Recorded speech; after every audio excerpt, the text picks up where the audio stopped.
are from Jammu and Kashmir are on the radar of the forces for terror activities in the region.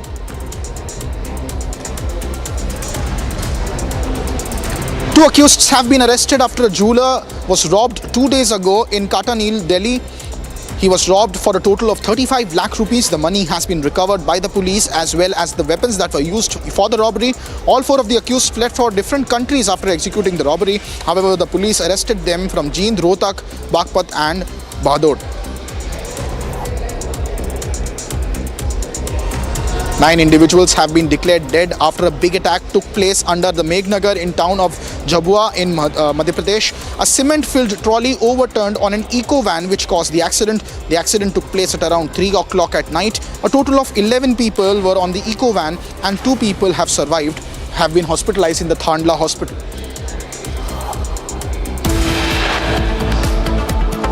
Coming up next on Live and Breaking, despite the Karnataka High Court's pulling up of actor Kamal Haasan, he refuses to apologize for his Kannada Tamil remarks. Up next on Live and Breaking, also a mega crackdown on Pakistan spy network. Spy Jasbir Singh now sent to 3 days police custody. More updates only on Republic. Stay tuned as we come right back after the short break.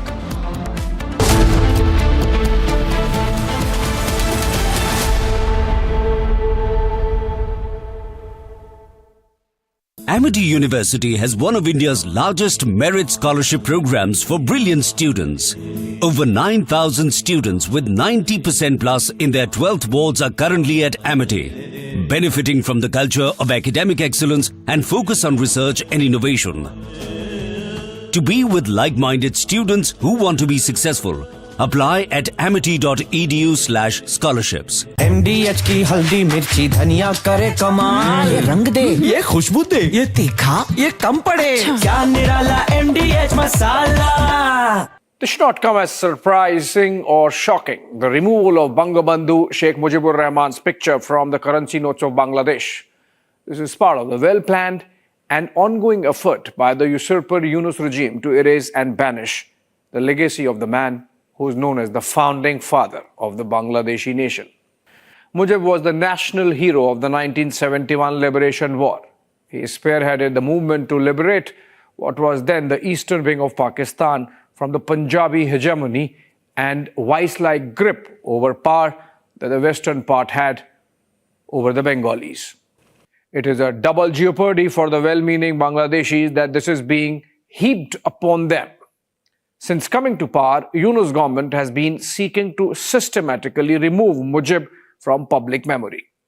The protests which brought Yunus to power themselves saw Muijb's statues being brought down in the most demeaning manner from public places. You wouldn't have forgotten the tearing apart of the most iconic statue of Muijb in Dhaka from the famous street named after Bangladesh's liberation, the Bijoy Sarani. The rioters had also stormed the Bangabandhu Museum in Dhanamonde area, which was the residence of Muijb, and also the place where he was assassinated in 1975 by the Pak-backed rebels in the Bangladesh army. Once Hasina was ousted and exiled, the erasure of Muijb and his legacy became institutionalized. His portraits and pictures were removed from all government offices and buildings, and once Yunus and his advisors took control, they went. Each night on Prime Time, we don't just bring you the news. We lead it with responsibility, asking the toughest questions, breaking the biggest stories, setting the national agenda. At the Republic School of Journalism, you learn how to front the news with clarity, confidence, and conviction. The RSJ Diploma program begins on the 30th of June. Your Prime Time starts here.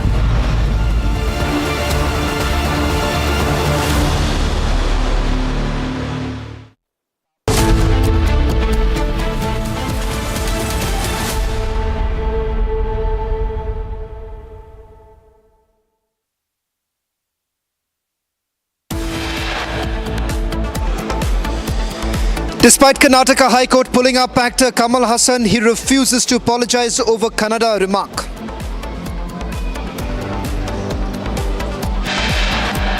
Impeachment motion against Justice Yashwant Verma is a matter related to the corruption in judiciary. So there is no scope for any politicking. There is no scope for taking a separate political position for every party. So Government has spoken on Justice Verma. Union Minister Kiran Rijiju confirms that a discussion on Justice Verma's impeachment will be held in the monsoon session of the Parliament. Rahul Gandhi ji किसी के आगे surrender कर दें, कांग्रेस ने किया होगा, मगर भारत किसी के आगे सरेंडर नहीं हो सकता। हम विश्व की एकमात्र ऐसी सभ्यता है जो हजारों सालों के आक्रमण के बाद भी आज जीवंत हैं, जिसे आप मानने को तैयार नहीं। After Rahul Gandhi attacked Prime Minister Modi with surrendered remark, BJP takes on Congress and Rahul.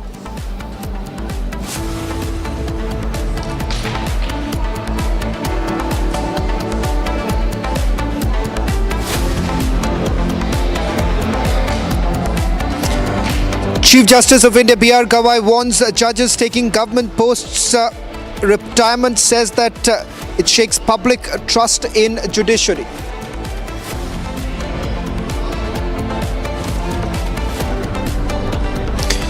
Journalist exposes Bilawal Bhutto at the United Nations for making unsubstantiated claims about the treatment of Muslims in India.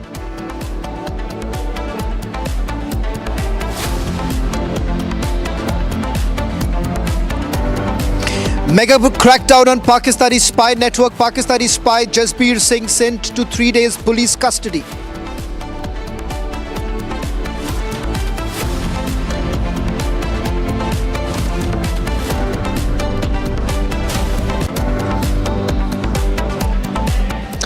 Further developments are now taking place in the spy ring that has been busted by the police across the country. In fact, the latest arrest has now been made in the state of Punjab, where we are given to understand Punjab police have uncovered an espionage network that's linked to Jasbir Singh, a resident of village Mahalan in Roopnagar, who runs a YouTube channel named Jan Mahal. Singh, in fact, has been found connected to a PIO, that's a person of interest, Shakir alias Jat Randhawa, who's part of a terror-backed espionage ring and maintained close contact with the Haryana-based YouTuber Jyoti Malhotra and Ehsan ur Rahman alias Danish, a Pakistan nationalist and expelled official from the Pakistan High Commission. As per the FIR that has been registered, we are given to understand that the case involves 3 major allegations. Number 1, it's foreign funding. Number 2, links to Pakistan's ISI. And the third is with regards to sharing of sensitive information. Now, while Punjab police have sought a 7-day remand for Singh, only 3 days have been granted. Let me also bring in my colleague Gursimran, who is joining us on this broadcast. Gursimran, a quick check with regards to what is it that the Punjab police have been able to establish in the investigation that has been carried so far? See, Shravan, in the investigation that has been carried out so far, there are links with the Jat Randhawa, who is based in Pakistan and has been running the espionage network on the behest of the Pakistani intelligence. He has been one of those persons who are Pakistani intelligence operatives, and they have been running this entire module so that they can fetch some data, crucial information from these kind of YouTubers who they have access to. And also the 3 visits of the Jan Mahal to Pakistan, Jasbir Singh to Pakistan, they are also under scanner of the Punjab police. But one thing that the Punjab police is looking into is the forensic data, because some of the data that Jasbir Singh has erased after the arrest of Jyoti Malhotra, that the Punjab police believes is going to be crucial. See, it was not a standalone operation of the Mohali police, but it was the central agencies that provided the tip-off to the Punjab police soon after the arrest of Jyoti Malhotra, because her photograph with Jasbir Singh was seen inside the Pakistani High Commission on the Pakistan National Day. He was invited by Danish. Danish is the common link between Jyoti and Jasbir Singh. So that is being worked upon by the Punjab police, and also some 3 to 4 YouTubers are still there that are under the radar of the police of various states after the tip-off that was given by the central agencies, because they believe that these Pakistani intelligence operatives, be it the Danish or the others, they are running a complete network that has multiple YouTubers or the social media, so-called social media influencers that are part of it. So knowingly or unknowingly, many of them are indulged in this, but in this case of of Jasbir Singh. It is believed that since he had paid multiple visits and also he was in contact with not only the Pakistani YouTubers but also some of their army officials, so it is believed that he had a larger role to play, and that is what is being probed by the Punjab police now. Well, thank you very much, Gursimran, for getting us the latest details. Now, we'll put focus with regards to what's really happening in the northeastern states, flood-ravaged states like that of Sikkim and Assam. In fact, the latest coming in from Sikkim, where the rescue operations are basically underway. The army, in fact, has now released fresh visuals and a video statement that has come in from the site, with the Indian Army basically stepping in. Brigade commander has now given us details about the current situation in Sikkim, particularly areas in North Sikkim that have been completely inundated. Tourists have already been evacuated. Stranded tourists are now being assisted by the army personnel while efforts are being made to restore the connectivity. There is also search that is underway as we speak with regards to missing individuals. And we're given to understand that Indian Army has basically stepped up the operations. Take a look at this report coming in from Sikkim. The flood situation continues to remain grim across the state of Assam, though some relief have been witnessed from the floods in Upper Assam.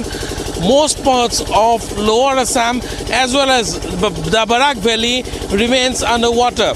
Right now we are reporting from the border areas of Morigaon and Mongoloi district. These are the riverine waters of the Brahmaputra, and I would like to show you the visuals, the exclusive first glimpse of the riverine area. These areas are not accessible anymore now, and Republic TV is the only channel which have managed to come to this remotest riverine area on the heart of Brahmaputra. Then you can see these visuals here. Each and every house have been completely inundated. The entire village in the riverine area have been completely submerged. Most of the people have went to the safe locations in search of food and rehabilitation. You can see this vegetable farms completely destroyed by the floodwaters.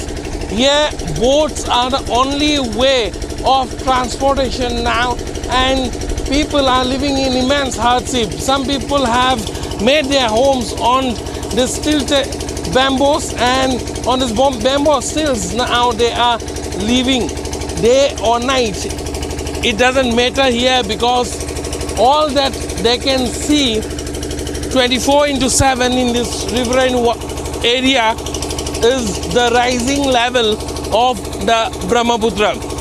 The flood have so far claimed 6 lives across the state of Assam, and the situation continues to remain grim. Well, in fact, we are now going to take you through the report coming in from Sikkim. What we showed you a short while back was the report coming in from Assam, where various districts are completely submerged. We are given to understand that the centre is now providing all necessary assistance to ensure that the rescue operation is carried out as soon as possible. In fact, the Indian Air Force has also now stepped in along with the Indian Army as far as Sikkim is concerned. In fact, we're going to put out right now the visuals coming in from Sikkim, where the Indian Air Force has included the Mi-17, the Mi-17 helicopters, which are now carrying out the HADR operations. Now, these are operations that are part of the humanitarian assistance that has been provided by the Air Force. They're essentially airdropping relief materials, inserting NDRF teams, and also evacuating 33 stranded individuals, including 2 US nationals from the remote Chaten region. In fact, we're going to just quickly put out the visuals that we have just got from the Indian Air Force. The first images coming in from the Indian Air Force of the tourists who were stranded, and we are given to understand that the rescue operation is underway. The rescue operation being carried out by the Indian Air Force along with the Indian Army. Now, that's the latest coming in with regards to the situation on the ground. In fact, as far as Chaten region in Sikkim is concerned, the Army And in fact, you've had the brigade commander now stating that the rescue operations are underway and the army has basically increased their reinforcement. We're given to understand that the brigade commander, Brigadier H.S. Lider, has just spoken to Republic TV, and these are the latest visuals that have just come in. We'll play all of that for all our viewers who are tuning in right now, as these, ladies and gentlemen, the current situation on the ground with regards to the rescue operation that is being carried out. Brigadier H.S. Lider, the brigade commander, says the situation has been brought in control as far as the Chatin region is concerned. We are just going to, in a short while from now, take you through the latest images that are coming in from Sikkim as well as from Assam. In Assam, Assam Chief Minister has now spoken to the divisional commissioners to basically speed up the rescue operation, because several of the districts are inundated. Landslides have also been reported from various northeastern states. In the last 24 hours, reports have essentially come in from the state of Meghalaya as well as Arunachal Pradesh. Now, on your screens, these are the latest images now coming in from Sikkim, from Chatin region, where we are being told that the rescue operation is underway. These are the latest images. We are also going to play out the first response that has come in from Brigadier H.S. Lider, the brigadier commander on Chatin, as the rescue operation is underway. Take a look, and then we're going to come back with these latest images coming in from Sikkim. I'm at the location where there was a massive landslide which occurred on the night of 1st of June. But as a prelude to this, I must tell you that very, very heavy rains have been experienced in this area from 30th of May onwards. And the rains were so heavy and unprecedented that if you take your attention, which is on this on the other side of the mountain, you can see this huge waterfall and the huge river which has been created on the landslide, which never existed before. And because of which we carried out certain precautionary evacuations. However, this area being stable and totally nothing was anticipated here. So there were around 50 to 70 personnel who were residing here. But on the unfortunate night of 1st of June, there was a very heavy landslide, because of which we had to carry out evacuation. But unfortunately, 9 of our personnel, the nature got the better of them. And in this period, in the last 3 days, we mobilized all our resources, and we've been able to recover 3 mortal remains. Well, in fact, this is the latest now coming in from the brigade commander, Brigadier H.S. Lider, where the landslides have been reported from various parts of Chatin region in Sikkim. I'm going to now take you through a consolidated report that we are playing out right now with regards to the situation, particularly in Sikkim as well as in Assam. Remember, the flood situation has only worsened in states like Sikkim, where landslides have been reported in the last 48 hours. In fact, a high-level meeting was also carried out by the Sikkim Chief Minister, speaking to the local divisional commissioners as well as the NDRF that has now been brought into the picture to carry out the rescue operation. I'll also get to my colleague Anirudh, who's been tracking the flood situation in the state of Assam, Arunachal Pradesh and Sikkim. Anirudh, what's the latest that you're picking up in terms of the situation in Chatin region? As we're being told, a fresh landslide has also now been reported. Yes, so in Chatin, the situation is very grim because, the road connectivity to the certain area has not yet been restored, and efforts are being pushed in by the army as well as the NDRF and the SDRF. In fact, on a war mode, the army and the NDRF are working closely to restore the road connectivity. Meanwhile, even as the army continues to search for its own missing personnel who have been missing since the landslide, they are also actively helping the tourists who are stranded there, and efforts are being made in order to restore the connectivity to the other parts of Sikkim, so that the stranded tourists can be taken to safer places like Gangtok, and they can return to their homes.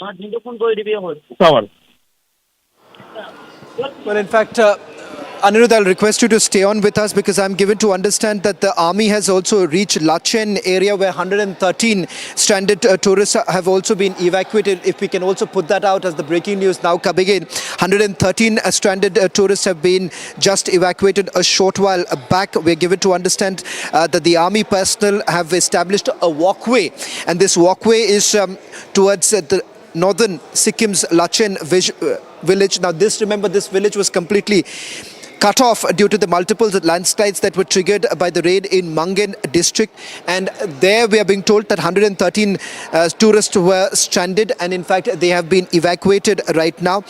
They were stuck in the village for the last few days and they've been evacuated a short while back. Search operations are also underway because the breaking news now also coming in. Search operations are underway to trace 6 missing people after a landslide struck a military camp at Chatin on 1st of June. Now that's the latest now coming in with regards to, can we just go back to the visuals that were coming in from the Chatin region where landslides have also been reported, because those are dramatic images coming in, giving us a sense of what's really happening on the ground. We'll try also we'll also play out the first response that is coming from the brigade commander who's overseeing this entire operation there, Brigadier HS leaders. First response on how far have they been able to control the situation and whether at all they have been able to also evacuate those tourists who have been completely stranded.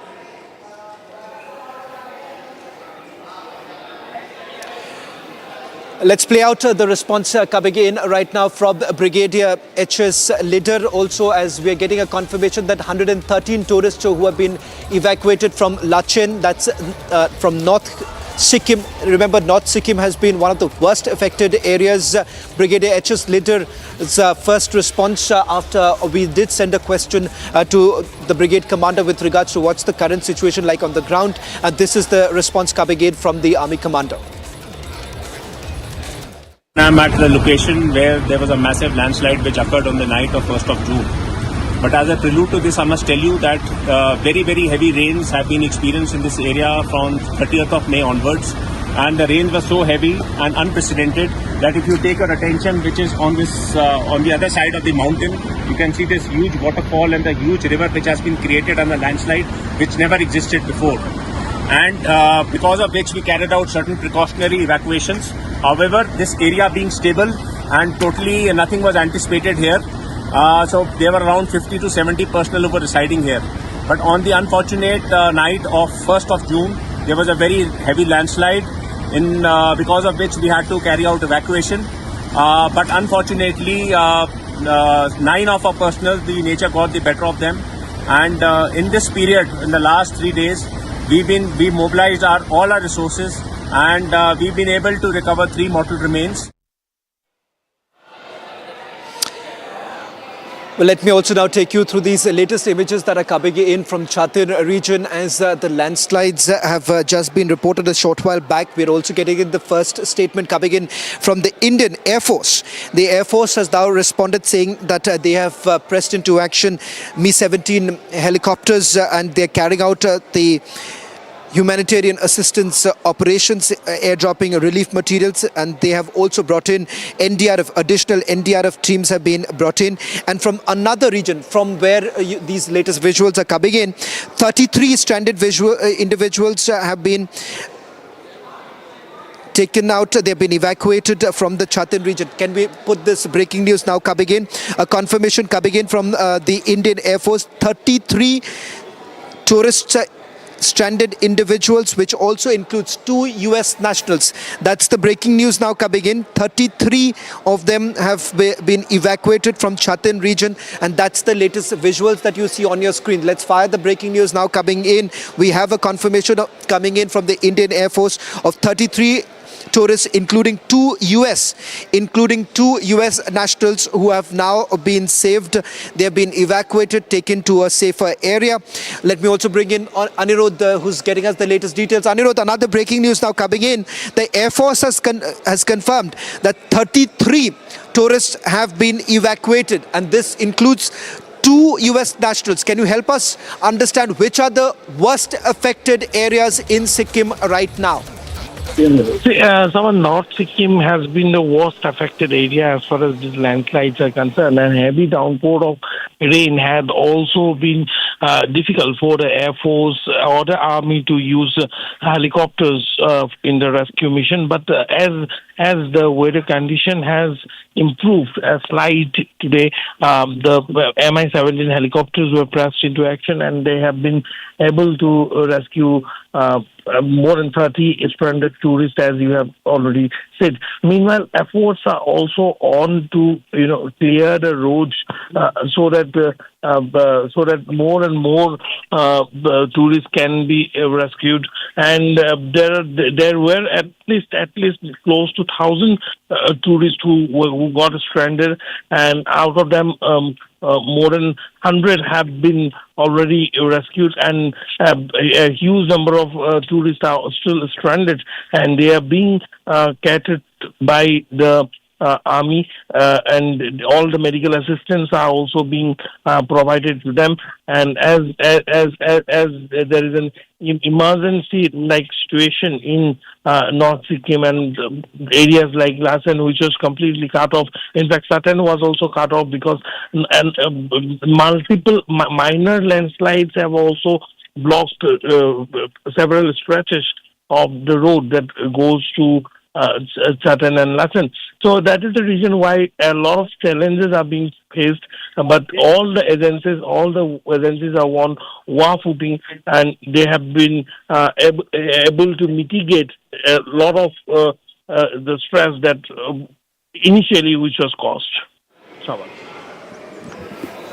Well, in fact, we'll also just quickly play out the report coming in from Assam, because one of the worst affected areas currently in Northeast also happens to be the state of Assam, where my colleague Anirudh has filed this report. In fact, particularly in North Assam, where we are given to understand several areas are completely inundated. However, having said that, the centre has now provided assistance to the Assam government to basically carry out further relief materials to be provided to those who have been stranded. These are some of the latest details now coming in from the state of Assam.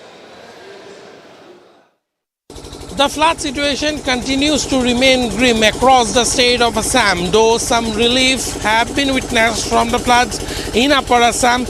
Most parts of Lower Assam as well as the Barak Valley remains underwater. Right now we are reporting from the border areas of Morigaon and Mongoloi district. These are the riverine waters of the Brahmaputra, and I would like to show you the visuals, the exclusive first glimpse of the riverine area. These areas are not accessible anymore now, and Republic TV is the only channel which have managed to come to this remotest riverine area on the heart of Brahmaputra. Then you can see these visuals here. Each and every house have been completely inundated. The entire village in the riverine area have been completely submerged.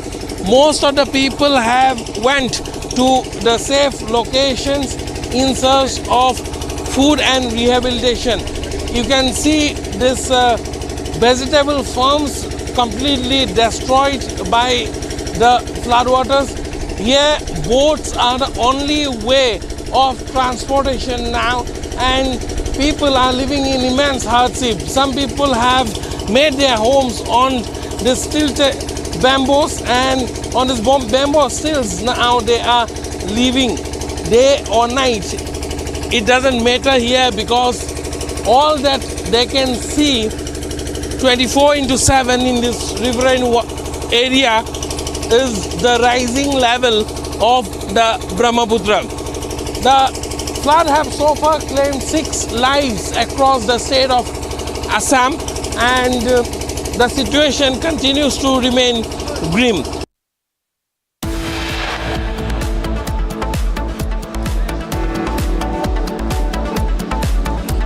Kamal Haasan defiant despite Karnataka High Court pulling up the actor. He refuses to apologize over Kannada remark.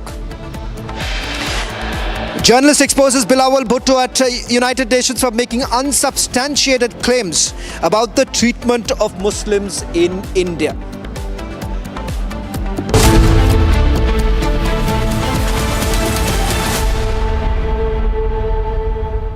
दादी के हाथों का जादू और खुशबू से महकता घर, माँ की मुस्कुराहट और खाने की सुगंध। MDH गरम मसाला, क्योंकि हर रिश्ता है स्वाद से जुड़ा। विमल में गुलिस्तान की ये कुछ लजीज फरिश्ते जब साथ घुले तो जी ललचाए और दिल कहे कि स्वाद की इस जुबान में खुद को ऐसा डुबाऊं कि निकल ना पाऊं। विमल की जुबान कुछ है ही ऐसी, मानते हैं ना? विमल, बोलो जुबान Kesari.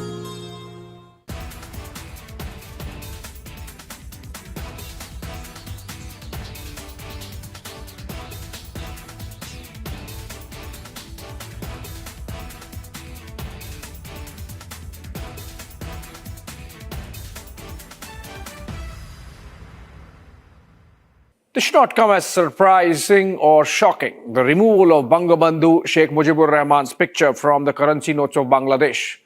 This is part of the well-planned and ongoing effort by the usurper Yunus regime to erase and banish the legacy of the man who is known as the founding father of the Bangladeshi nation. Muijb was the national hero of the 1971 Liberation War. He spearheaded the movement to liberate what was then the eastern wing of Pakistan from the Punjabi hegemony and vice-like grip over power that the western part had over the Bengalis. It is a double jeopardy for the well-meaning Bangladeshis that this is being heaped upon them. Since coming to power, Yunus government has been seeking to systematically remove Muijb from public memory. The protests which brought Yunus to power themselves saw Muijb's statues being brought down in the most demeaning manner from public places. You wouldn't have forgotten the tearing apart of the most iconic statue of Muijb in Dhaka from the famous street named after Bangladesh's liberation, the Bijoy Sarani. The rioters had also stormed the Bangabandhu Museum in Dhanamonde area, which was the residence of Muijb, and also the place where he was assassinated in 1975 by the Pak-backed rebels in the Bangladesh army. Once Hasina was ousted and exiled, the erasure of Muijb and his legacy became institutionalized. His portraits and pictures were removed from all government offices and buildings.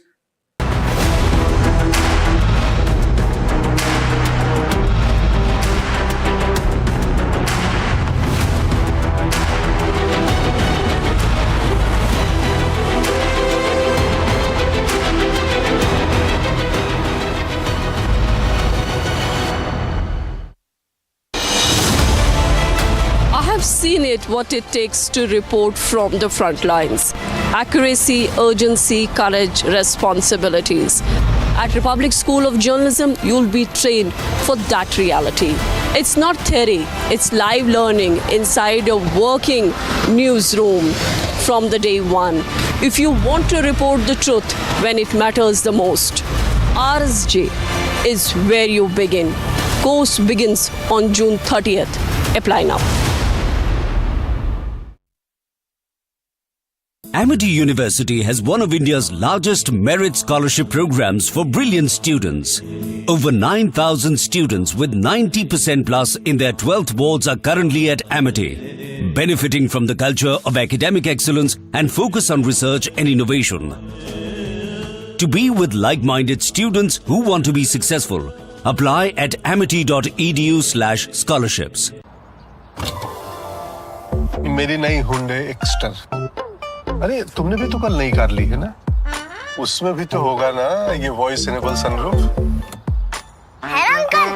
Finger enable sunroof. Paddle shifters वो तो होंगे ही। Just paddles. Deals और benefits ये तो मिले होंगे ना? ये मिला। हाँ? इन्होंने तो लॉलीपॉप ले लिया।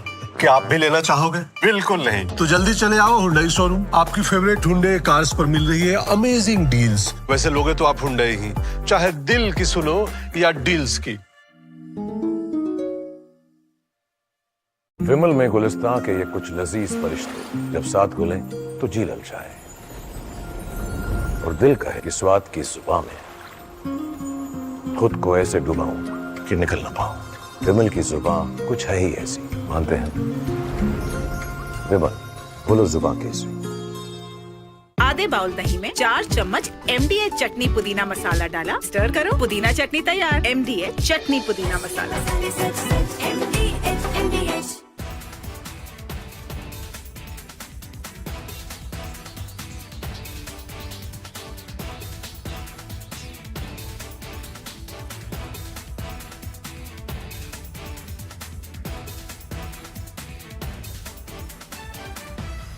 This is Dr. Hitendra Mehta, member of Nationalist Collective. First of all, I would like to congratulate Arnab Goswami for launching a very important, much-needed forum like Nationalist Collective in today's era. India is presently facing threat from outside forces as well as inside forces. These forces are trying to create instability within India. They are trying to divide India. I trust this forum, Nationalist Collective, will create content, spread content, which raises the unity index to a new level, which raises the patriotism index to a new level. Arnab, we are there with you in your this venture. Jai Hind, Jai Maharashtra.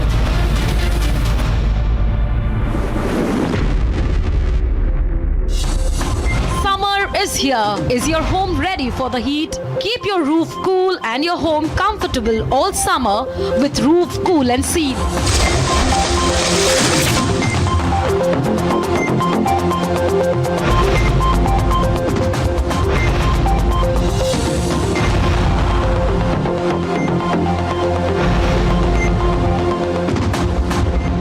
पसीना मत बहाओ, Berger roof cool and seal लगाओ.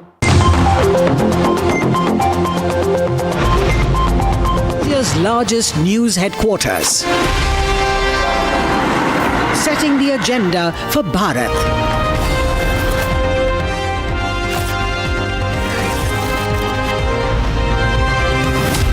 You're watching Republic.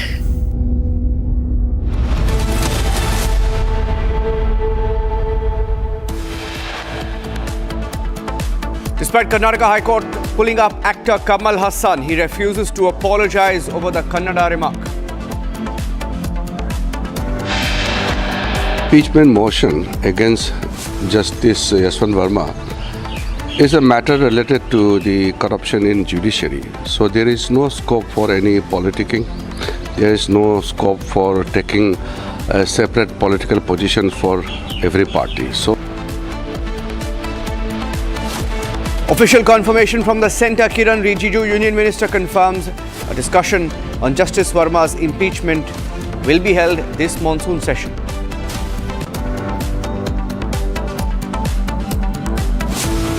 Rahul Gandhi ji किसी के आगे surrender कर दें, कांग्रेस ने किया होगा, मगर भारत किसी के आगे सरेंडर नहीं हो सकता. हम विश्व की एकमात्र ऐसी सभ्यता हैं जो हजारों सालों के आक्रमण के बाद भी आज जीवंत हैं, जिसे आप मानने को तैयार नहीं. After Rahul Gandhi attacked Prime Minister Modi with the surrender, saying India surrendered to Pakistan, BJP takes on Congress and Rahul as they give Pakistan another comment to feast on.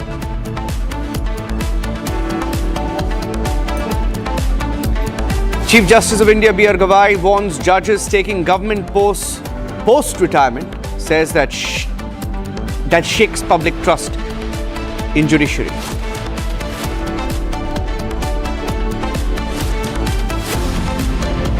Journalist exposes Bilawal Bhutto at the United Nations for making unsubstantiated claims about treatment of Muslims in India.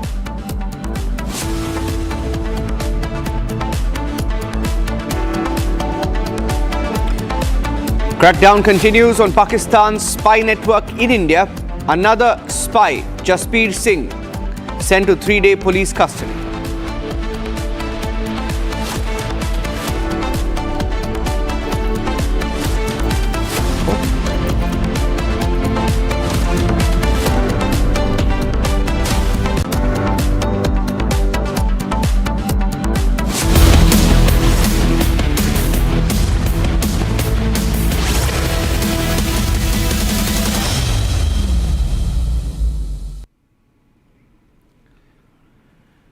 Starting this edition of the news with a comment that was made by the Congress party. They went to town putting out what they thought was funny, saying that India had surrendered to Pakistan. And the Congress doubled down on its claim in the last few days that the Prime Minister had surrendered and agreed to a ceasefire with Pakistan after a call from US President Donald Trump, despite our armed forces being in a dominant position. Rahul Gandhi made that statement. Here's what he said, and here are the responses that are now coming in.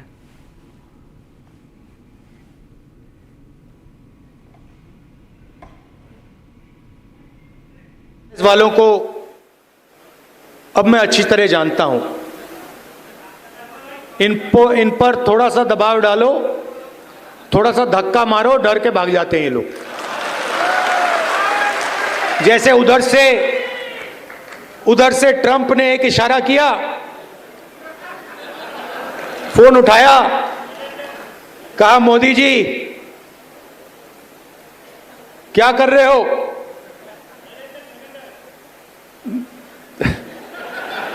Narendra surrender, और जी हजूर करके नरेंद्र मोदी जी ने Trump के इशारे का पालन किया। इनका character है ये सारे के सारे ऐसे हैं।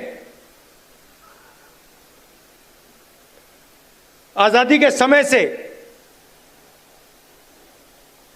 सरेंडर वाली चिट्ठी लिखने की आदत है।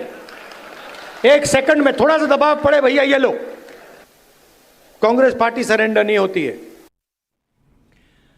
And the BJP has labeled the Congress MP, a self-proclaimed, styled supreme leader, while criticizing Rahul Gandhi for casting aspersions on the Indian Armed Forces and what they have said officially on record on the success of Operation Sindhu. Here's what the BJP said this morning.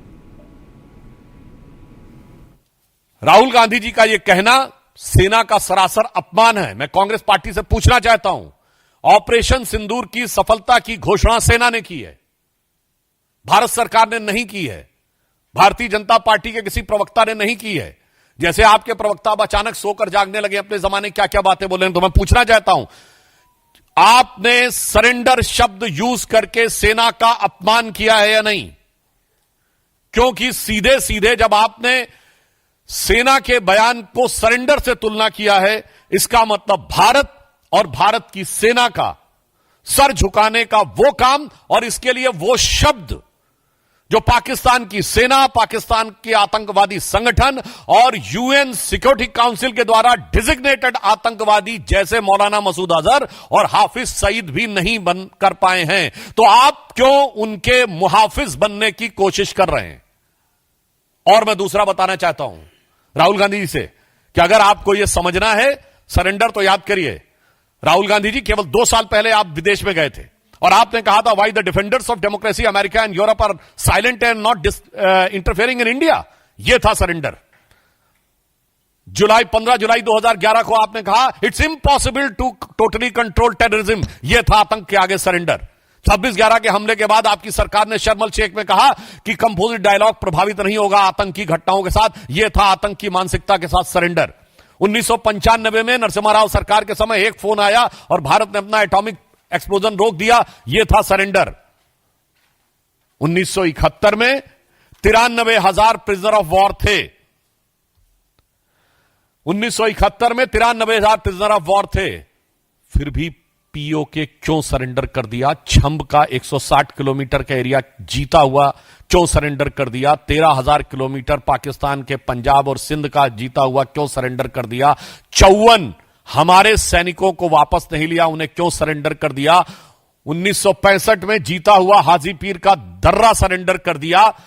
Lahore से 20 kilometre दूर तक सेना पहुंच गई थी, वो surrender कर दिया। 62 में तो क्या क्या सरेंडर कर दिया। 19 नवंबर 1962 को जवाहरलाल नेहरू का कैनेडी को लिखा गया लेटर है, जिसमें उन्होंने सीधे कहा है कि अमेरिका आकर अमेरिकन पायलट्स हमारी एयरफोर्स को संभाले, जो 2010 में डिक्लासिफाइड हुआ है कैनेडी लाइब्रेरी के द्वारा। 1960 में सिंधु का 80% पानी सरेंडर कर दिया। 1948 में आपने कश्मीर का एक हिस्सा सरेंडर कर दिया। 1947 में मुस्लिम लीग के आगे 1/3 सरेंडर कर दिया। तो राहुल गांधी जी, आपकी पार्टी और आपके खानदान के कारनामे आजाद हिंदुस्तान के कैलेंडरों में सरेंडर से भरे पड़े हैं। और जहां तक हमारे प्रधानमंत्री जी की बात है, बहुत साफ कह देना चाहता हूं, राहुल गांधी जी किसी के आगे सरेंडर कर दें, कांग्रेस ने किया होगा, मगर भारत किसी के आगे सरेंडर नहीं हो सकता। हम विश्व की एकमात्र ऐसी सभ्यता है जो हजारों सालों के आक्रमण के बाद भी आज जीवंत हैं, जिसे आप मानने को तैयार नहीं।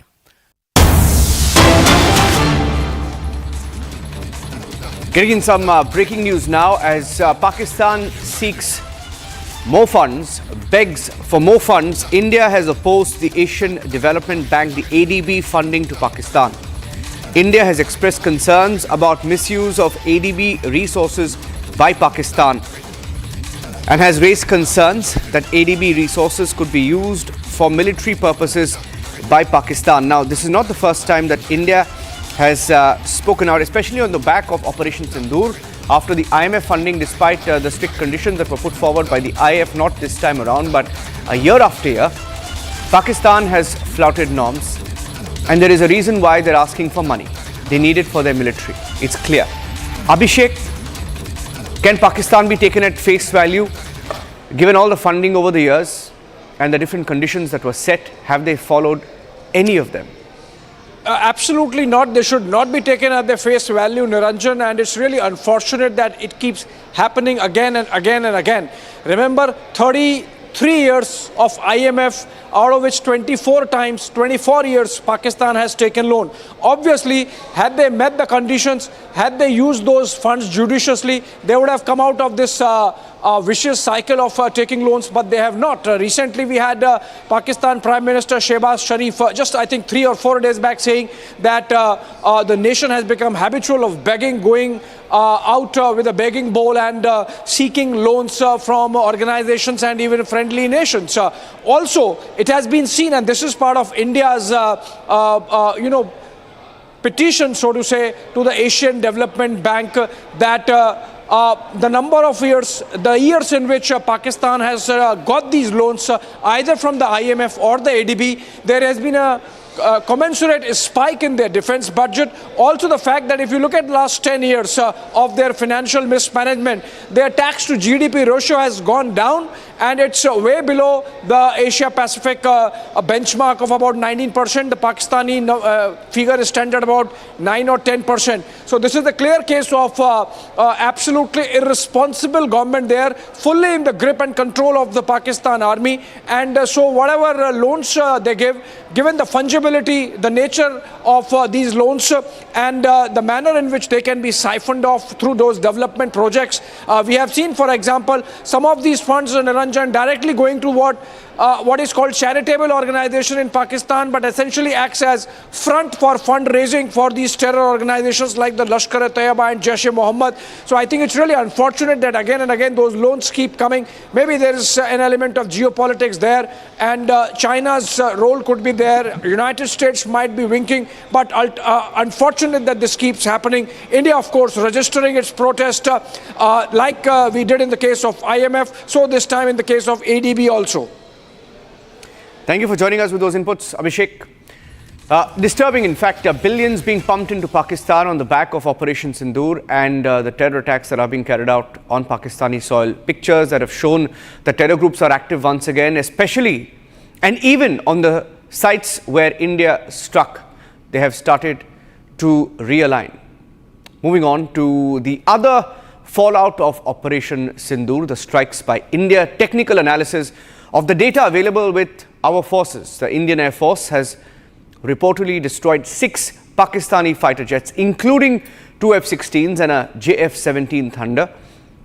So that's a Chinese fighter jet, as well as a C-130 Hercules transport aircraft. Multiple cruise missiles have also been destroyed, according to the technical analysis done of the targets that were struck by India. Several UAVs, unmanned aerial vehicles, have also been hit during Operation Sindhu.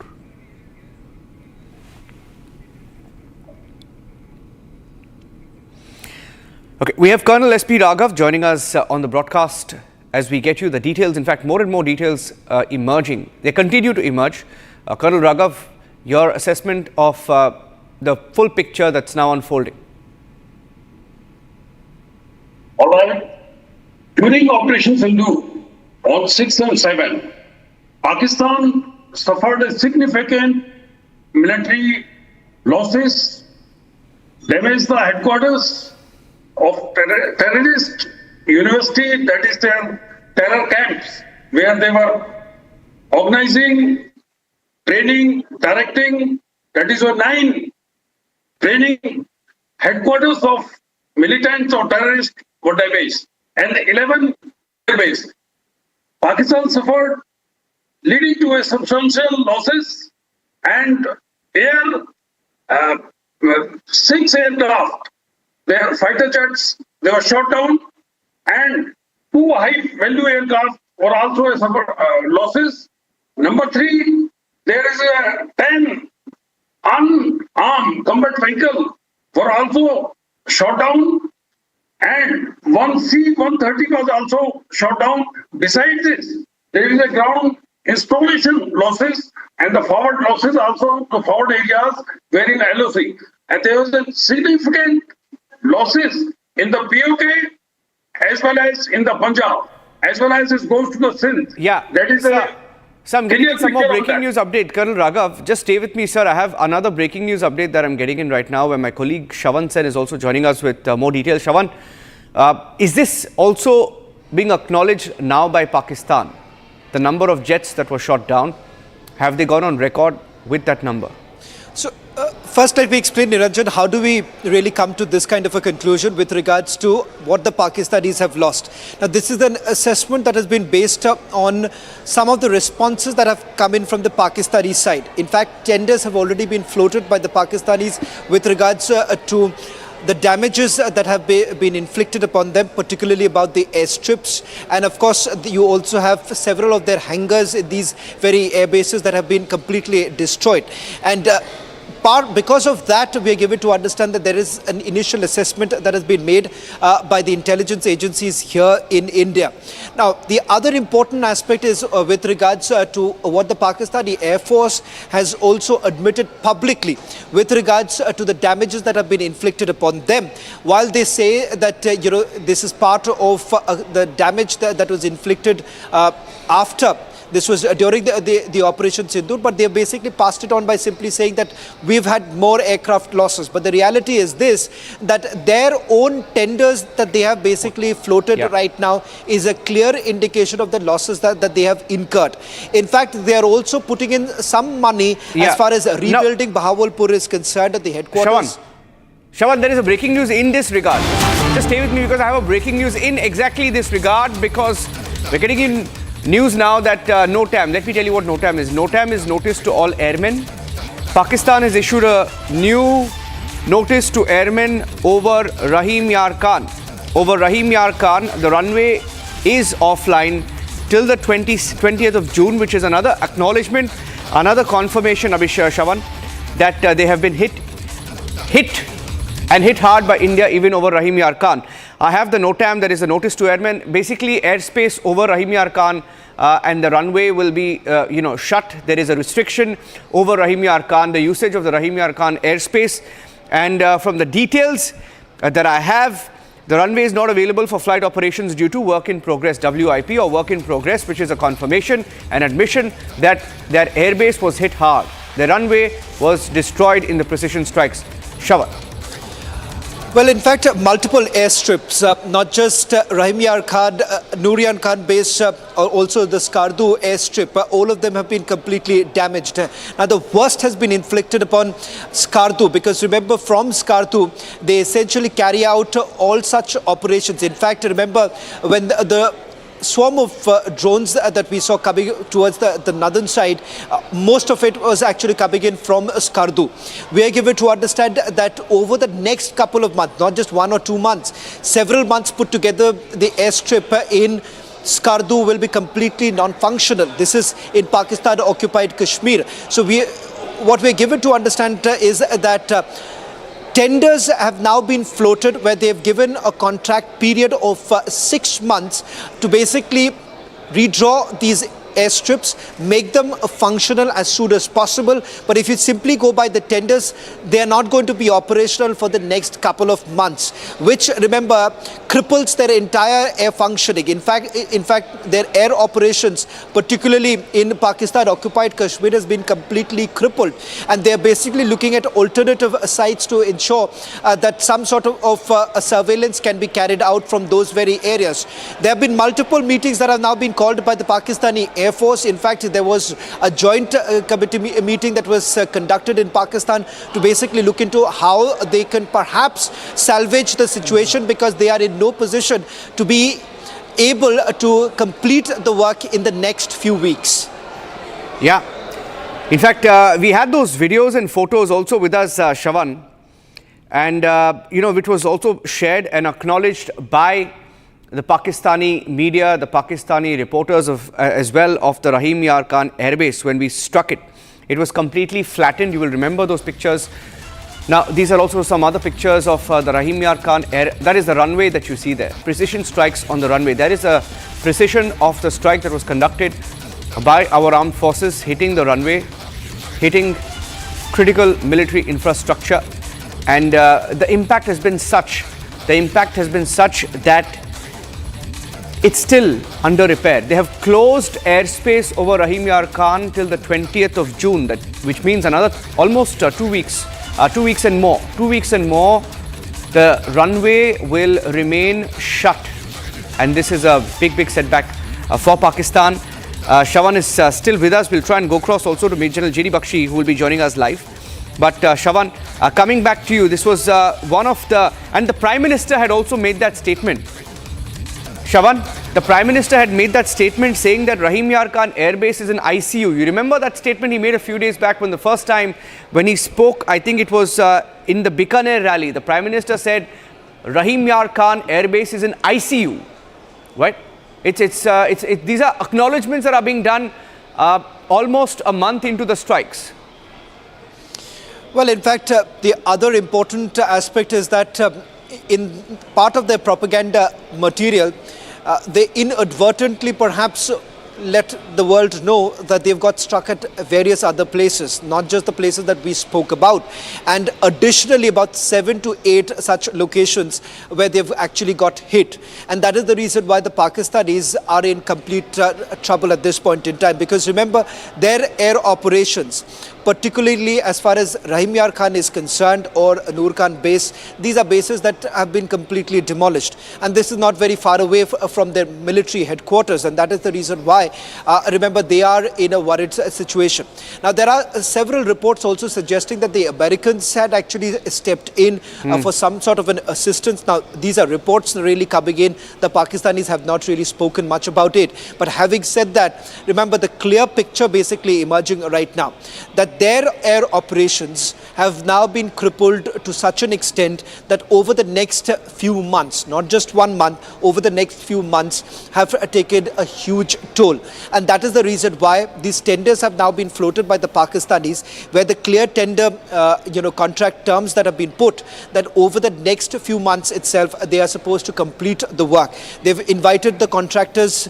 We are being told that at least in Pakistan, occupied Kashmir is where they want to basically start the work first, because they believe that they've been left completely vulnerable at this point in time, which means that our air bases, particularly in Awantipura as well as in Srinagar, can carry out any kind of surveillance, and more importantly, look at the fact that if at all there is any sort of an escalation at any given point in time, because India has always maintained that Operation Sindhu is not over.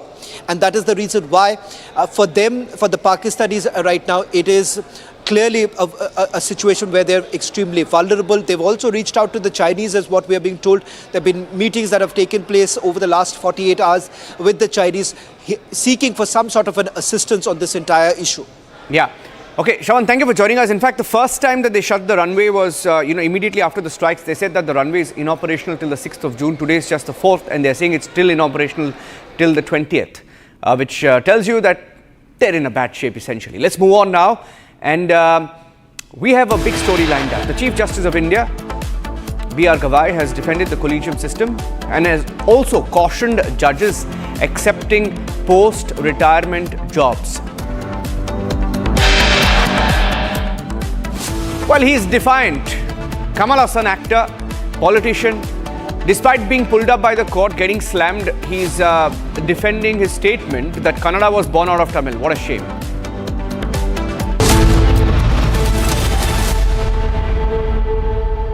MDH की हल्दी मिर्ची धनिया करे कमाल, ये रंग दे, ये खुशबू दे, ये तीखा, ये कम पड़े, क्या निराला MDH masala. Mahi sir, how much do you love your fans? Honestly, I love my new fans. पुराने वाले बेकार में शोर करते. Sir, fans है शोर तो करेंगे ही ना. नए वाले नहीं करते. And they listen to what I say. The new generation Orient BLDC fans. Super silent performance with voice control. Silly me, I thought Cricket fans. विमल में गुलिस्तां के ये कुछ लजीज फरिश्ते जब साथ घुले तो जी ललचाए और दिल कहे कि स्वाद की जुबान में खुद को ऐसे डुबाऊं कि निकल ना पाऊं। विमल की जुबान कुछ है ही ऐसी, मानते हैं? विमल, बोलो जुबान कैसी? अब छोलिया हो या लोबिया, सफेद चने या काले चने, सब कुछ मजेदार बने।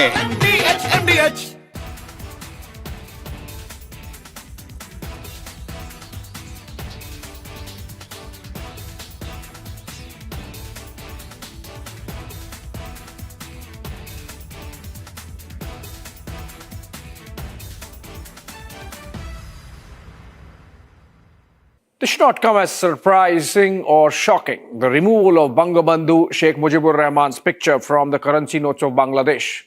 This is part of the well-planned and ongoing effort by the usurper Yunus regime to erase and banish the legacy of the man who is known as the founding father of the Bangladeshi nation. Muijb was the national hero of the 1971 Liberation War. He spearheaded the movement to liberate what was then the eastern wing of Pakistan from the Punjabi hegemony and vice-like grip over power that the western part had over the Bengalis. It is a double jeopardy for the well-meaning Bangladeshis that this is being heaped upon them.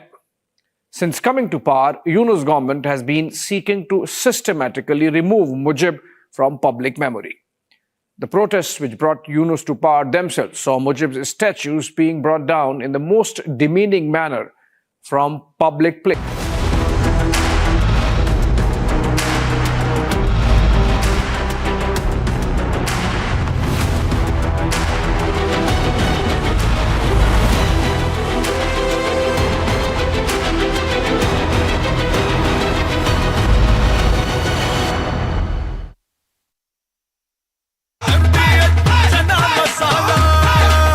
अब छोलिया हो या लोबिया, सफेद चने या काले चने, सब कुछ मजेदार बने।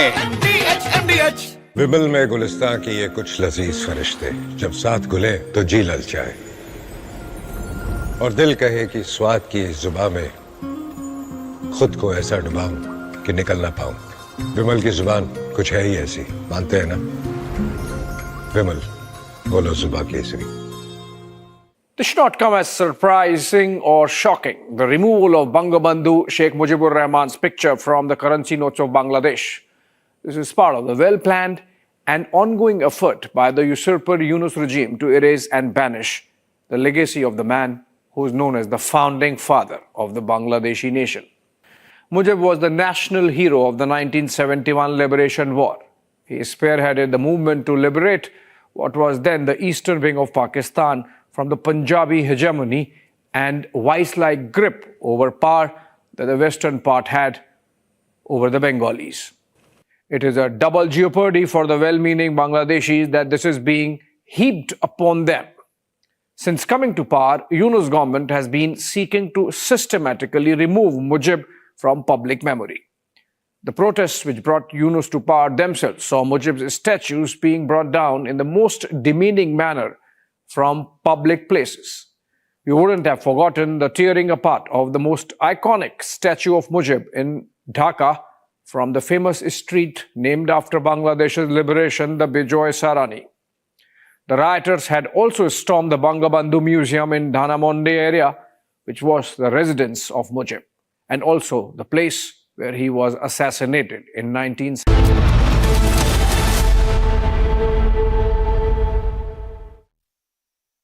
आधे बाउल दही में 4 चम्मच MDH चटनी पुदीना मसाला डाला, स्टर करो, पुदीना चटनी तैयार। MDH चटनी पुदीना मसाला। इसको घर पे लगाओगे तो शादी का तो पता नहीं, पर घर पक्का नहीं टूटेगा। रुंगटा नहीं तो घर स्ट्रॉन्ग नहीं। रुंगटा स्टील TMT बार एकदम सॉलिड। पहाड़ों में एक हाइकिंग शिप भी बन सकती है।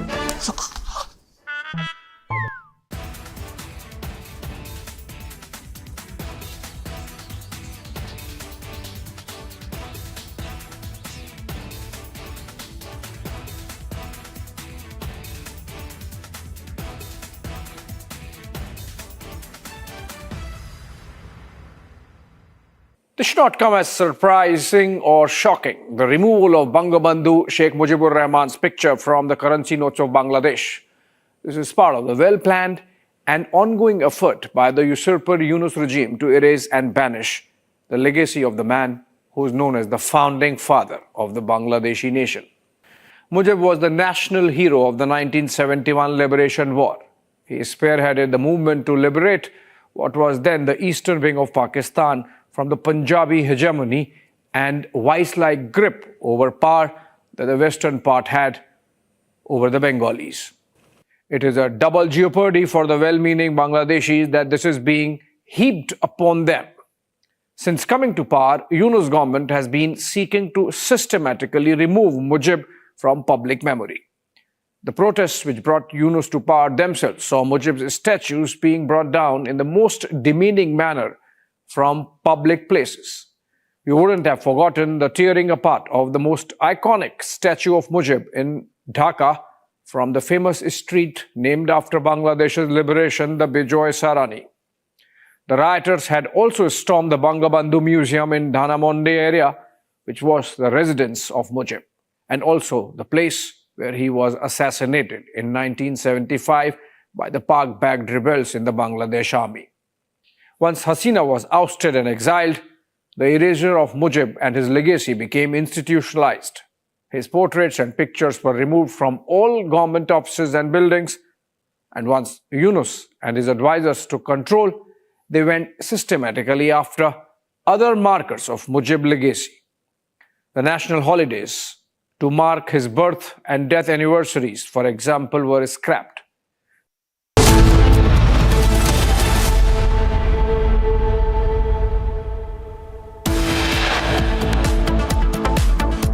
साल का कार्यकाल देखिए. Take a look at the 11 years of his tenure. हमेशा सरेंडर करते हुए. बड़ी बड़ी बातें, काला धन, सरेंडर. बेरोजगारी खत्म कर देंगे, सरेंडर. किसानों की आय दुगुनी कर देंगे, surrender. Narendra is not India. India is not Narendra. Congress's surrender jab at Prime Minister. Rahul Gandhi ji किसी के आगे सरेंडर कर दें, कांग्रेस ने किया होगा, मगर भारत किसी के आगे सरेंडर नहीं हो सकता. हम विश्व की एकमात्र ऐसी सभ्यता हैं जो हजारों सालों के आक्रमण के बाद भी आज जीवंत हैं, जिसे आप मानने को तैयार नहीं. BJP takes on Congress after Narendra surrender jab, says Congress is echoing Pakistan's sentiment. Impeachment motion against Justice Yashwant Verma is a matter related to the corruption in judiciary. So there is no scope for any politicking. There is no scope for taking a separate political position for every party. So Parliamentary Affairs Minister confirms impeachment against Yashwant Verma to be introduced in Parliament monsoon session. CGI BR Gawai Defence Collegium System cautions judges accepting post-retirement jobs.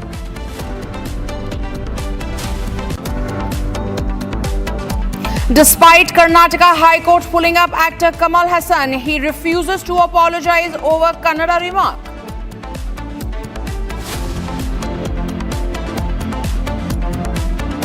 Bilawal Bhutto's rant on Indian Muslims backfires, reporter sides Operation Sindhu unity briefing.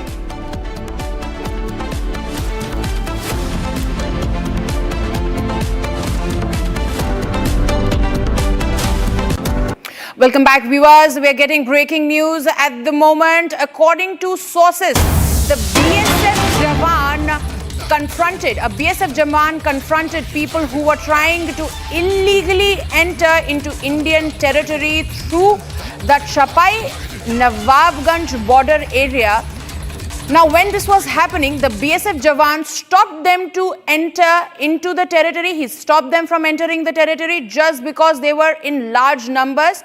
Those Bangladeshi locals took advantage of that and dragged the BSF Jawan. The BSF Jawan, though, is back. The incident took place this morning at around 8 a.m. These are the exclusive visuals that we bring for you, viewers. On your screen, you can see that how this brave BSF Jawan, who was there standing alone confronting large number of Bangladeshis who were trying to illegally enter India, he confronted them, though the Bangladeshis who were trying to enter the Indian territory were in large numbers.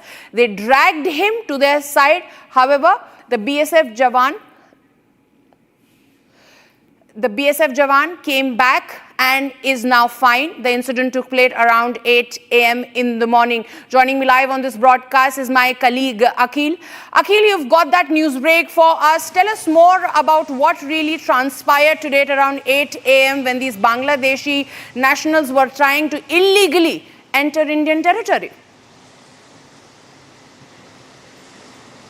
Well, that's right, Madhurima. If you see what has happened this very morning at around 8 a.m., that when large number of Bangladeshi immigrants were trying to enter into our space from the Malda area. If you see, it's a part of the northeastern belt of the West Bengal. So at that point in time, if you see the Chapai Nawabganj area basically touches the border of Malda area and Murshidabad district area in the Indian region. So from there, what was happening, that large number of Bangladeshis were trying to cross the Indian border side. And at that point in time, what has happened, that the vigilant BSF Jawan who was posted over there tried to stop them. And taking advantage of that situation, what has happened, that those locals nabbed the BSF Jawan at that point in time, and they held him hostage. And in that video, you can see it's clearly visible that they have tied his hand on a tree. And after that, what we have seen, that the BSF team over there basically took a stringent action in that direction, and the larger team has been moved over there. And after that, the BSF Jawan was basically took out from the hostage of those locals. Because if you see, this is not a new problem. What we have been seeing, even this morning, if you see, Madhurima, what has happened, the Northwest District Police team. Akhil, I'll come to you for more details. We're joined by our senior executive editor, Abhishek Kapoor. He's live from the newsroom. Abhishek, we've seen those visuals coming in from the border there in the state of West Bengal, where this brave Jawan is trying to prevent these Bangladeshis coming in. This has been a big problem, but we have been fighting it hard, specifically within India and at the borders. Well, you see, this has to stop, and the Muhammad Yunus regime in Bangladesh has to understand that impatience on Indian side is really running dry. The manner in which our Jawan was manhandled by Bangladeshis who were trying to actually come inside, he was just stopping them. And then because they were more in numbers, the Jawan was alone on duty, that they have behaved with him in the manner that they have. This is absolutely not allowed. This is something which is condemned, and India has taken serious note of this. I am getting it from my sources that there would be repercussions even in this episode, and if it happens next time, then maybe at a higher level.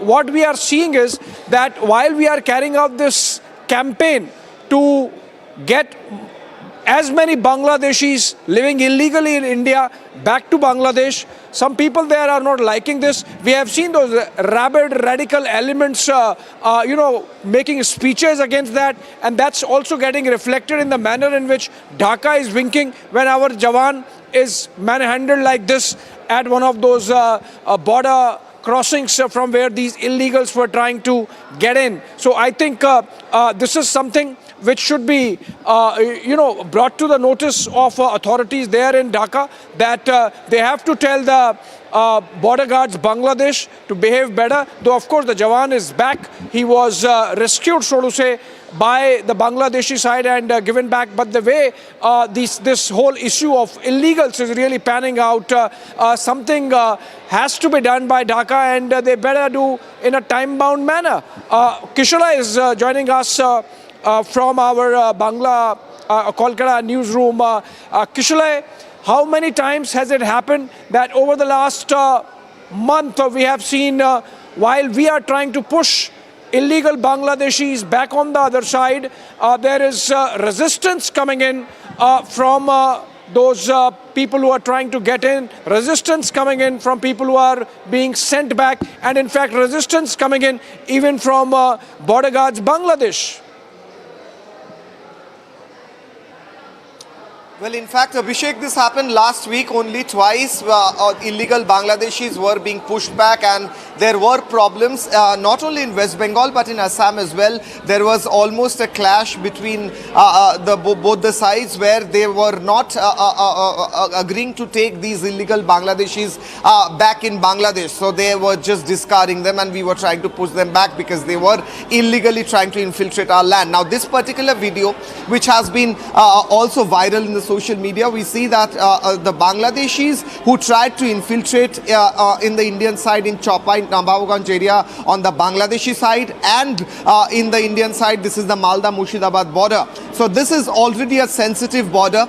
A lot of infiltration happens, and not just infiltration for the reason of smuggling cattle and men as well. Also in this area, there are a lot of terrorists who try to come in. There are terrorists of ABT, Ansarullah Bangla team, ABS, Ansarullah Bangla Islam, and other teams and other terrorist organizations which are almost a wing, almost are wing organizations of other terrorist organizations such as Jaish-e-Mohammed and Lashkar-e-Toiba. All these terrorists also try to infiltrate in these areas because these are very sensitive. So this particular Jawan tried to stop it, but then he was dragged away because they were more in numbers. Now he is back, but this needs to stop, as you were saying rightly, Abhishek. But we have seen several times there were resistance when we tried to push back illegal Bangladeshi infiltrators, and this is continuing, and this needs to stop as soon as possible, Abhishek.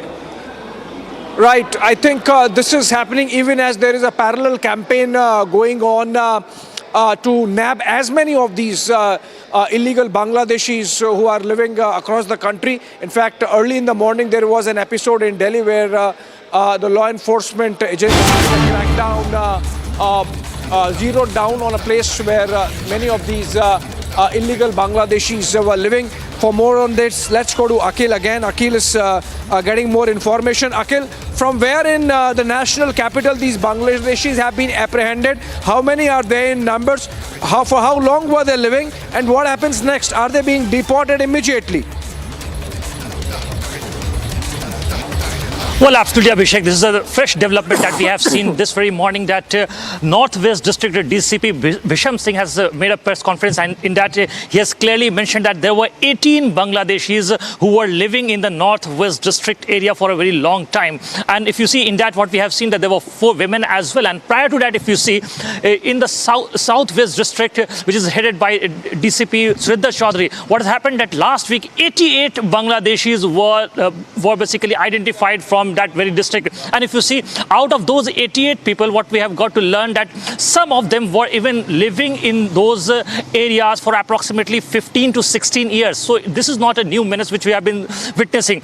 If you see earlier, what we have seen, that Union Home Minister Mr. Amit Shah has given an order. After the immature order, what we have seen, that a sustained campaign was launched by the Delhi police in the national capital as well. And apart from that, what we have been seeing, that in Assam as well, and if you talk about Uttar Pradesh, there have been a sustained campaign run by different state governments in that direction of identifying those Bangladeshis who have been living in India illegally. And if you see in this very process recently, what we have seen, that through the FRRO process, those Bangladeshis have been sent back. And today what we have seen in the fresh development, 18 Bangladeshis were identified, and the FRRO process has already begun for sending those Bangladeshis back home into their state. Right, Akhil. I mean, this is a major crackdown. This is a national crackdown, and in fact, today's episode is from the national capital. We keep close track of that.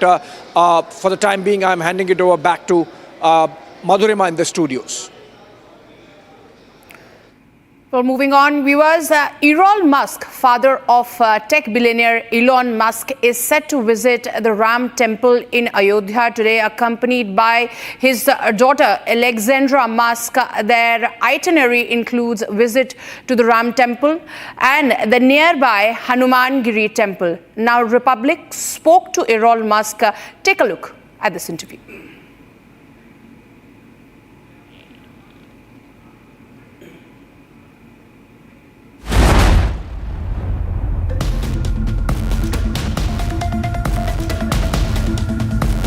Came through in 1983 when they were small, very small. As you have come first time to India? First time to India. What you will say to India culture?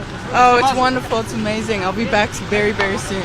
Anything evoke to you from after coming in India? Oh, I just love the people and the culture and the food, and I'm excited to see more. And can you give an example? An example? Yeah. That's anything evoke to you after coming in India? It's very welcoming. Everyone's very, it's a very exciting place. A lot of opportunities. So If only everybody could be like this. It would be wonderful. All right, guys. Thank you. Thank you so much. Thank you so much. Thank you. John Kimmel and Tosca came through in 1983 when they were small, very small. As you have come first time to India? First time to India. What you will say to India culture? Oh, it's wonderful. It's amazing. I'll be back very, very soon. Anything evoke to you from after coming in India? Oh, I just love the people and the culture and the food, and I'm excited to see more. And can you give an example? An example? Yeah. That's anything evoke to you after coming in India? It's very welcoming. Everyone's very, it's a very exciting place. A lot of opportunities. So If only everybody could be like this. It would be wonderful. All right, guys. Thank you. Thank you so much. Thank you so much. Thank you. Breaking news coming in, viewers. Denying relief to leader of opposition Rahul Gandhi in a defamation case over his alleged remark on the Indian Army. The Allahabad High Court has observed that freedom of speech and expression does not include freedom to make statements which are defamatory to the Indian forces. A bench of Justice Subhash Vidyarthi thus rejected Rahul Gandhi's plea, who had moved the High Court challenging the defamation case as well as the summoning in the order. The order has been passed, passed in February 2025 by an MP MLA court in Lucknow. Joining me live on this broadcast is my legal executive editor, Ridham Anand Bharadwaj. Ridham, now Rahul Gandhi is in trouble. The court has made it abundantly clear that there is a difference in freedom of speech and making defamatory remarks against the armed forces. Absolutely. Madhurima, let's tell our viewers a 25-page order from the UP court passed. Para 22 very crucial, where these were statements made at a press conference where the court says it is evident Rahul Gandhi made these defamatory statements knowing that they would be heard by the press, where he had stated that not a single question is being asked from the press about the China capturing certain Indian territory, alleging that certain soldiers had been killed or trashed at Arunachal Pradesh. He also says Indians press was not questioning this. This is during the Doklam crisis. This case has now reached the High Court, and the court has said that we believe it's a fit case for defamation. They've also said very interestingly, and I think we should tell our viewers, Rahul Gandhi filed this affidavit disclosing there are 24 cases. He has 24 criminal history cases pending against him, and he has also been convicted for the offences under defamatory sections. He has a stay order passed in his favor in one case. We have to see how the court will proceed, but a very strong indictment coming once again for Rahul Gandhi, who will have to face trial in this case. Well, thank you, Ridham, for those updates. Moving on, viewers, let's shift our focus to more news coming in from across the length and breadth of the nation in this edition of Bharat in 5.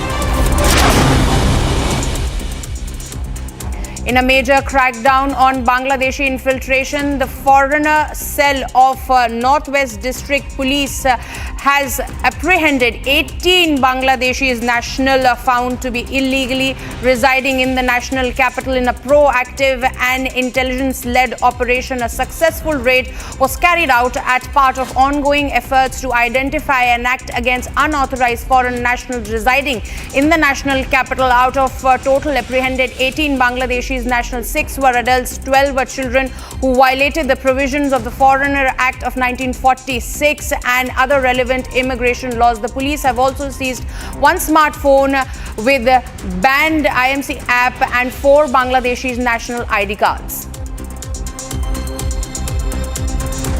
Tribal outfits in Ranchi observed Jharkhand Bandh over ramp construction near a sacred site in Ranchi. The protesters blocked the Ranchi-Dalotganj road near Bijupara this morning and staged a demonstration as part of the Bandh. Several organizations took a torchlight procession demanding the immediate dismantling of the newly constructed ramp in Siaram Toll, claiming that the structure obstructs access to their religious site and could impact its sanctity due to traffic movement. Defence Minister Rajnath Singh met Australian Deputy Prime Minister and Minister of Defence Richard Marles in the national capital. Both Rajnath Singh and Marles had bilateral talks focusing on defence cooperation and bilateral ties between India and Australia. Rajnath Singh also emphasised on working towards the growth in the strategic ties between Delhi and Canberra, while Australian Defence Minister Richard Marles said that Australia's relationship with New Delhi is of highest priority. I hope that in the coming years, we work with a renewed momentum, effectively contributing to growth of bilateral defence relations. Excellency, today is the 5th anniversary of elevation of our relations to comprehensive strategic partnership. I appreciate the significant strides made in our bilateral relationship across a wide range of sectors, from political exchanges to defence partnership. A rescue operation aimed at evacuating 113 stranded tourists from North Sikkim's Lashan was called off due to adverse weather condition. An Mi-17 helicopter carrying 9 NDRF personnel took off from Pangong Airport at 6 a.m. but was forced to return without carrying out the mission. The tourists have been stranded at Lashan for over a day as incessant rainfall triggered multiple landslides, blocking key roads and cutting off access to the area. The Met Department has issued a red alert for North Sikkim, warning continued of heavy rainfall over the next 3 days. The Indian Army has been at the forefront of relief and rescue efforts under the ongoing humanitarian mission Operation Jal Rahat 2 in Manipur. Army columns have evacuated over 1,560 people so far. Major evacuation have taken place in Venkel, where 584 individuals were rescued, at JNMS Hospital, where 569 people were rescued. The rescue teams have also evacuated 65 individuals from Lamlong and 75 from Haijang, where operations included navigations through challenging terrain and a fast flood stream due to breach in the bund of Imphal River, equipped with rescue boats, medical teams and essential relief materials. The army troops have been operating in close coordination with the Assam Rifles, NDRF, SDRF and the civil administration.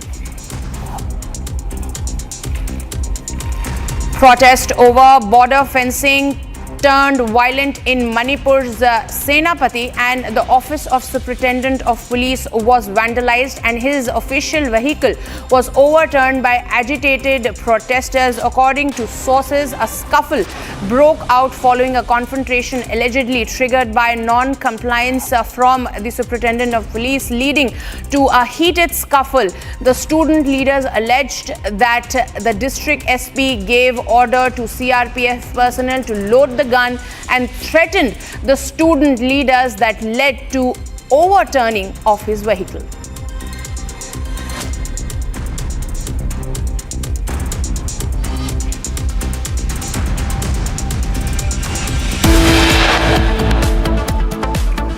Congress's jibe of India is not Narendra. BJP hits back at Congress. More on this after a short break.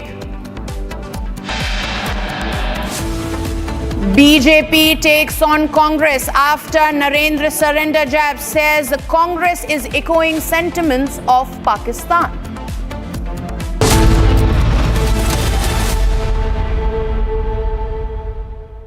Amity University has one of India's largest merit scholarship programs for brilliant students.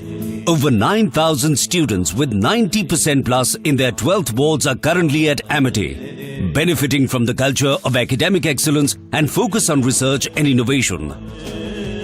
To be with like-minded students who want to be successful, apply at amity.edu/scholarships. दादी के हाथों का जादू और खुशबू से महकता घर, माँ की मुस्कुराहट और खाने की सुगंध, MDH गरम मसाला, क्योंकि हर रिश्ता है स्वाद से जुड़ा। विमल में गुलिस्तां के ये कुछ लजीज फरिश्ते जब साथ घुलें तो जी ललचाए और दिल कहे कि स्वाद की जुबां में खुद को ऐसे डुबाऊं कि निकल ना पाऊं। विमल की जुबां कुछ है ही ऐसी, मानते हैं? विमल, बोलो जुबां कैसी?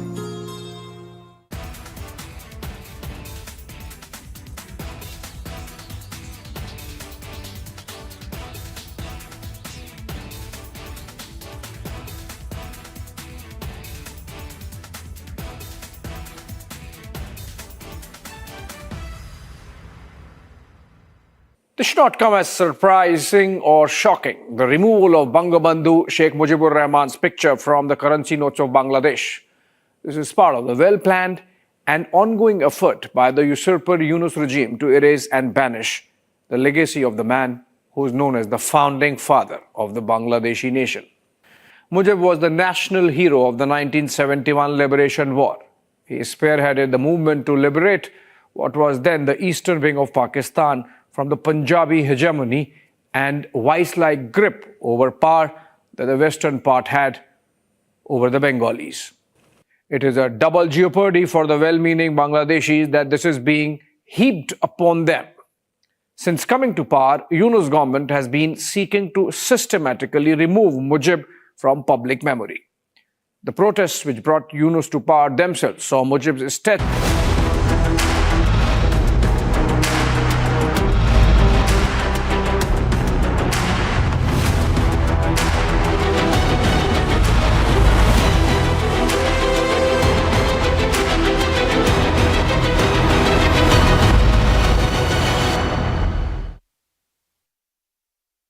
Mahi sir, how much do you love your fans? Honestly, I love my new fans. पुराने वाले बेकार में शोर करते Sir, fans है शोर तो करेंगे ही ना? नए वाले नहीं करते. And they listen to what I say. The new generation Orient BLDC fans. Super silent performance with voice control. Silly me आए तो और Cricket fans. MDH की हल्दी मिर्ची धनिया करे कमाल, ये रंग दे, ये खुशबू दे, ये तीखा, ये कम पड़े, क्या निराला MDH मसाला। विमल में गुलिस्तां के ये कुछ लजीज फरिश्ते जब साथ घुलें तो जी ललचाए और दिल कहे कि स्वाद की जुबां में खुद को ऐसे डुबाऊं कि निकल ना पाऊं। विमल की जुबां कुछ है ही ऐसी, मानते हैं? विमल, बोलो जुबां कैसी? This should not come as surprising or shocking, the removal of Bangabandhu Sheikh Mujibur Rahman's picture from the currency notes of Bangladesh. This is part of the well-planned and ongoing effort by the usurper Yunus regime to erase and banish the legacy of the man who is known as the founding father of the Bangladeshi nation. Muijb was the national hero of the 1971 Liberation War. He spearheaded the movement to liberate what was then the eastern wing of Pakistan from the Punjabi hegemony and vice-like grip over power that the western part had over the Bengalis. It is a double jeopardy for the well-meaning Bangladeshis that this is being heaped upon them. Since coming to power, Yunus government has been seeking to systematically remove Muijb from public memory. The protests which brought Yunus to power themselves saw Muijb's statues being brought down in the most demeaning manner from public places. You wouldn't have forgotten the tearing apart of... From Asia's largest news headquarters, setting the agenda for Bharat.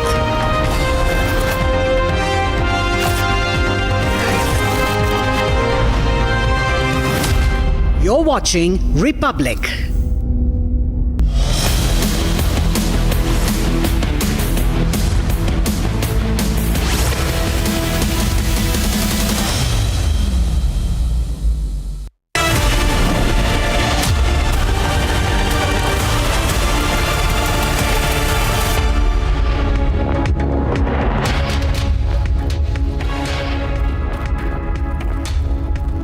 back, viewers. This is Republic and you're watching Live and Breaking with me, Madhurima Mishra. Now, viewers, Congress has passed a jibe against Prime Minister Narendra Modi, saying Narendra is not India. Now, this has met with a very strong response from the Bharatiya Janata Party, that has went ahead and said that the Congress party is echoing the sentiments of Pakistan. We'll get you more on this, but after the headlines. आप इनके 10 साल का कार्यकाल देख लीजिए. Take a look at the 11 years of his tenure.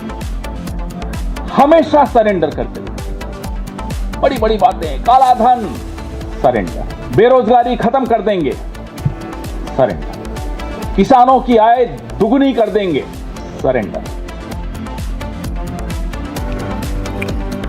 Narendra is not India. India is not Narendra. Congress's surrender jab at Prime Minister.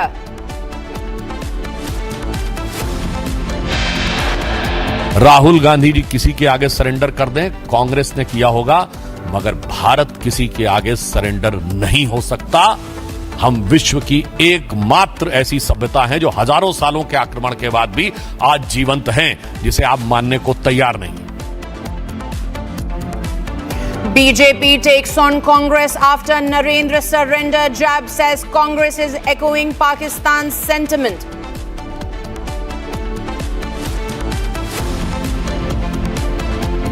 Impeachment motion against Justice Yashwant Verma is a matter related to the corruption in judiciary. So there is no scope for any politicking. There is no scope for taking a separate political position for every party. So Parliamentary Affairs Minister confirms impeachment against Yashwant Verma to be introduced in Parliament monsoon session. CGI BR Gavai defends collegium system, caution judges accepting post-retirement jobs.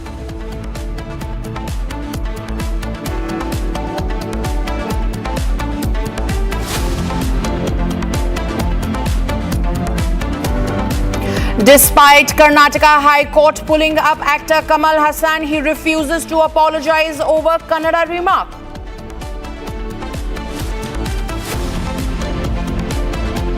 Bilawal Bhutto's rant on Indian Muslim backfires. Reporter cites Operation Sindhu unity briefing.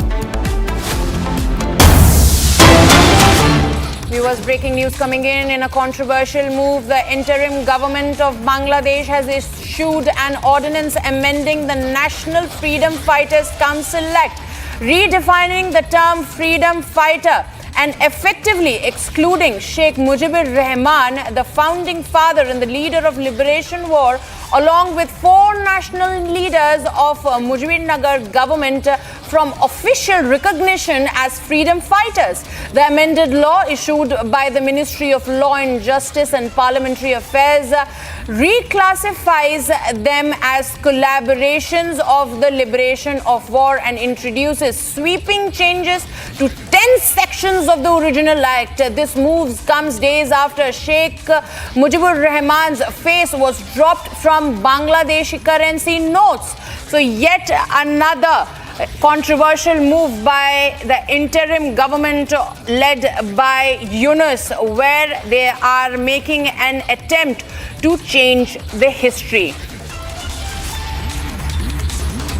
Joining me live on this broadcast is my colleague Kishalay from our Bangla newsroom. Kishalay, yet another controversial move by the Yunus regime. What more can you tell us?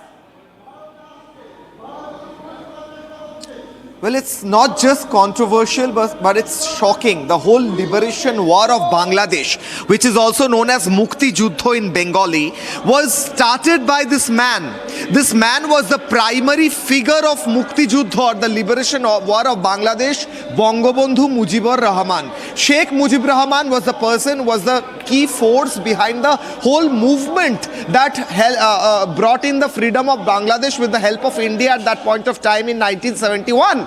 Now Sheikh Muijb Rahman has been declared as Mukti Juddhe Shohojogi, which means associate of the liberation war. So he's not the primary person of this whole liberation war that happened. He's not a Mukti Jodha. He's not the warrior. He's not the person who has done it. He has helped in the process. And the whole definition of Mukti Juddho, the liberation war, has been changed. And also the definition that the new ordinance brought by the Bangladeshi interim government led by Muhammad Yunus has now changed the way in which Mukti Jodha, or the warriors or the fighters of this liberation war, will be defined. So the whole perspective is now that Mukti Jodha are only the ones, the warriors or the fighters are only, the freedom fighters are only the ones who has actually taken a gun in their hand and fired in order to kill a Pakistani soldier or whatever was there at that point of time.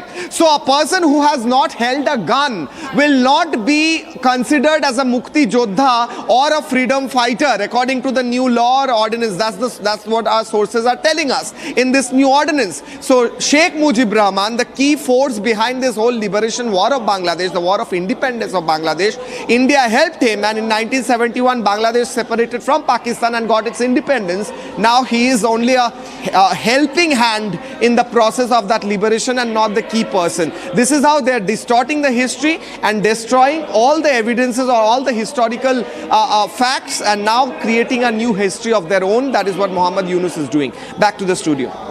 Giving us those details, it's clear that this is a distortion that should not happen. Freedom Fighters Act has been revised in Bangladesh. Thank you for joining us with those details. There is more breaking news that's coming in at the top of this hour. Breaking news coming in as rescue operations continue in the flood and landslide affected areas of Sikkim.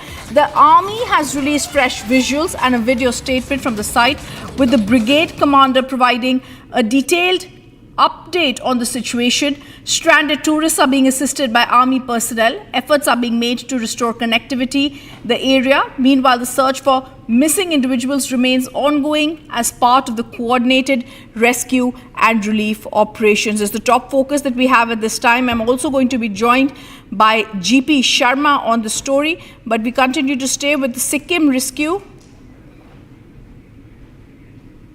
But first, I'm going to go and take a reaction of Brigadier H.S. Lider, the brigade commander that's coming in. I'm at the location where there was a massive landslide which occurred on the night of 1st of June. But as a prelude to this, I must tell you that very, very heavy rains have been experienced in this area from 30th of May onwards. And the rains were so heavy and unprecedented that if you take your attention, which is on this on the other side of the mountain, you can see this huge waterfall and the huge river which has been created on the landslide, which never existed before. And because of which we carried out certain precautionary evacuations. However, this area being stable and totally nothing was anticipated here. So there were around 50 to 70 personnel who were residing here.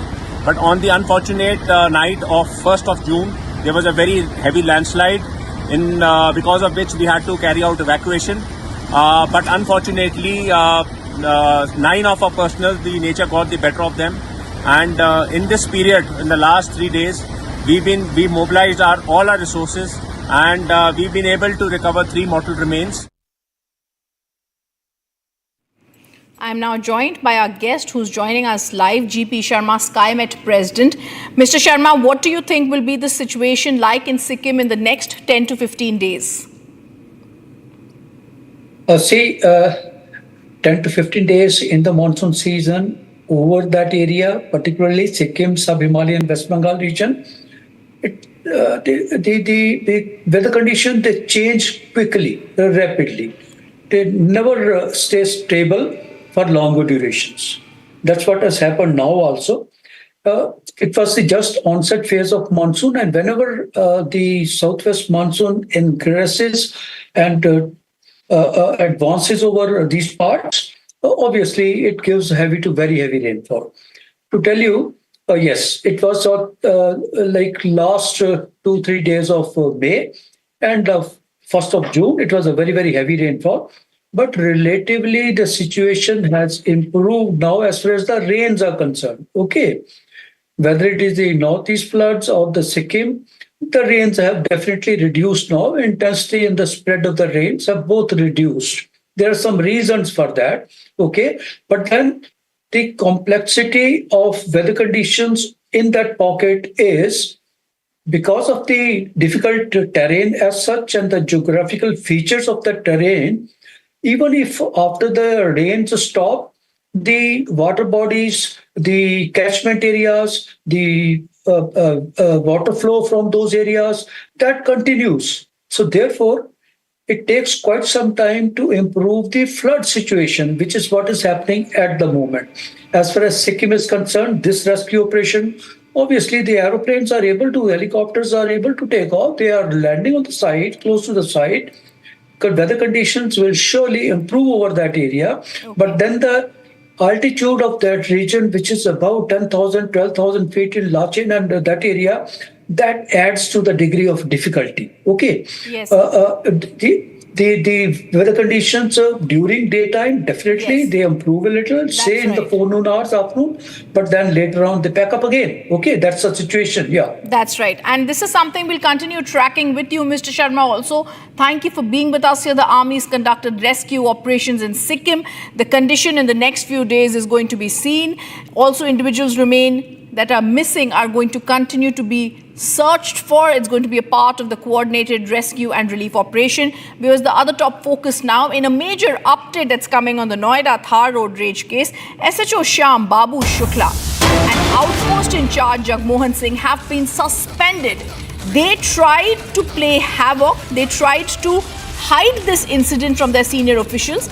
A department inquiry has been initiated against both these officers. Meanwhile, 5 police teams have also been formed to track down the accused, and Sector 24 police have also seized the Thar vehicle that was there across those roads. I'm also going to be joined by my colleague Akil, who's been tracking this incident. We have Akil with us live. Akil, we saw those visuals first on Republic TV, where we saw the eyewitnesses say the argument turned violent before the Thar driver deliberately accelerated, mowing down the incident.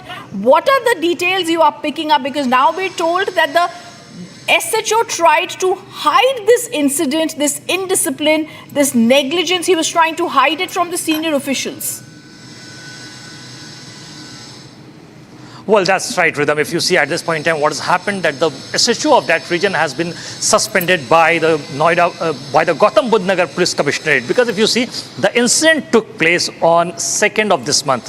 And after that, what we have been seeing that the incident came to limelight after we broke this on the national television or yesterday itself. And after that, you see a major action has been taken in this direction, and a fine of 68,500 rupees has been slapped on the main accused who was driving the vehicle at that point in time. Apart from that, if you see, a 5-member team has already been formed by the Gautam Budh Nagar Police Commissionerate. And in the latest, what we have seen that earlier when that incident took place, the incident basically took place due to a very trivial issue. There were 2 different groups, and due to a social media post regarding an Instagram post, this incident took place. One group was saying that you are supposed to delete this post. Another group restrained from deleting that post, and after that a brief altercation basically changed into a physical assault. And then when one group 2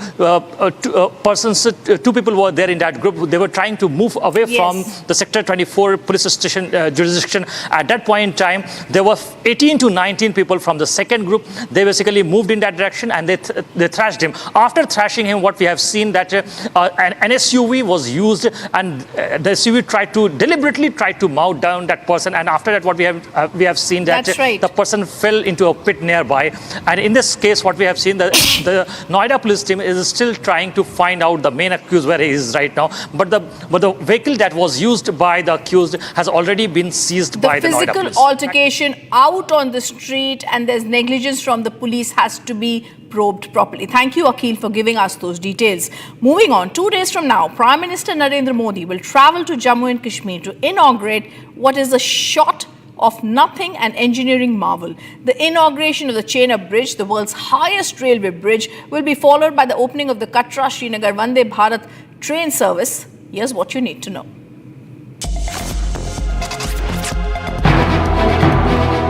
Prime Minister Narendra Modi will be inaugurating the Chenab Bridge on June 6th. This is the world's highest railway bridge located in Jammu and Kashmir. The bridge is a part of the Udhampur-Srinagar-Baramulla railway link, a 272-kilometer long railway project. The iconic Chenab railway bridge, the world's highest railway arc bridge, will be part of the Katra to Sangaldan stretch, connecting New Delhi directly to Kashmir via Katra. Situated in the Riyasi district of Jammu and Kashmir, the Chenab Bridge is an engineering marvel, standing at a height of 359 meters above the riverbed. It will officially connect the Kashmir Valley with the rest of India via rail for the first time in history.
Has now expressed concern over the atmosphere in Jammu and Kashmir following the attack, attributing it to a divisive narrative driven by the RSS. He's warning this environment is not confined to Jammu and Kashmir alone, and this is saying that it's unsettling. He's seeing similar sentiments everywhere. A narrative that is trying to be created. I want to first put out that reaction by the NC leader, and then I want to go across to my colleague Zeenat. आपने अभी बताया, मैं अभी meeting से निकला हूँ, अभी आपने बताया तो इसके क्रेडेंशियल्स चेक करते हैं और एक माहौल जो आपको पता ही है जम्मू कश्मीर के लोगों के खिलाफ, बिलखुसूस कश्मीर के लोगों के खिलाफ कैसे बनाने की कोशिश की गई थी राइट विंग के जरिए, आरएसएस के जरिए। इस पहलगाम में जो इंसिडेंट हुआ उसके बाद और बहुत सारी जगहों पे, देहरादून में भी, उत्तराखंड में, दिल्ली में या चंडीगढ़ में भी इस तरह के इंसिडेंट्स आपने देखे। ज़्यादातर हिंदुस्तान के लोगों ने इस तरह की साजिशों का या इस तरह के हालात को धकेला, उसको कबूल नहीं किया। मगर एक जो राइट विंग है आरएसएस, बीजेपी, जो उनका इकोसिस्टम है, उनने अभी भी इस पैटर्न पे जो है काम करना बंद नहीं किया है कश्मीरियों को कश्मीरी होने के लिए और कश्मीरी मुसलमान होने के लिए। तो वो दुश्मन समझते हैं और उनको असॉल्ट भी करते हैं, हमला भी करते हैं, न सिर्फ उनकी जान पे, कश्मीर के हुकूक पे भी। तो ये एक इकोसिस्टम का एक पूरा पैटर्न है, इकोसिस्टम की एक पॉलिसी है जिसमें बीजेपी एक जमात है जो हाकिम है, उनके पास एडमिनिस्ट्रेशन है जो ये होने देना चाहती है और ये रोकने के लिए मुझे नहीं लगता कि इस हुकूमत। Let me go across to Zeenat, who's joining us. It's once again the NC MP Zeenat who's at it again. Rulla provokes again. He tries to give a communal spin and he's blaming BJP RSS for the post-Pahalgam sentiment. It's again a certain section trying to create a false anti-national narrative.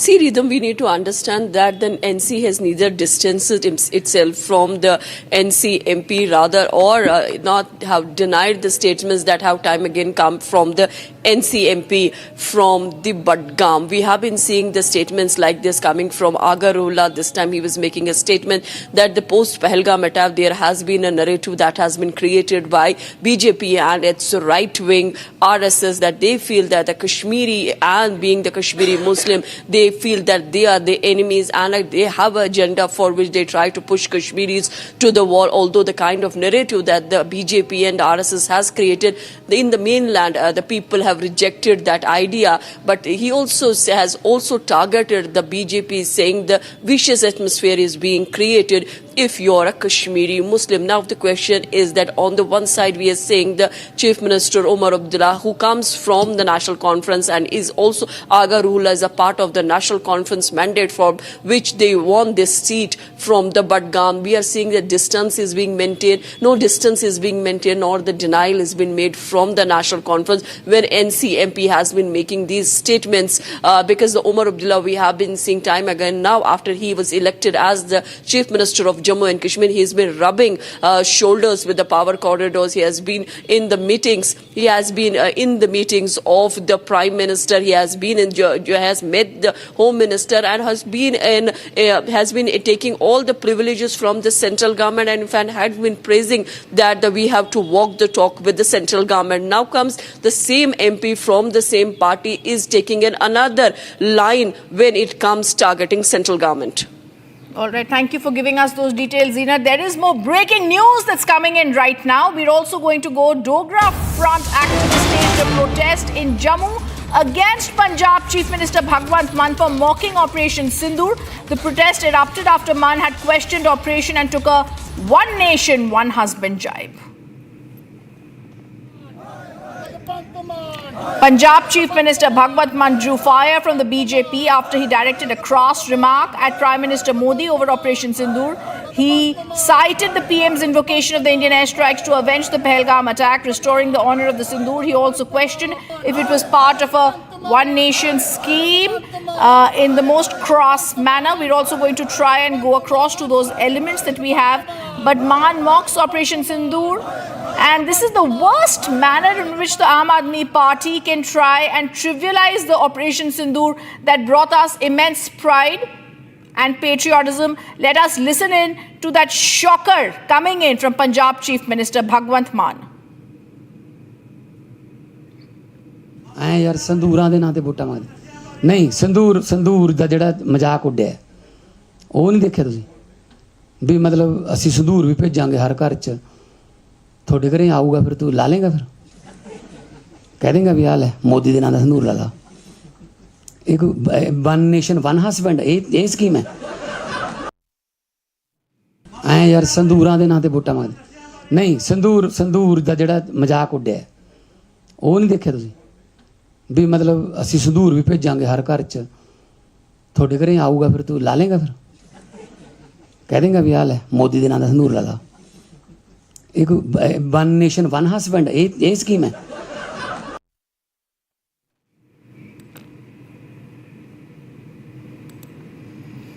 And a honeymoon in Meghalaya has turned into a heartbreaking tragedy for the family of a newlywed couple from Indore. 8 days after they were reported missing, the decomposed body of the husband has been recovered. The search for his wife continues. The family is demanding a CBI probe alleging foul play. What was meant to be a celebration of new beginnings has ended in sorrow and unanswered questions. 30-year-old Raja Raghuvanshi and his wife Sonam had travelled to Meghalaya's scenic Sohra region for their honeymoon. But on May 23rd, they went missing. On Monday, Raja's highly decomposed body was recovered from a deep gorge near the waterfall. His wife is still untraceable. The circumstances surrounding their disappearance remain murky, but Raja's family believes this was no accident. क्योंकि यहाँ कहीं CCTV camera कहीं पे है नहीं। दूसरी चीज़ जो parking yard जहाँ पे से बॉडी मिली है वो कुछ बहुत मतलब करीब साल या 2 साल से बंद है, यहाँ पे कोई कैमरे नहीं लगे हुए नहीं है। और इसमें जब तक सीबीआई नहीं आएगी तब तक मुझे लगता नहीं है कुछ सुराग मिलेगा, क्योंकि किसी पे डेफिनेटली हम लोग बोल सकते नहीं इसने ही करा है। Meghalaya police have confirmed Raja's identity but are yet to provide clarity on the cause of death. They say investigations are ongoing, but the family isn't convinced. Meghalaya police have recovered the suspected murder weapon, a dao, along with a mobile phone from the deepest gorge. The family of Raja Raghuvanshi, however, have demanded a CBI probe into what they believe is a case of murder linked to robbery. A honeymoon has turned into a nightmare. वहाँ पर बारिश काफ़ी हो रही थी, उसके बावजूद वहाँ के पुलिस एनडीआरएफ ने मिलकर और उसके शव को खोजा है। हमें लगता है उनकी पत्नी की भी तलाश की जा रही है। मध्य प्रदेश सरकार, केंद्र सरकार, गृह मंत्री अमित शाह जी और वहाँ की सरकार तीनों ने मिलकर वहाँ पर प्रयास किए हैं। हमारे सांसद जी भी वहाँ गए थे और मैं भी लगातार टच में हूँ। And now the demand is for answers, accountability, and above all, justice.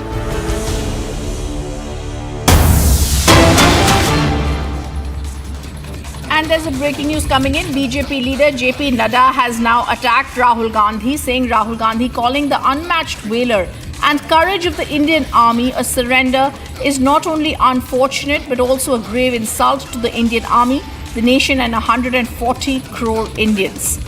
If any Pakistani had said this, we would have laughed at him. But after the way Operation Sindhu wreaked havoc in Pakistan, no one from the people of Pakistan to its army and even its Prime Minister dared to say this. But Rahul Gandhi is saying this. This is nothing less than treason. These words coming in from the BJP leader who takes a jibe on Rahul Gandhi. Rahul's remarks are unfortunate and an insult to the army.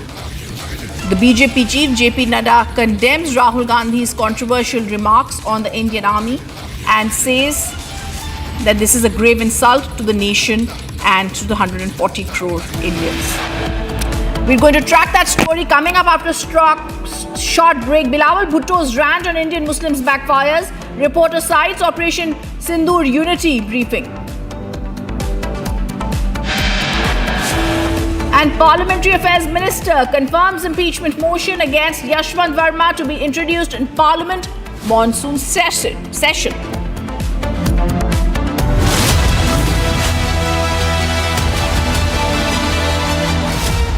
ये है secret recipe MDH का जीरा SIP जल जीरा मसाला। SIP जीरा SIP MDH का जल जीरा सिप MDH का जल जीरा सिप।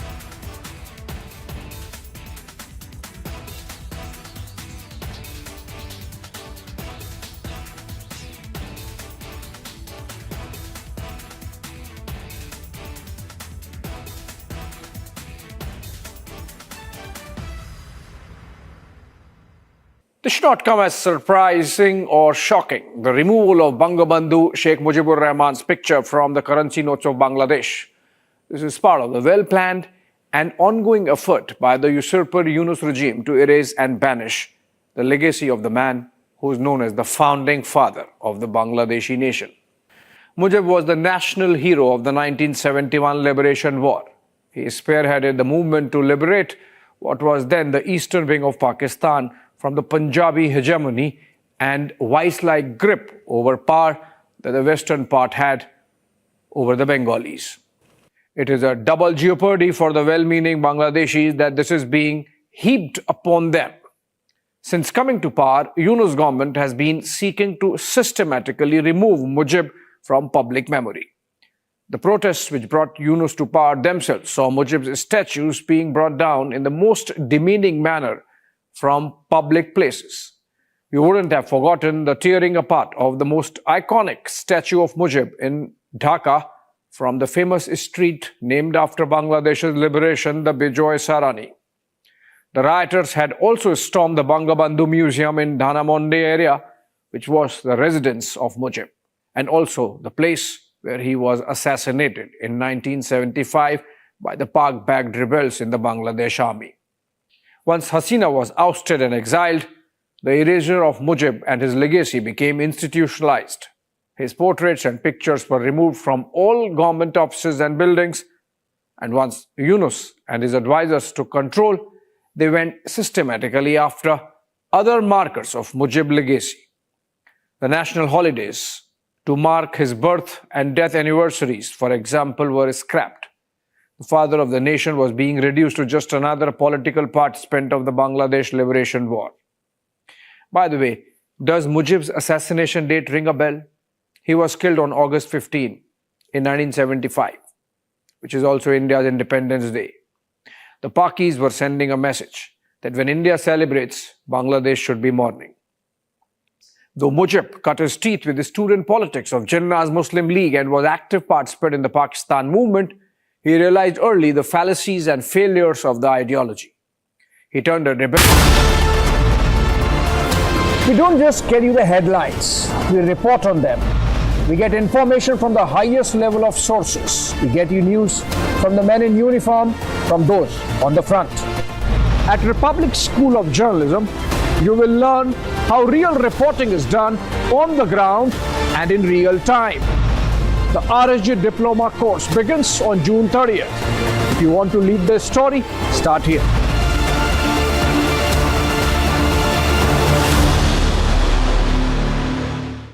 मेरी नई हुंडई एक्स्टर तुमने भी तो कल नई कार ली है ना, उसमें भी तो होगा ना ये वॉइस इनेबल सनरूफ है ना अंकल, सिंगर इनेबल सनरूफ। और बेनिफिट्स ये तो मिले होंगे ना? ये मिला। हाँ? हुंडई कार्स पर मिल रही है अमेजिंग डील्स। वैसे लोगे तो आप हुंडई ही, चाहे दिल की सुनो या डील्स की। MDH की देगी मिर्च, देगी मिर्च का तड़का, अंग अंग फड़का। MDH की देगी मिर्च। विमल में गुलिस्तां की ये कुछ लजीज फरिश्ते जब साथ घुले तो जी ललचाए और दिल कहे कि स्वाद की इस जुबान में खुद को ऐसा डुबाऊं कि निकल ना पाऊं। विमल की जुबान कुछ है ही ऐसी, मानते हैं ना? विमल, बोलो जुबान Kesari.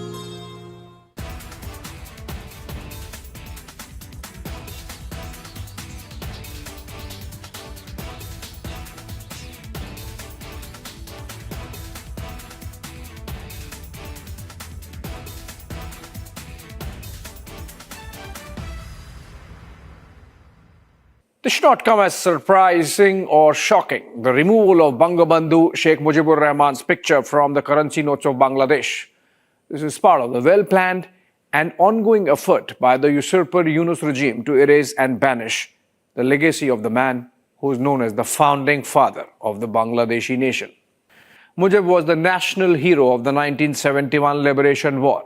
He spearheaded the movement to liberate what was then the eastern wing of Pakistan from the Punjabi hegemony and vice-like grip over power that the western part had over the Bengalis.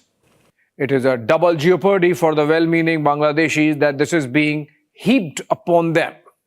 Since coming to power, Yunus government has been seeking to systematically remove Muijb from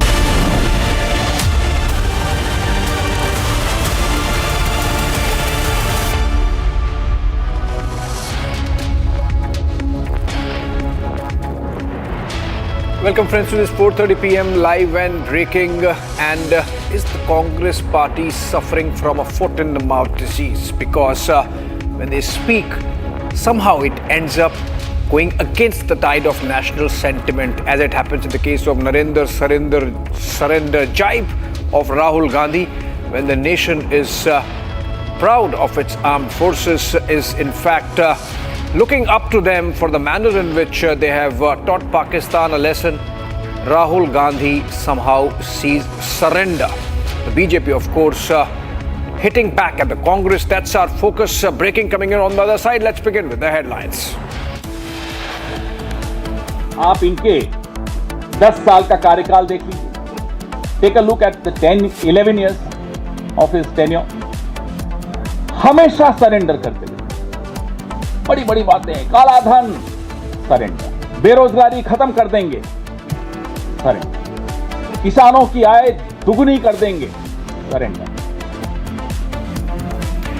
Narendra is not India, India is not Narendra. Congress's surrender jibe at the Prime Minister. Rahul Gandhi ji किसी के आगे surrender कर दें, कांग्रेस ने किया होगा, मगर भारत किसी के आगे सरेंडर नहीं हो सकता. हम विश्व की एकमात्र ऐसी सभ्यता हैं जो हजारों सालों के आक्रमण के बाद भी आज जीवंत हैं, जिसे आप मानने को तैयार नहीं. BJP takes on Congress after Narendra surrender jab says Congress is echoing Pakistan. Impeachment motion against Justice Yashwant Verma is a matter related to the corruption in judiciary. So there is no scope for any politicking. There is no scope for taking a separate political position for every party. So Parliamentary Affairs Minister confirms impeachment against Justice Yashwant Verma to be introduced in Parliament in monsoon session. CJI BR Gawai Defence Collegium System cautions judges accepting post-retirement jobs. Despite Karnataka High Court pulling up actor Kamal Haasan, he refuses to apologize over Kannada remark. Bilawal Bhutto's rant on Indian Muslims backfires. A reporter cites Sindhu unity during a briefing.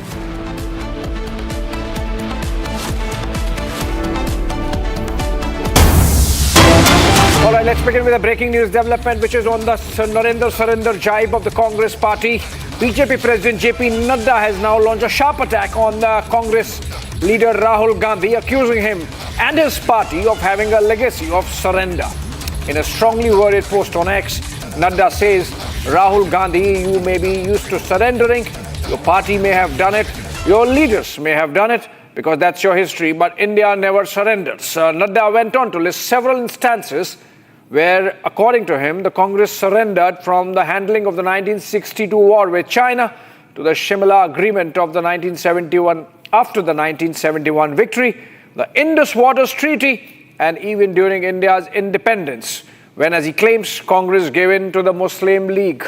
And this seems like a political big jiao turning out between the Congress and the BJP after Rahul Gandhi's relentless attacks on the party, the ruling party, and even the Prime Minister. Yesterday it was Narendra surrender. Today he's saying Modi is not India, India is not Modi, and that's let's look at some of the reactions that have come in, and then we go to how the BJP sees it. Let's listen to what Rahul Gandhi has said first.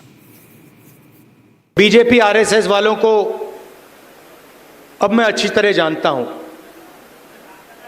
इन पर थोड़ा सा दबाव डालो, थोड़ा सा धक्का मारो, डर के भाग जाते हैं ये लोग. जैसे उधर से ट्रंप ने एक इशारा किया, फोन उठाया, कहा मोदी जी क्या कर रहे हो?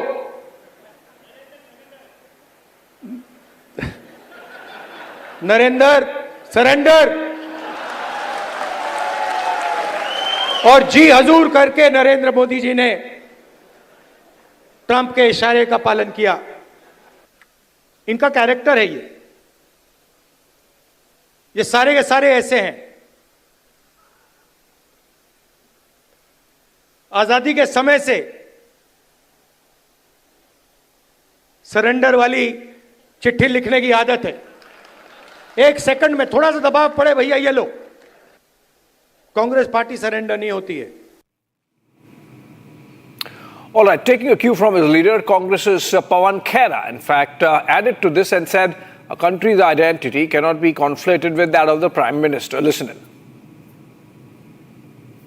ये देश 140 करोड़ भारतवासियों का है, सबका उतना ही है जितना नरेंद्र मोदी का है. तो ये मत सोच लीजिएगा कि Narendra Modi is India and India is Narendra Modi, ये गलत है. आप इनके 10 साल का कार्यकाल देख लीजिए. Take a look at the 11 years of his tenure. हमेशा सरेंडर करते हुए दिखेंगे, चीन को लाल आंख दिखाएंगे. अब चीन पर तो क्या ही बताएं आपको. चीन के बारे में तो ये इनकी हालत हो जाती है कि मुंह खुलता नहीं है चीन के लिए, और जब मुंह खुलता है तो क्लीन चिट देते हैं. अभी पिछले हफ्ते चीन पर साहब बोल रहे थे, नाम नहीं लिया चीन का. चीन का नाम लेने में इतना डरते हैं कि अपने ही देश के एक बहुत बड़े भूभाग की बेइज्जती कर देते हैं, क्योंकि एक शब्द नहीं बोल पा रहे चीन.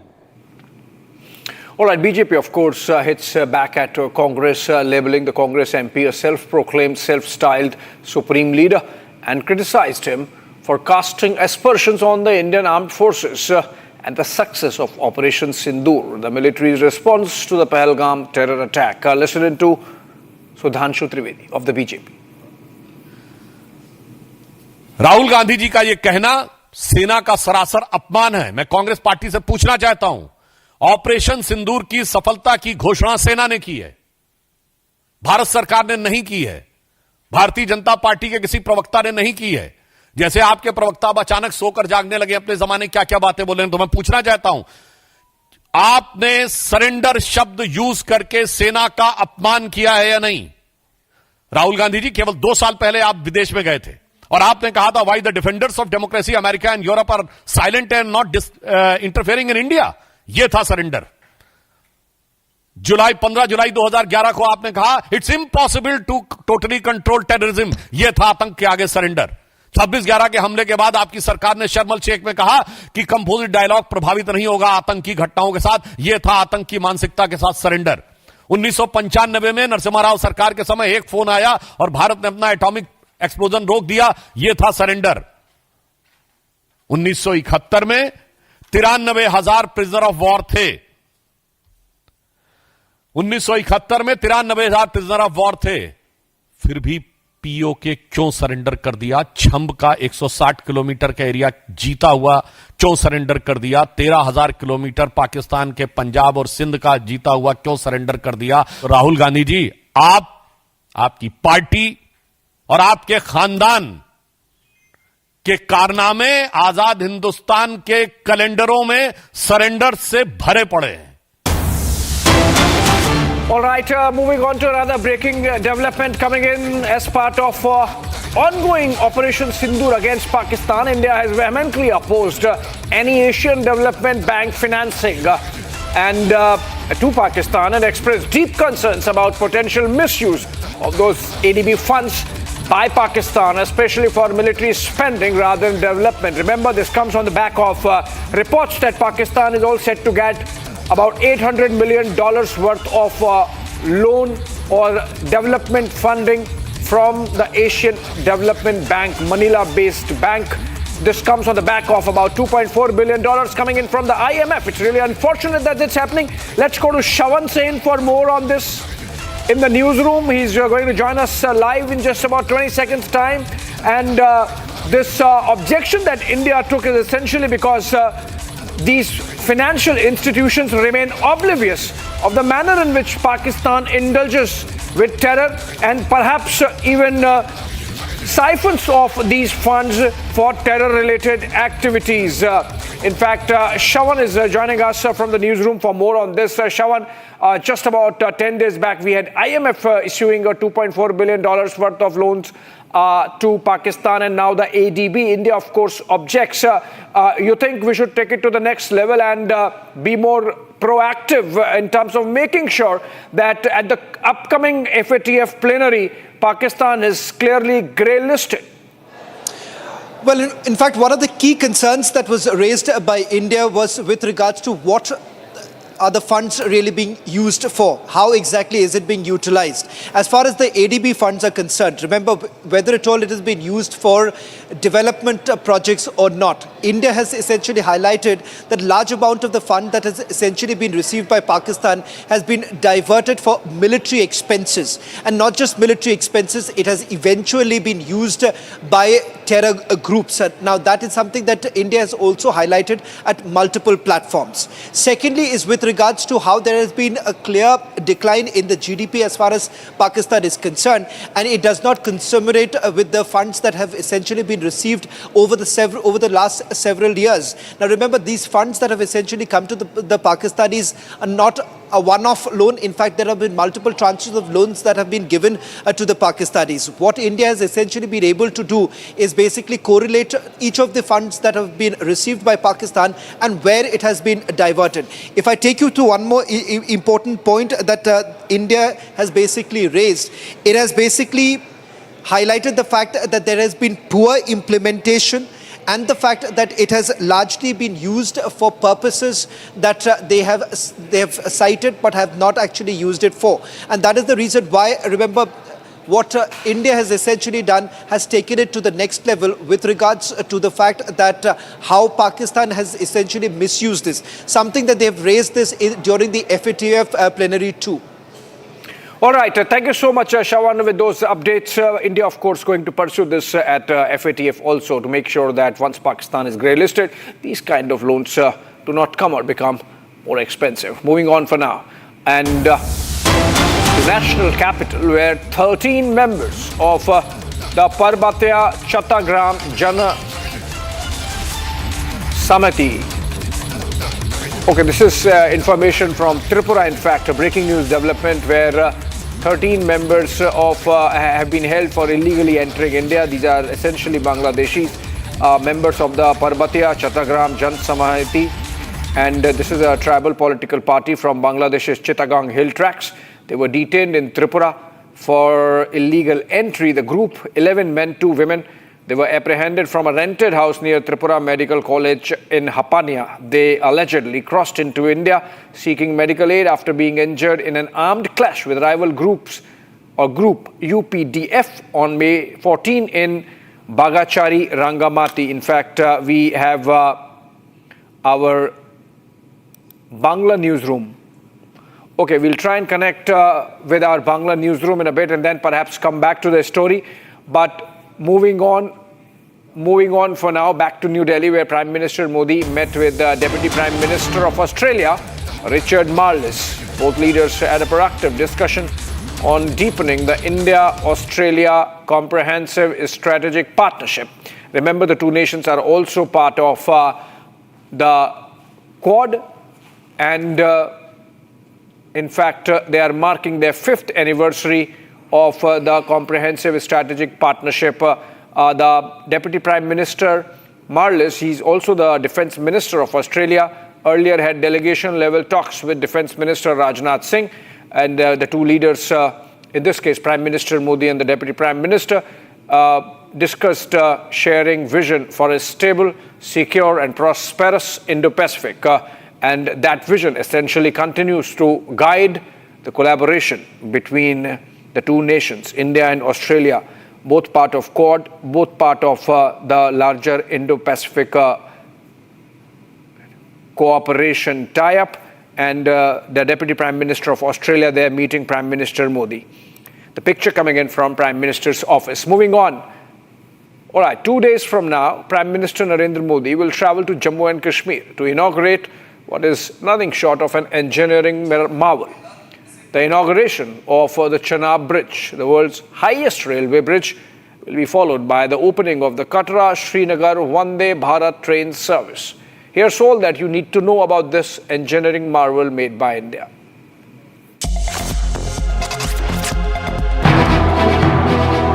Prime Minister Narendra Modi will be inaugurating the Chenab Bridge on June 6th. This is the world's highest railway bridge located in Jammu and Kashmir. The bridge is a part of the Udhampur-Srinagar-Baramulla railway link, a 272-kilometer long railway project. The iconic Chenab railway bridge, the world's highest railway arc bridge, will be part of the Katra to Sangaldan stretch, connecting New Delhi directly to Kashmir via Katra. Situated in the Riasi district of Jammu and Kashmir, the Chenab bridge is an engineering marvel, standing at a height of 359 meters above the riverbed. It will officially connect the Kashmir Valley with the rest of India via rail for the first time in history.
All right, let's look at some other stories from across the country in a wrap in Bharat in 5 minutes. In a major crackdown on Bangladeshi infiltration, the foreigner cell of the Northwest District of Delhi Police apprehended 18 Bangladeshi nationals found to be illegally residing in Delhi. In a proactive and intelligence-led operation, a successful raid was carried out as part of the ongoing efforts to identify and act against unauthorized foreign nationals residing in the National Capital Territory. Out of total apprehended 18 Bangladeshi nationals, 6 were adults and 12 children who violated the provisions of the Foreigners Act 1946 and other relevant immigration laws. The police have also seized 1 smartphone with the banned IMO app and 4 Bangladeshi national ID cards.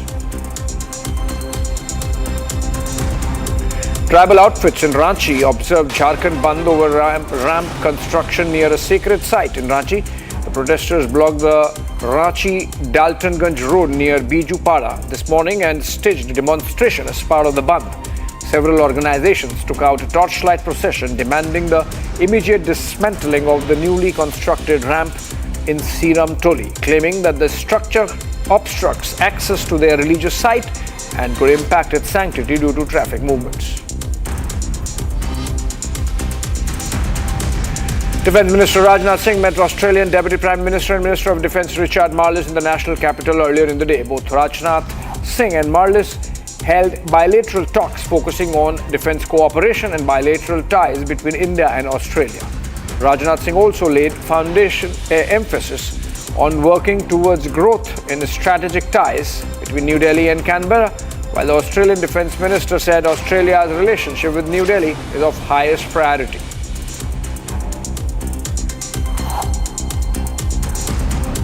I hope that in the coming years, we work with a renewed momentum, effectively contributing to growth of bilateral defence relations. Excellency, today is the 5th anniversary of elevation of our relations to comprehensive strategic partnership.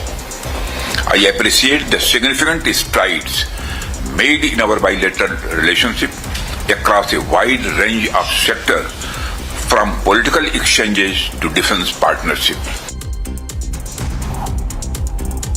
A rescue operation aimed at evacuating 113 stranded tourists from North Sikkim's Lachen was called off due to adverse weather conditions. An Mi-17 helicopter carrying 9 NDRF personnel took off from Pakyong Airport at 6 a.m. but was forced to return without carrying out the mission. And the tourists have been stranded in Lachen for over a day as incessant rainfall triggered multiple landslides, blocking key roads and cutting off access to the area. The Met Department has issued a red alert for North Sikkim, warning of continued heavy rainfall over the next 3 days.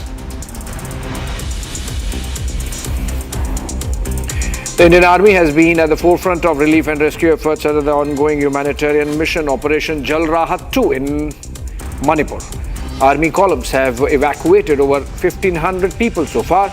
Major evacuations have taken place in Wanki, where 500 plus individuals were rescued, and at JNIMS Hospital, where 570 people were rescued. The rescue teams also evacuated 65 individuals from Lamlong and 75 from Hianjiang, where operations including navigating through challenging terrain and fast flood stream due to a breach in the Bandh of the Imphal River. Equipped with rescue boats, medical teams and essential relief materials, the army troops have been operating in close coordination with the Assam Rifles, NDRF, SDRF and the civil administration. Protests over border fencing turned violent in Manipur's Senapati, and the office of the Superintendent of Police was vandalized and his official vehicle was overturned by agitated protesters. According to sources, a scuffle broke out following a confrontation allegedly triggered by non-compliance from the SP, leading to a heated scuffle. The student leaders alleged that the district SP gave the order to 1 CRPF personnel to load the gun and had threatened the student leaders. That led to the overturning of the vehicle and the ensuing melee.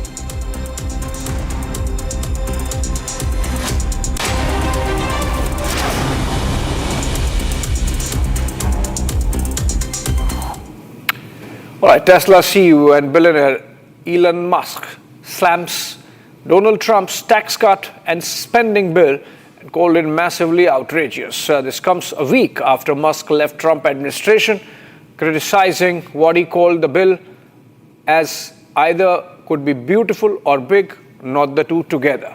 Here is a report. Tesla titan Elon Musk hits out at Donald Trump's tax cut and spending bill, calling it a disgusting abomination. Musk said that spending and tax cuts proposed in the bill would balloon the US national debt. His comments come a week after Musk abruptly left the Trump administration. Further, Musk called the bill massively outrageous. The tech billionaire left the administration abruptly last week after 129 days working to cut costs with its team known as Dodge. Musk also supported Trump in last year's presidential elections with donations more than $250 million. Interestingly, this comes at a crucial time for Trump's big and beautiful bill, which needs to be approved by the Senate if it is to become a law. The deadline ends today, which can define his second term and set the course for the US economy. All right, a short break, and on the other side, Parliamentary Affairs Minister Kiran Rijiju confirms impeachment against Justice Yashwant Verma. The motion to be introduced in the upcoming monsoon session of Parliament.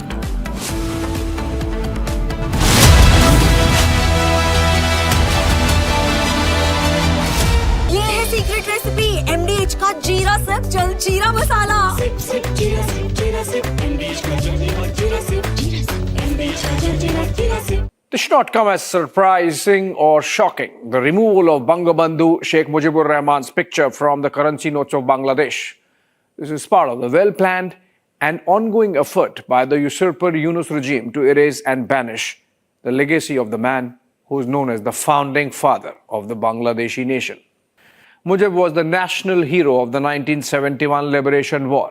He spearheaded the movement to liberate what was then the eastern wing of Pakistan from the Punjabi hegemony and vice-like grip over power that the western part had over the Bengalis.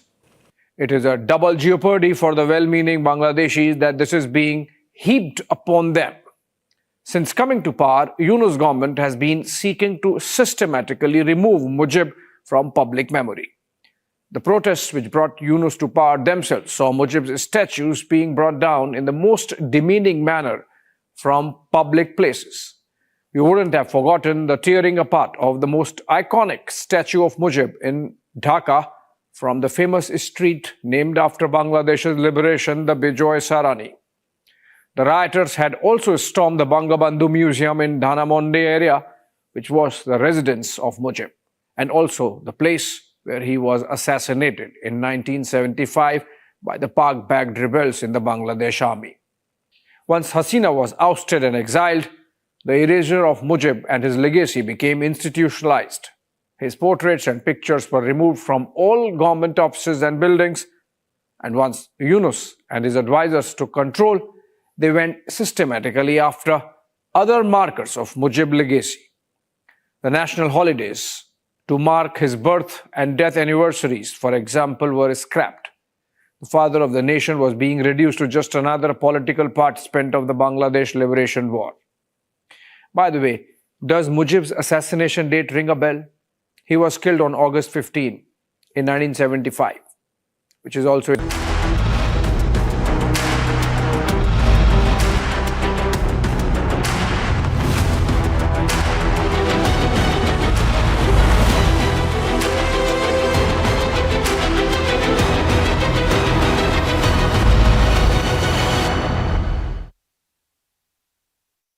Mahi sir, how much do you love your fans? Honestly, I love my new fans. पुराने वाले बेकार में शोर करते Sir, fans हैं शोर तो करेंगे ही ना? नए वाले नहीं करते. And they listen to what I say. The new generation Orient BLDC fans. Super silent performance with voice control. Silly me, I thought. Cricket fans. MDH की हल्दी मिर्ची धनिया करे कमाल ये रंग दे ये खुशबू दे ये तीखा ये कम पड़े क्या निराला MDH मसाला विमल में गुलिस्तां की ये कुछ लजीज फरिश्ते जब साथ घुले तो जी ललचाए और दिल कहे कि स्वाद की इस जुबां में खुद को ऐसा डुबाऊं कि निकल ना पाऊं। विमल की जुबान कुछ है ही ऐसी, मानते हैं ना? विमल, बोलो जुबान केसरी।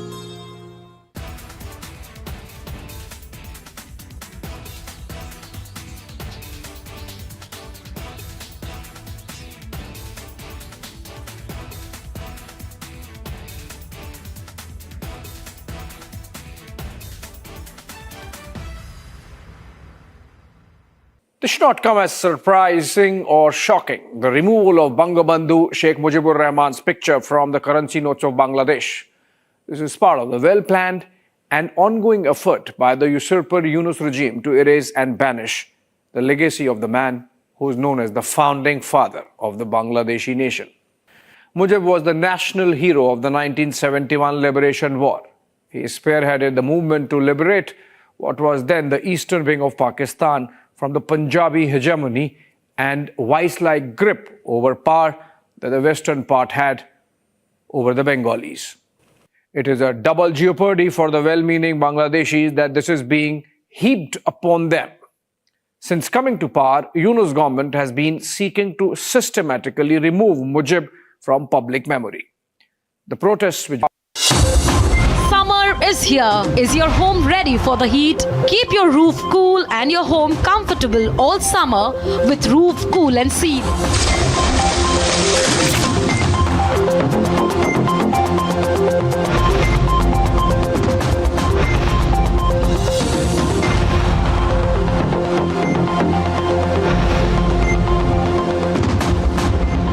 पसीना मत बहाओ, Berger roof cool and seal लगाओ।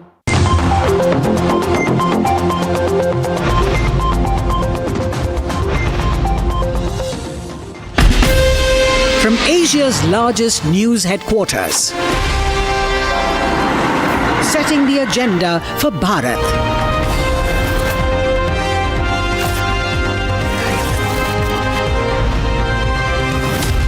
You're watching Republic.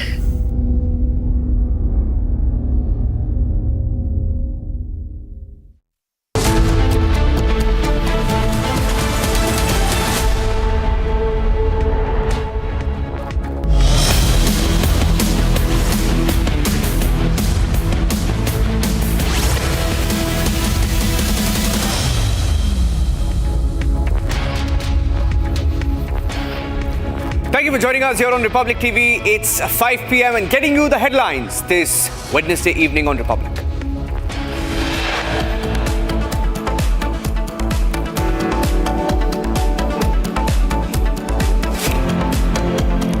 Narendra is not India, India is not Narendra. Congress has surrendered jab at the Prime Minister. There's a big political fight over it.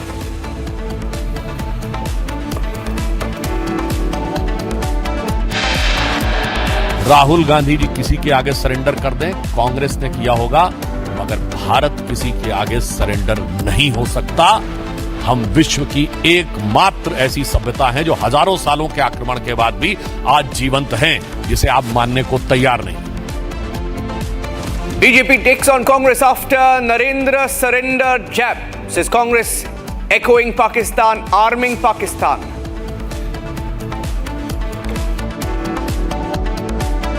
Impeachment motion against Justice Yashwant Verma is a matter related to the corruption in judiciary. So there is no scope for any politicking.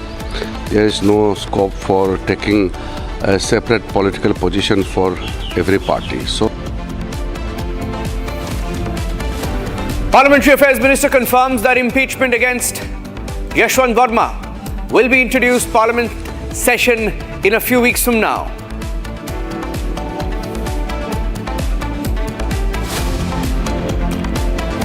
Chief Justice of India defends the collegium system but cautions judges who accept post-retirement jobs.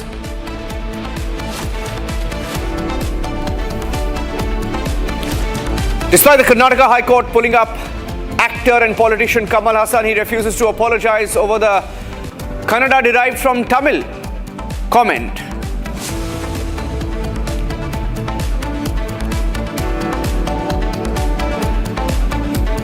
Bilawal Bhutto's rant on Indian Muslims backfires. Reporter cites Operation Sindhu unity briefing.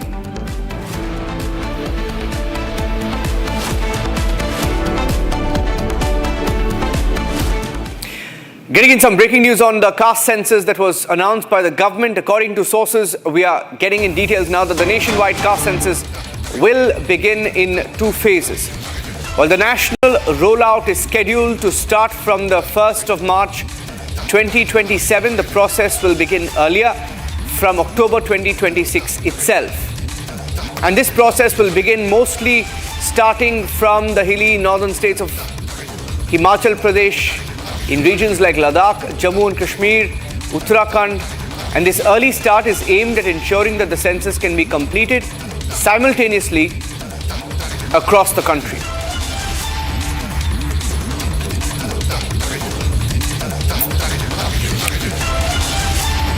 So that's a big update coming in on the caste census. A timeline finally and where the caste census will begin. Republic picking up some details about the caste census. Aishwarya, my colleague, is on the phone line. Aishwarya? Well, absolutely, Ranjan. This is what is happening, what we are being told by our sources and rather being confirmed, that the caste census will technically begin from the 1st of October 2026. That is next year, just a bit more than 12 months. And it will begin from the states of Ladakh, Jammu and Kashmir, Himachal Pradesh, and then Uttarakhand.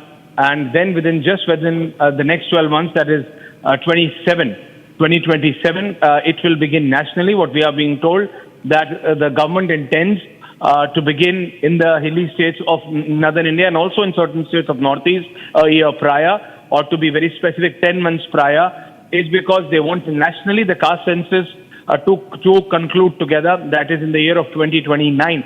And that is what the government is aiming. And these are the dates which are coming in. 1st of October 2026 for 4 hilly northern states, including that of Jammu Kashmir, Ladakh, Himachal, and Uttarakhand. And then for the rest of the country, it is 2027 March. Niranjan. Thank you for those details. Aishwarya Kapoor joining us with details of the caste census. The exercise itself fully beginning from 2027 March, but the groundwork will begin.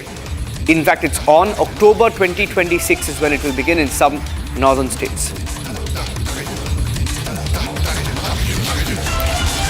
Rescue operations continue in the flood-affected, landslide-hit areas of Sikkim. Army has released fresh pictures and a video statement from the site. The brigade commander providing a detailed update on the situation, especially in Sikkim. Stranded tourists are being assisted by army personnel. Efforts also to restore connectivity underway. Search for missing individuals is ongoing as part of the coordinated rescue and relief mission that is now on in the Chaten region of Sikkim.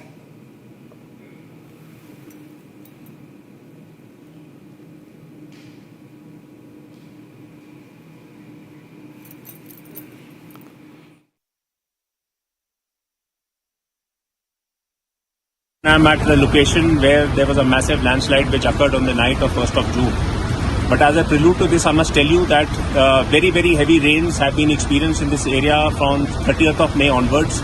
And the rains were so heavy and unprecedented that if you take your attention, which is on this on the other side of the mountain, you can see this huge waterfall and the huge river which has been created on the landslide, which never existed before. And because of which we carried out certain precautionary evacuations. However, this area being stable and totally nothing was anticipated here. So there were around 50 to 70 personnel who were residing here. But on the unfortunate night of 1st of June, there was a very heavy landslide because of which we had to carry out evacuation. But unfortunately, 9 of our personnel, the nature got the better of them. And in this period, in the last 3 days, we mobilized all our resources and we've been able to recover 3 mortal remains. Also in Assam, the NDRF is conducting search operations on a war footing to rescue those who are still trapped. Roughly 3 million people are affected in Assam. Here's a ground report. The flood situation continues to remain grim across the state of Assam, though some relief have been witnessed from the floods in Upper Assam. Most parts of Lower Assam as well as the Barak Valley remains underwater. Right now we are reporting from the border areas of Morigaon and Mongoloi district. These are the riverine waters of the Brahmaputra, and I would like to show you the visuals, the exclusive first glimpse of the riverine area. These areas are not accessible anymore now, and Republic TV is the only channel which have managed to come to this remotest riverine area on the heart of Brahmaputra. Then you can see these visuals here. Each and every house have been completely inundated. The entire village in the riverine area have been completely submerged. Most of the people have went to the safe locations in search of food and rehabilitation. You can see this vegetable farms completely destroyed by the floodwaters. Here boats are the only way of transportation now, and people are living in immense hardship. Some people have made their homes on the stilted bamboos, and on this bamboo stilts now they are living day or night. It doesn't matter here because all that they can see 24/7 in this riverine area is the rising level of the Brahmaputra. The flood have so far claimed 6 lives across the state of Assam, and the situation continues to remain grim. Former Foreign Secretary Harshvardhan Shringla, part of the multi-party delegation to OIC countries, stated that nations like Saudi Arabia, Bahrain, Algeria and Kuwait, long considered sympathetic to Pakistan, were receptive to India's first-hand briefing on Operation Sindhu and the Pahalgam attack. Highlighting a shift in global perceptions, he noted that these countries appreciated India's outreach through a cross-party delegation and acknowledged a new normal in India's counter-terror posture.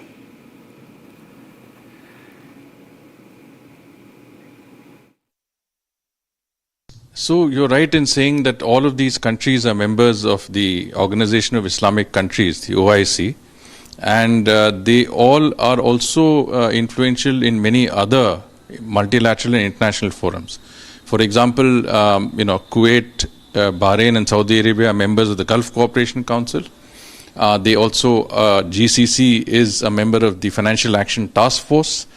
Bahrain will be a member of the Security Council next year. Algeria is a current member of the Security Council. Algeria is also the second largest economy in Africa, so it's an influential member of the African Union. So all 4 countries have a certain importance, not only from a regional and global perspective, but also, as you mentioned, in terms of their influence or the influence that they can bring to bear on Pakistan.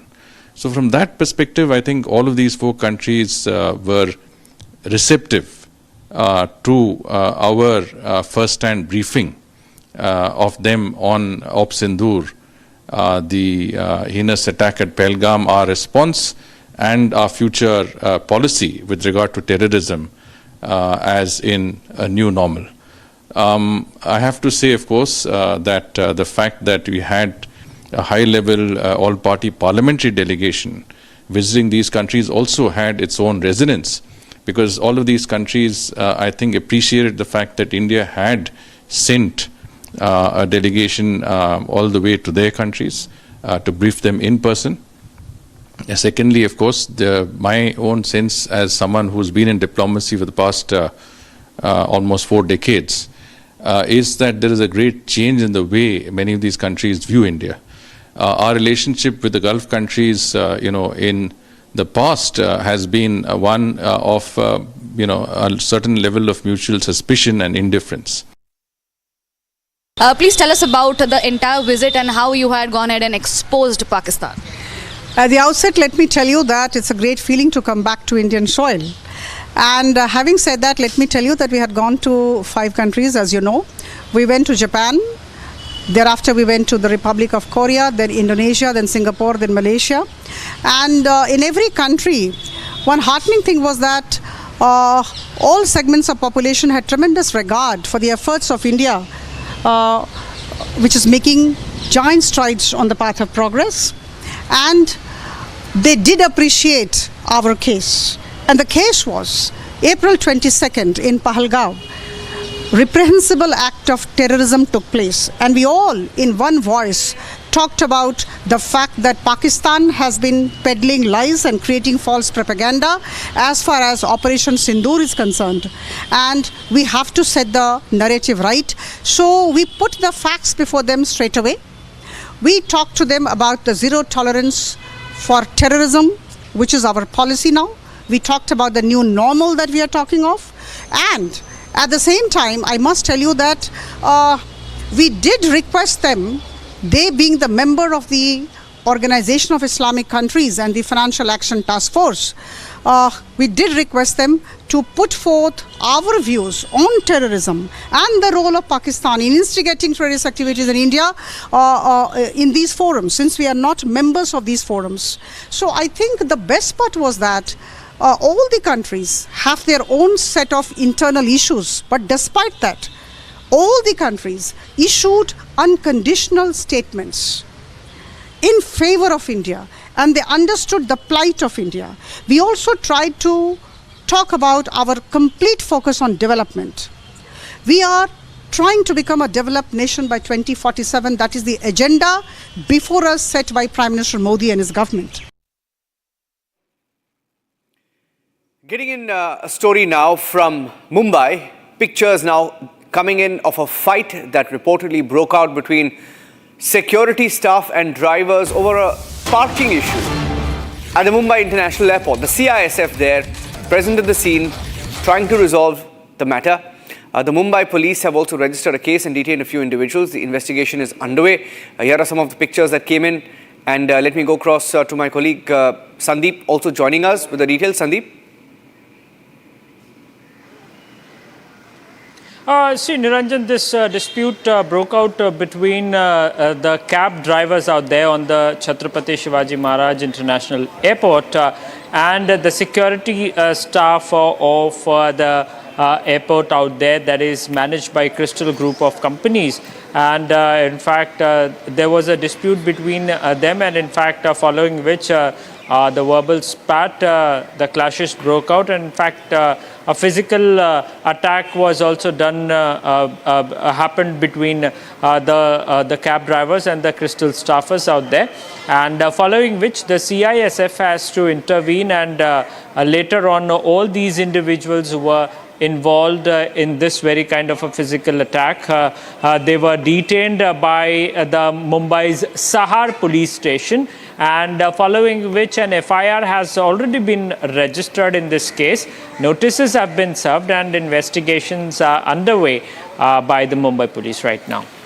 Okay, thank you for joining us with those details. Getting in more news on the show this evening. Those were pictures that came in from Mumbai. Let's move on to the next big story. Australia's Deputy Prime Minister and also the Defence Minister, Richard Marles, has again underscored Australia's full backing for New Delhi's fight against cross-border terror. In his meeting with Prime Minister Modi, the Australian minister has reiterated that Australia stands with India against any forces that use terror as a state policy, read Pakistan, and pledged closer defence and intelligence coordination between both India and Australia.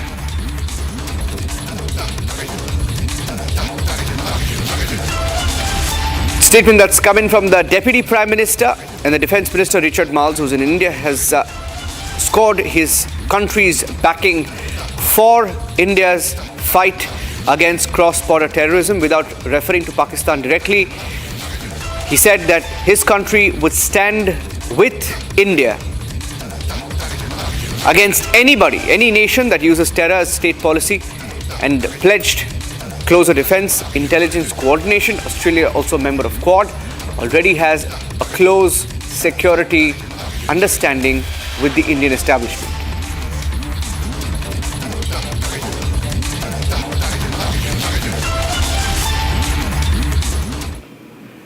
Elon Musk, father of US tech billionaire Elon Musk, is set to visit the Ram Mandir in Ayodhya, accompanied by his daughter Alexandra Musk. The itinerary includes visits to the Ram Mandir and the nearby Hanuman Gadi temple. Republic spoke to Elon Musk.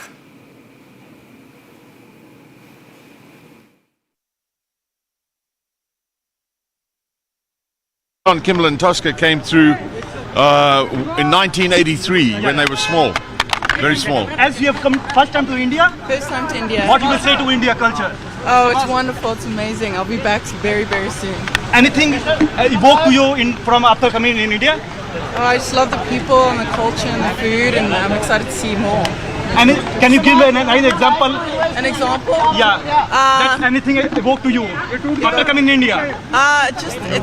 It's very welcoming. Everyone's very, it's a very exciting place. A lot of opportunities. So If only everybody could be like this. It would be wonderful. All right, guys. Thank you. Thank you so much. Thank you so much. Thank you. John Kimmel and Tosca came through in 1983 when they were small.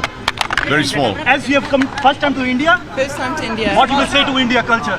Oh, it's wonderful. It's amazing. I'll be back very, very soon. Anything evoke to you from after coming in India? Oh, I just love the people and the culture and the food, and I'm excited to see more. The story of a honeymoon in Meghalaya which has turned into a heartbreaking story. It's tragedy for a family, a newlywed couple from Indore. 8 days after they were reported missing, the decomposed body of the husband has now been recovered, while the search for his wife continues.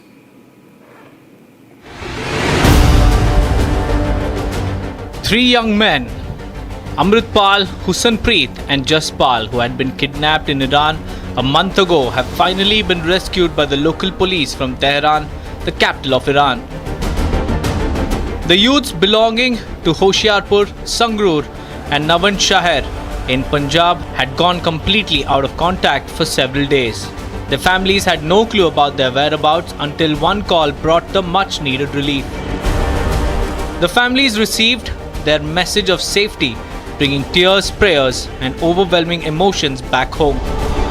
ਜਦੋਂ ਕਾਲ ਆਈ ਆ ਤੇ ਉਹਨੇ ਇਹੀ ਕਿਹਾ ਵੀ ਅਸੀਂ ਛੁੱਟ ਗਏ ਆ ਜੀ ਤੇ 2-3 ਸਕਿੰਟ ਹੀ ਗੱਲ ਹੋਈ, ਜ਼ਿਆਦਾ ਨਹੀਂ ਹੋਈ। ਫਿਰ ਉਹਨੇ ਫੋਨ ਕੱਟਤਾ ਕਿਉਂਕਿ ਉਹਨੇ ਬਾਕੀ ਬੱਚਿਆਂ ਦੇ ਵੀ ਘਰਾਂ 'ਚ ਉਸੇ ਵੇਲੇ ਕਾਲ ਆਈ ਆ। ਫੋਨ ਤੇ ਹੀ ਹੁੰਦੀ ਸੀਗੀ ਗੱਲ, ਤਾਂ ਹੁਣ ਤਾਂ 8-10 ਦਿਨ ਹੋ ਗਏ ਤਾਂ ਨਹੀਂ, ਉਹਦੀ ਫੋਨ ਤੇ ਵੀ ਨਹੀਂ ਗੱਲ ਹੁੰਦੀ। ਤੇ ਪਹਿਲਾਂ ਤਾਂ ਬਹੁਤ ਪੈਸਿਆਂ ਦੀ ਮੰਗ ਹੀ ਕਰ ਰਹੇ ਸੀ, ਹੁਣ ਸਾਨੂੰ ਕਹਿ ਰਹੇ ਆ ਵੀ ਅਸੀਂ ਛੁੱਟ ਗਏ ਆ। The families alleged that their sons were kidnapped by Iranian dock workers who demanded lakhs of rupees as ransom for their release. These youths were reportedly trying to reach Australia through an agent who had... Getting in some breaking news now from Bengaluru there.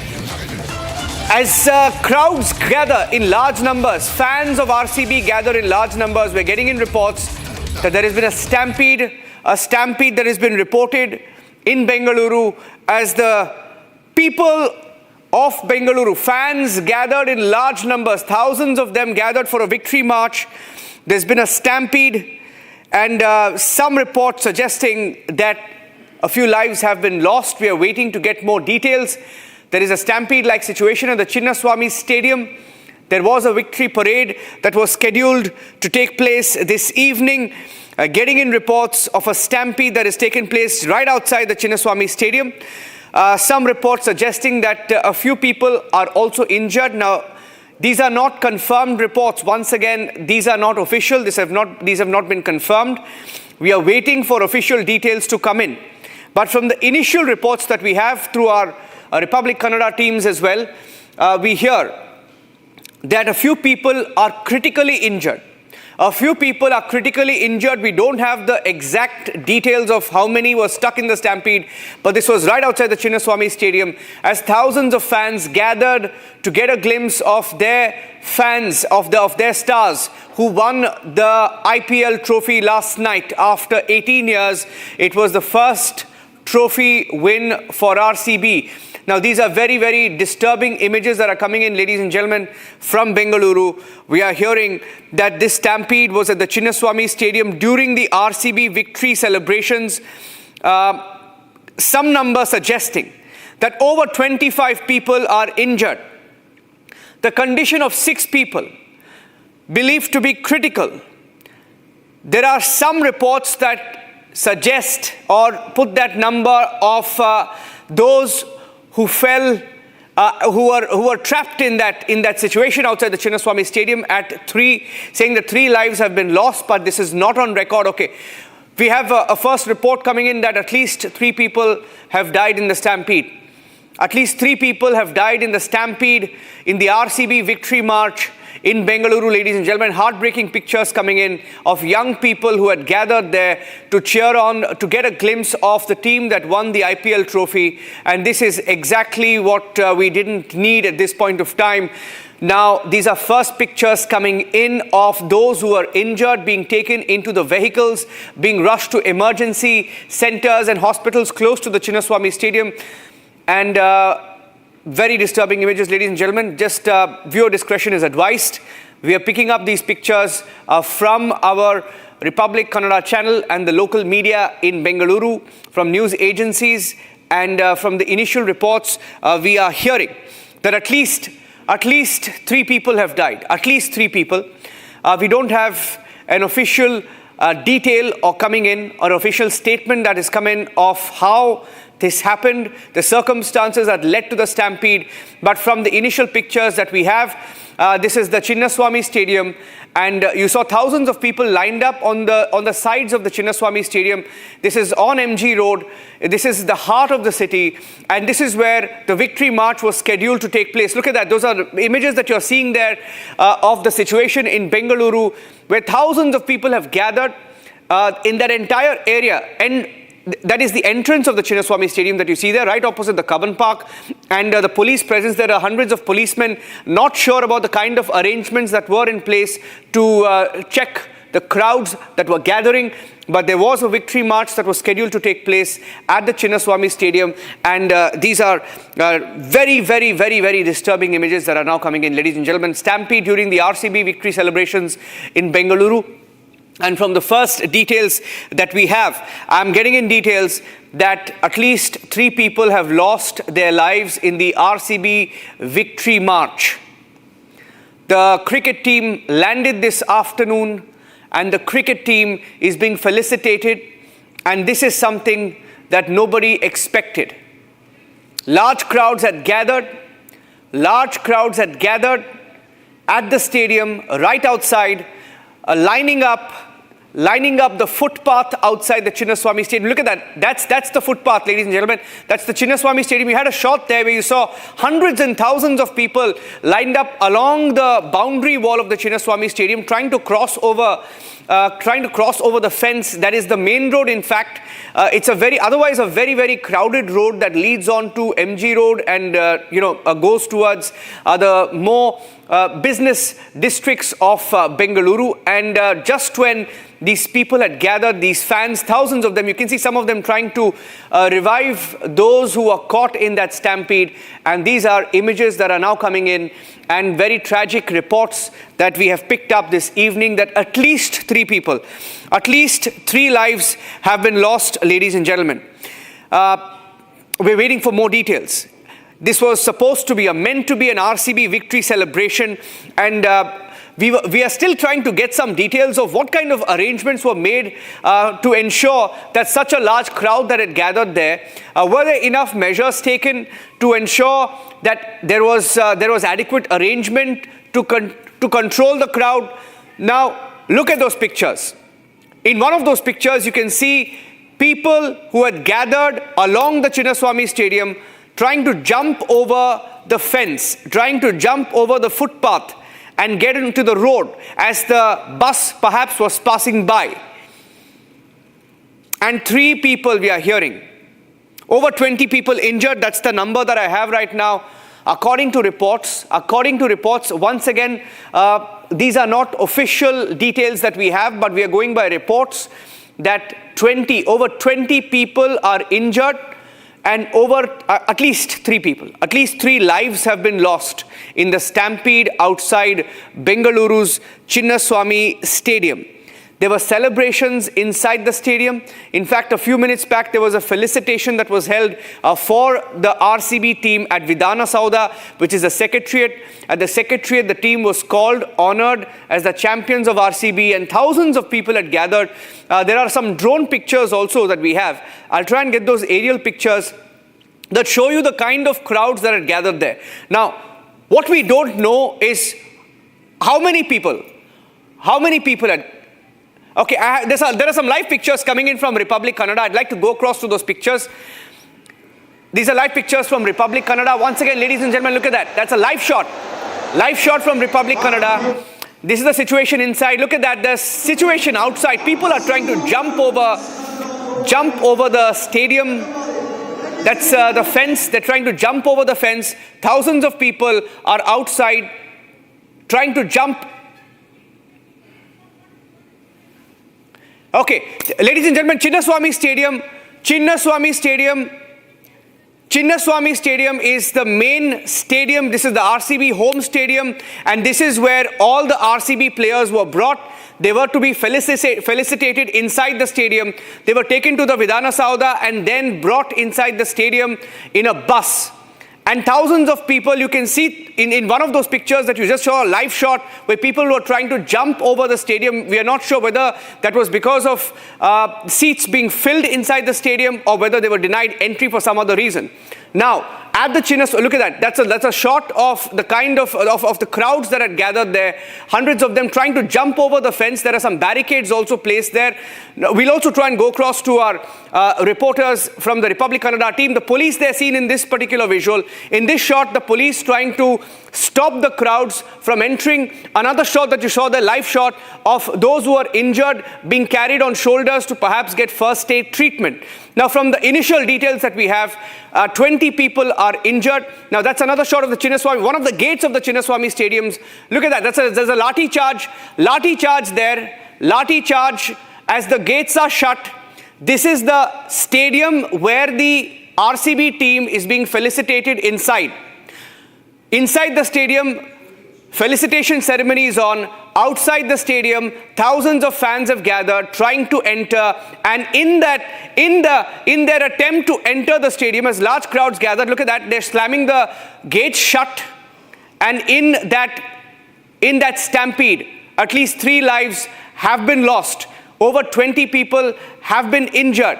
Now, look at that. You can see that there are the organizers here, seem like they are the organizers or members of the Chinnaswamy Stadium, the staff, along with the police, trying to slam the gates shut as they try to stop people from entering the Chinnaswamy Stadium. There's another shot where you can see the bus. Look at that. That's the shot.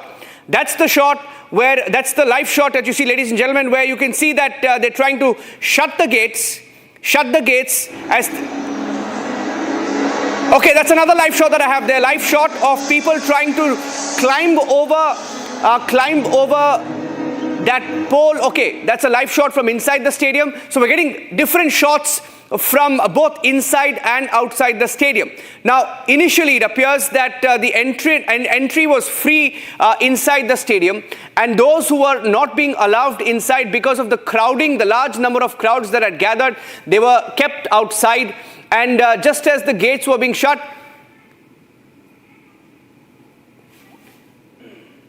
okay.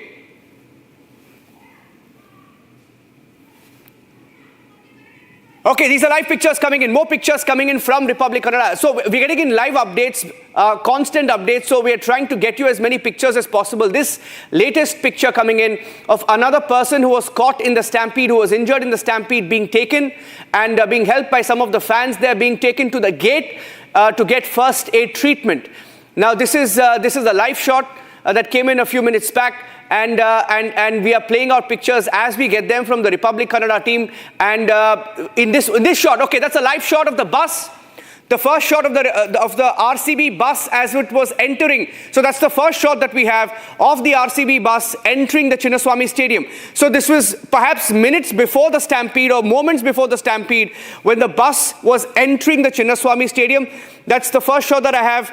As the bus is trying to enter, there are 2 buses, the RCB buses, trying to enter the stadium, one behind the other. And you can see that the media team and the police trying to cordon these buses and ensure that the bus enters the stadium and they slam the gate shut.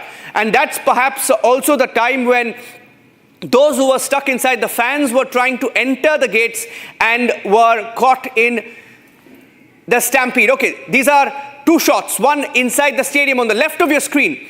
That's a live shot from inside the stadium before the felicitation. The felicitation itself has not begun. On the right of your screens, the situation from outside the stadium, outside the Chinnaswamy Stadium in MG Road, Bengaluru. This is the home of the RCB, the Royal Challengers Bengaluru, the team that won the IPL last evening, and they were to be felicitated inside the stadium. And tragic scenes that we are picking up from outside the Chinnaswamy Stadium on MG Road. This is, look at that, that's one of the gates being slammed shut on the fans of the RCB. Also, some of them were lathi charged. We saw those pictures as they tried to enter the gates. They were lathi charged, forced to stay outside, perhaps because of the overcrowding issue. Not sure of the kind of measures that were put in place, and at least 3 lives have been lost, ladies and gentlemen. That's the first report that we have, that 3 are, okay, the number could increase, but from the first number that we have, 3 people have lost their lives, over 20 injured.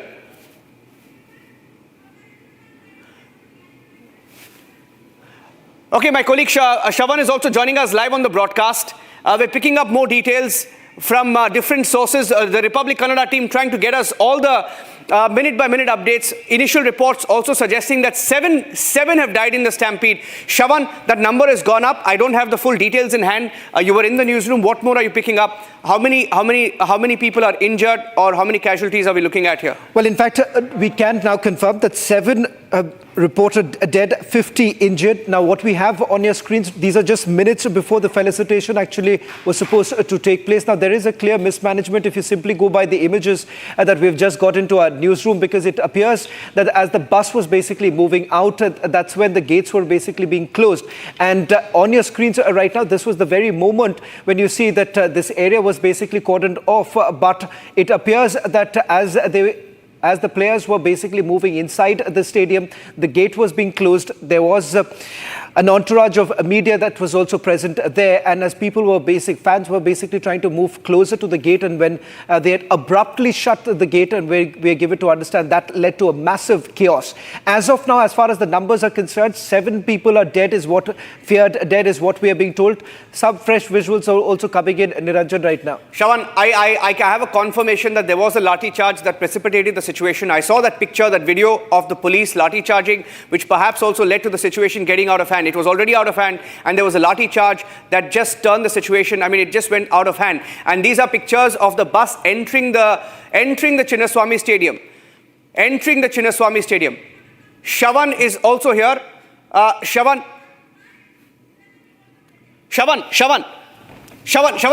is going back. Shawan, I think he's just picking up some more details from the newsroom. I'm going across to the Republic Kannada teams as well. First shot of the bus entering the stadium. First shot, look at that. As this was happening, as you saw the pictures of the cup, look at that. They're waving the cup. They're holding the cup. There is a celebration inside, and there are deaths outside. There is a celebration inside, and there are deaths being reported outside. From the initial reports that we have, 7 RCB fans killed in the stampede, have died in the stampede at the Chinnaswamy Stadium, as a celebration is announced for the team at the Chinnaswamy Stadium. Look at that picture.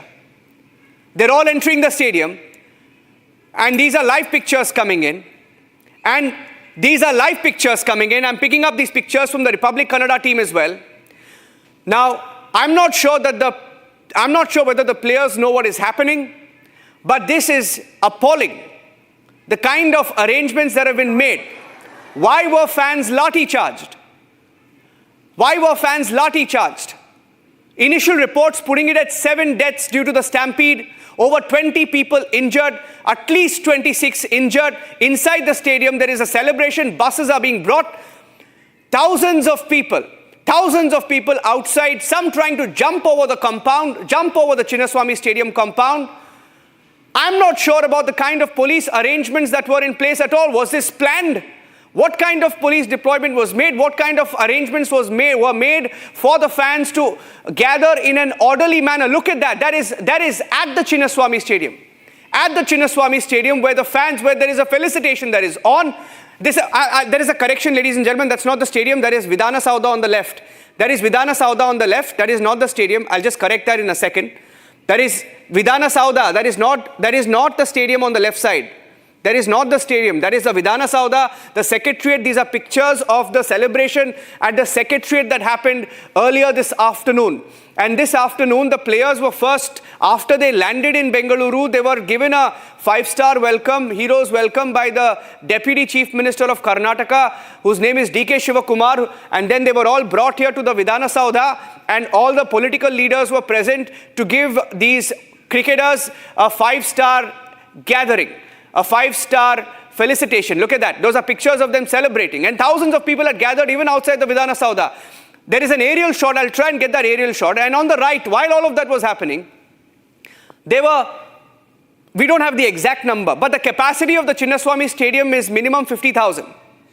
And if the stadium is full, if there were 50,000 people or more, and perhaps much, much more, because there were seats, the stadium was filled, the gates were shut, and people were forced to be outside. So conservative estimates, putting it anywhere between 50,000 to 1 lakh people who had gathered at the Chinnaswamy Stadium.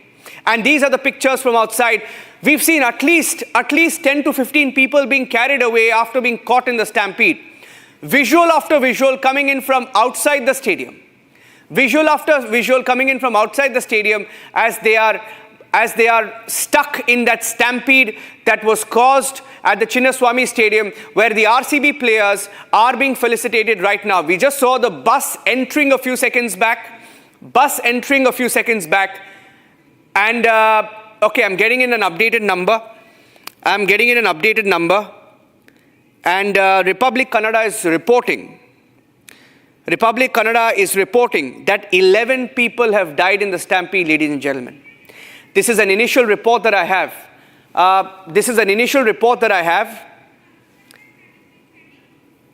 That's a shot that I have. Once again, that is not the stadium. That is Vidhana Sauda. Can we please change that? It's not the stadium. I'll just remove that live bug. It is not the stadium. It is Vidhana Sauda. It is a secretariat. Please take it off. It is not the stadium. Those were pictures from earlier today. But I'm going back to the big breaking story. Now, the big breaking story is there has been a stampede outside the Chinnaswamy Stadium. This is the home ground of the RCB, the Royal Challengers Bengaluru. This is where they play. This is Bengaluru's cricket stadium called Chinnaswamy Stadium, in the heart of Bengaluru on MG Road, where the felicitation for the RCB, the team that won the IPL trophy last night, is on. But outside the stadium, ladies and gentlemen, at the gates, there are people who have died because of a stampede, because of a situation that was not controlled, because of a situation that was allowed to get out of control. 11 people. Now, this is the breaking news update that I have, that 11 people have reportedly died. The local media and Republic Kannada is reporting this story live, and Republic Kannada is putting it at 11. 11 deaths have been reported, over 20 people injured, and visual after visual coming in of people who have, once again, it's not inside the stadium. Please take off the windows. And those are pictures coming on the right of your screen. The fire brigade that you see there, that's the fire brigade that is usually placed inside the Chinnaswamy Stadium for any emergency measure. So all of these pictures that you're seeing is of a stampede that took place at the gates of the Chinnaswamy Stadium and inside the Chinnaswamy Stadium. So there has been a stampede inside the Chinnaswamy Stadium. And this was a felicitation that was organized by the Karnataka government. Yes. Sir, there was any number of injured or the casualty happened during the stampede? The stadium just now from the I had to bring this and the procurator in my vehicle. The crowd was so much.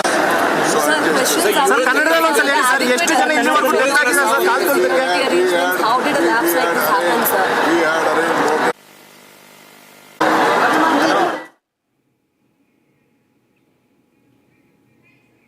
And that was a live shot. I can't believe if they're going ahead with the celebration, then questions will have to be asked. Will they go ahead with the celebration? And what exactly will they be celebrating if 11 lives have been lost in the stampede outside the Chinnaswamy Stadium?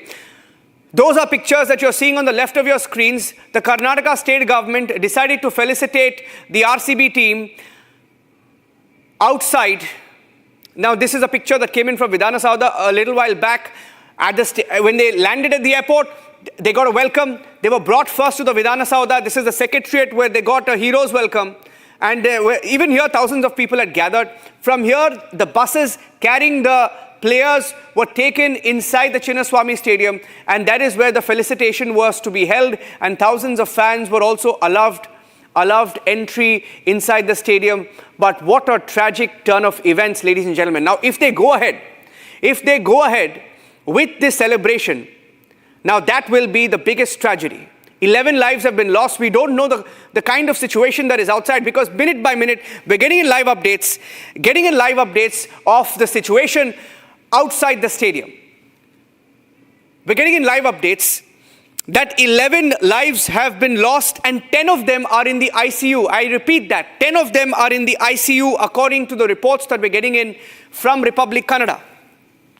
And the death toll reportedly is now at 11 for something that the state government was adamant on doing. They wanted to felicitate the team. It's fine. There's nothing wrong in felicitating a team. But what kind of arrangements were made when they knew that thousands and thousands of people, over 1 lakh, the capacity of the Chinnaswamy Stadium is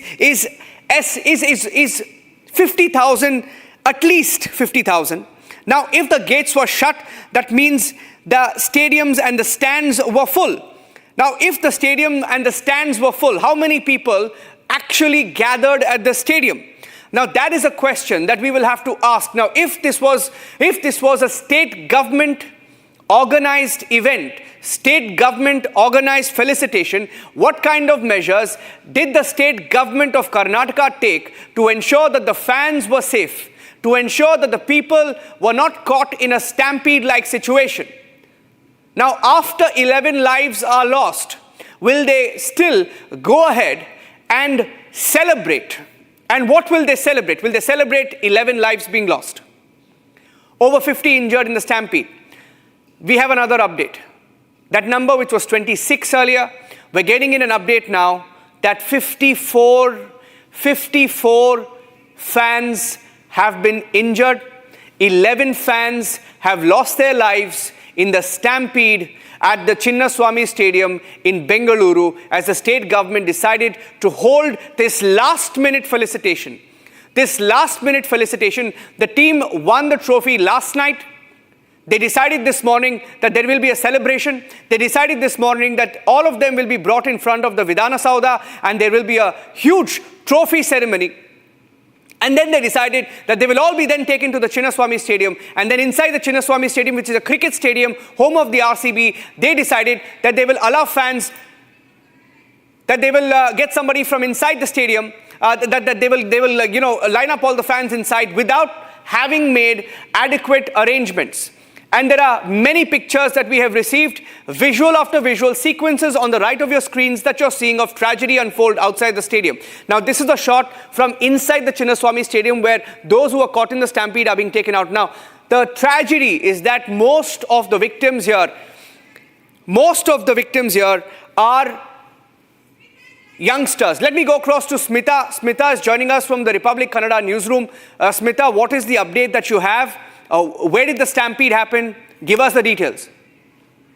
Exactly, you are the gate number 18 of Chinnaswamy Stadium. करते रहे धन्यवाद thank you sir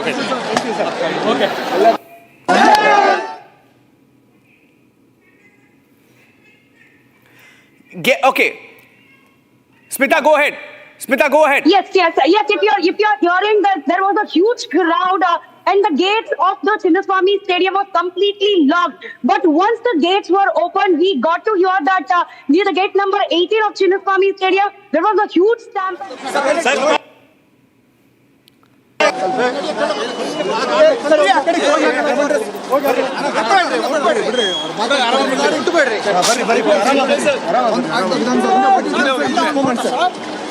ಗಾಡಿ phone ಮಾಡ್ರಿ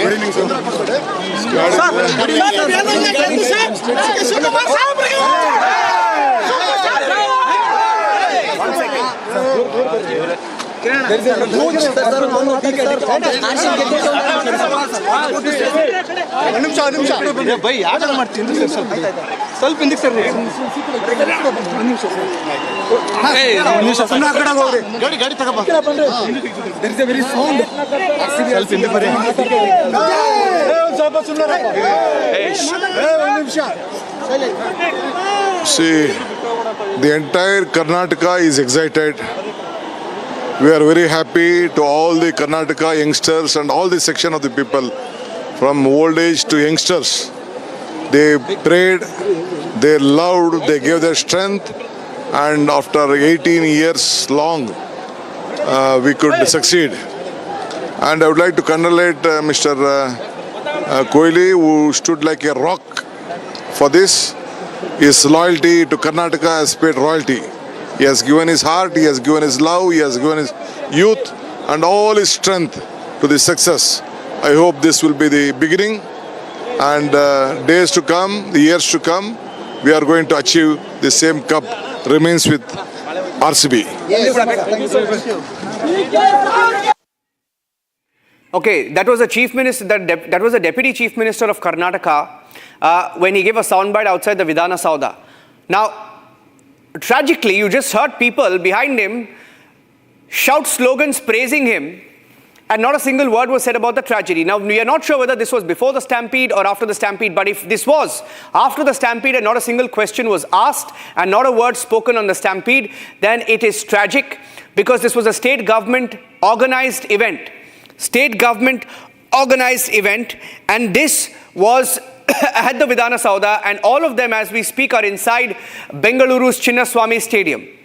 Bengaluru's Chinnaswamy Stadium is where the RCB team is being felicitated.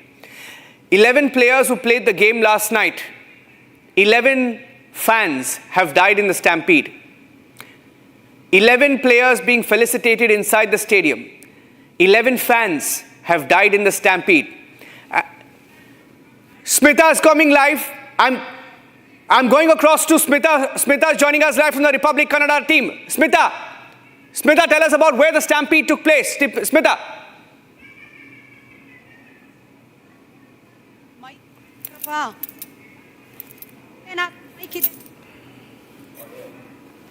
We can hear you, Smita. Go ahead. Yes, Niranjan, if you can hear me, the death number has been raised to 11, and there is a fear of more number of people who may lose their life, as we are getting the number that more than 10 are admitted in multiple hospitals, in the ICU and getting the treatment. 50 plus members are admitted in hospital and getting treatment. As I was saying previously, there was a complete failure of the security system. Government knew, police department knew that there will be a huge crowd right in front of Vidhan Sauda, also near the Chinnaswamy Stadium. But the police department, the police personnel who were deputed for the security reasons seemed to be very less number, as we also got the visuals where the people from the police department were literally struggling to control the crowd. They had only lathis in their hand, by which they tried to control the crowd. They closed the gates of the Chinnaswamy Stadium, which led to more massacre, which led to more massive stampede. 11 deaths as of now, Niranjan, and I was saying, the fear of the death number may go up is there constantly. More than 10 people are in ICU getting the treatment exactly near the gate number 18 of Chinnaswamy Stadium, where the first gate was open. From morning 6 o'clock, Republic Kannada is running live about the crowd and the enthusiasm, and how the entire Bengaluru street, especially near Chinnaswamy Stadium and also near Vidhana Sauda, how people were gathering in more number than the expectation. We are continuously showing the live visuals, but the government was completely busy meeting the players, greeting the player, taking selfies, videos.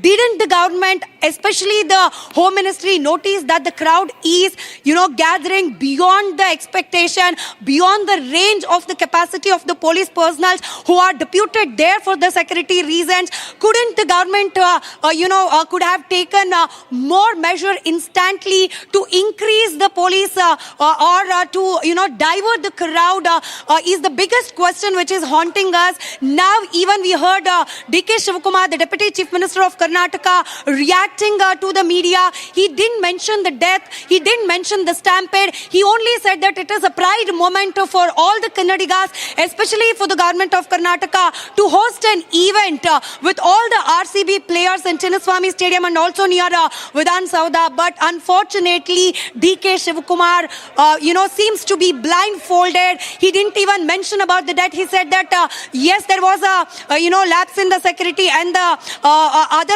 arrangements by the police department. But immediately the government took decision to stop the parade. Instead of the parade, they decided to only host two programs, one near Vidhan Sauda and one more in the Chinnaswamy Stadium, cancelling the open vehicle parade. But D.K. Shivakumar didn't mention about the deaths. D.K. Shivakumar didn't mention about the stampede. Well, we also saw that BJP, the state BJP, has already started the politics over this. We can see the tweet from BJP Karnataka's official Twitter handle that the moment which was supposed to be in the pages of history for celebration is turned out as a black day in Karnataka. 11 deaths and many more may be fear to happen. Many more people may fear to lose their life only because of the lapse, only because of the... Okay, 1 minute. I'm getting in some breaking news right now. I'm getting in some more breaking news right now that all the metros, I repeat, all the metros were running in their max capacity today. So there was a little bit of a very, very, very overcrowded situation in the metros operating in Bengaluru. In the Bengaluru metro, there was overcrowding that was witnessed through the day in all the metros leading up to MG Road and the Chinnaswamy Stadium. And there are reports, and I'll wait for a confirmation of that. I'm getting in another breaking news update now that the Chief Minister of Karnataka, Siddaramaiah, is heading towards the Bowring Hospital where the injured are being treated. Now, this is an initial input that has come in. I'll wait for more confirmation on that. But this is a big breaking news update. If the Deputy Chief Minister, look at that, that's a live shot. That's a live shot of people who were stuck in the stampede. Let's go full frame to those pictures. Those are pictures of the footpath outside the Chinnaswamy Stadium.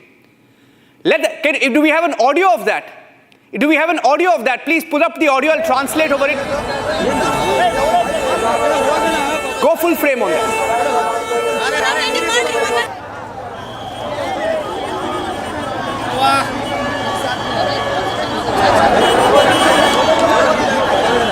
That's a moment of the stampede, ladies and gentlemen. Moment of the stampede that has been captured on camera. That is a video that was shot the moment the stampede took place. Look at that. That's another video that I have access coming into the newsroom right now, where thousands of people and they're trying to jump over each other. People stuck in the stampede, trying to just get out alive somehow.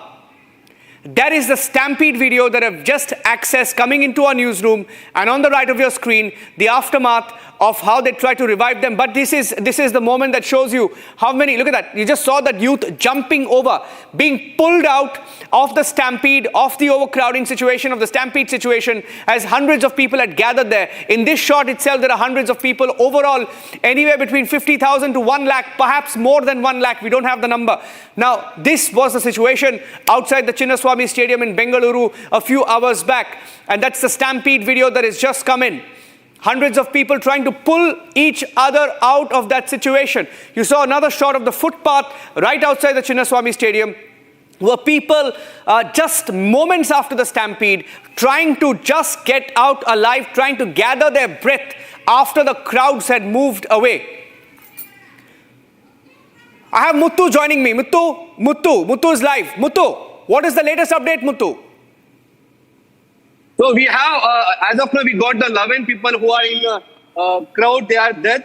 So हम लोग अभी भी एक information मिले कि 11 लोगों की मौत हुई है, 27 people को अभी serious injured हो गया, वो सभी अभी हॉस्पिटल में वो लोग दाखिल हुए हैं. और उसमें अभी 11 लोग जो अभी मौत हुई उनकी, उसमें एक बच्ची भी है जो जिस बच्ची उसके माँ बाप के साथ स्टेडियम के पास आई थी, वहां पे पूरा भीड़, पूरा वहां पे जो प्रॉब्लम हुई उसके वजह से 11 लोग जो मौत हुए, उसमें एक बच्ची भी है। ये पूरा फेल्यूर है यहाँ के स्टेट गवर्नमेंट और पुलिस की, उसके साथ साथ आरसीबी की मैनेजमेंट की भी पूरा फेल्यूर है, क्योंकि इतना क्राउड आने का पहले ही उन लोगों को इन्फॉर्मेशन था, फिर भी ये जहाँ पे लोग जाने के लिए सही रास्ता नहीं था, उसके साथ उनको कंट्रोल करने की इनके पास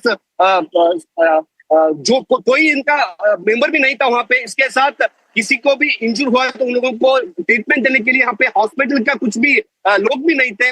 जब लोगों की मौत होने की माहिती उनको आई है, जब इंफॉर्मेशन आई है, तब ये लोग एम्बुलेंस लेके यहाँ पे सभी लोगों को यहाँ से शिफ्ट करने के काम किए हैं। फिलहाल अभी 18 लोगों की मौत की इंफॉर्मेशन अभी मिली है और 27 लोग जो सीरियस इंजर है, उनमें भी 4 से 5 लोग का क्रिटिकल कंडीशन है। फिलहाल अभी देखना चाहिए कि अभी स्टेट गवर्नमेंट के डीसीएम जो डीके शिव कुमार अभी भी मीडिया के साथ बात किए, वो बोल रही थी कि फिलहाल अभी तक हम लोगों को मौत के बारे में कुछ भी इंफॉर्मेशन नहीं है, जब इंफॉर्मेशन आएगी तब हम लोगों को बताएंगे। मगर जो आज का जो मौत का अभी नंबर्स है, वो नंबर्स बढ़ने का चांसेस बहुत है अभी फिलहाल भी। तो कैसा ये लास्ट मिनट हुआ था, लास्ट मिनट पे अरेंजमेंट हुआ था, this was a last minute major, they decided to felicitate them, what kind of arrangements were made, were people told where to come, कहां पे आना था, उसका कुछ अनाउंसमेंट हुआ था? सो ये पूरा जल्दी में ये लोग अरेंज किए, इसी की वजह से पूरा ये मौत का कारण है, क्योंकि ये लोग टाइम ही ले सकते थे 2 दिन बाद, क्योंकि जो इनको पता था क्राउड बहुत आती है, जो क्राउड ज्यादा आई तो यहाँ पे कंट्रोल नहीं हो सकता है, सबको पता था, इंटरनल इंफॉर्मेशन भी था। फिर भी ये लोग अर्जेंट में ये क्या किया, यहाँ पे जो लोग आने की संभावना थी, फिर भी ये लोग अरेंजमेंट में फेलियर हो गए हैं। कम से कम 3 लाख लोग जो है स्टेडियम के आसपास पूरा घूम रहे थे, जो 3 लाख लोगों को फ्री एंट्री थी, इसे फ्री एंट्री की वजह से अभी मौत का नंबर बढ़ रहा है। ये लोग प्राइस फिक्स कर सकते थे, या जो पास है, किसके पास एंट्री पास है, उनको अंदर छोड़ने का प्लान करना था, मगर इनका पूरा एक अच्छी में जो इवेंट बनाने जो इनका उम्र था, ये पूरा 11 लोगों में बच्चा भी मौत हुआ है। अभी भी फिलहाल अभी 2 से 3 लाख लोग अभी भी स्टेडियम के बाहर है, और एम्बुलेंस की नंबर बढ़ रही है, जो इंजर जो हो रहे हैं उनका भी नंबर बढ़ रहा है, उन लोगों को बाहर लेके जाने के लिए भी नहीं रहा, इतना क्राउड रास्ते में अभी फिलहाल। ये कितने बजे अनाउंसमेंट किया था मुत्तू? अनाउंसमेंट कितने बजे हुआ था? What time did they announce and how many people had gathered? What is the capacity of the stadium? How many people are inside? How many were outside? अभी स्टेडियम के अंदर है सर, अभी 40 से 50 हजार लोग अभी अंदर है, 3 लाख लोग अभी भी स्टेडियम के बाहर खड़े हुए। दोपहर के 1 बजे इन लोगों का प्लान हुआ कि फ्री एंट्री देना है, उससे पहले इनका प्लान था जो पे करेंगे उनका अंदर छोड़ने का था। इनका वेबसाइट में आज हम लोग रोड शो बना रहे हैं, रोड शो बना रहे हैं, उसमें सब लोग आके गैदर एक के लोग हैं, आसपास के लोग हैं, सभी विधानसभा। Okay, Muthu, I have a bad line with you. Stay with me. I have a bad line with you. I'll get you back. I have Smita joining me live once again from the Republic Kannada newsroom. Smita, what time did they announce this? What kind of measures were taken? It appears prima facie that they were not prepared to handle this. Exactly, Niranjan. The government was not prepared. Even the police department was not prepared. It all seems like the government was in a hurry to take the credit, of which they are in no way eligible. The cup was owned by the RCB team. The fan base was crazy. There was no way where the Karnataka government could climb the credit of this trophy.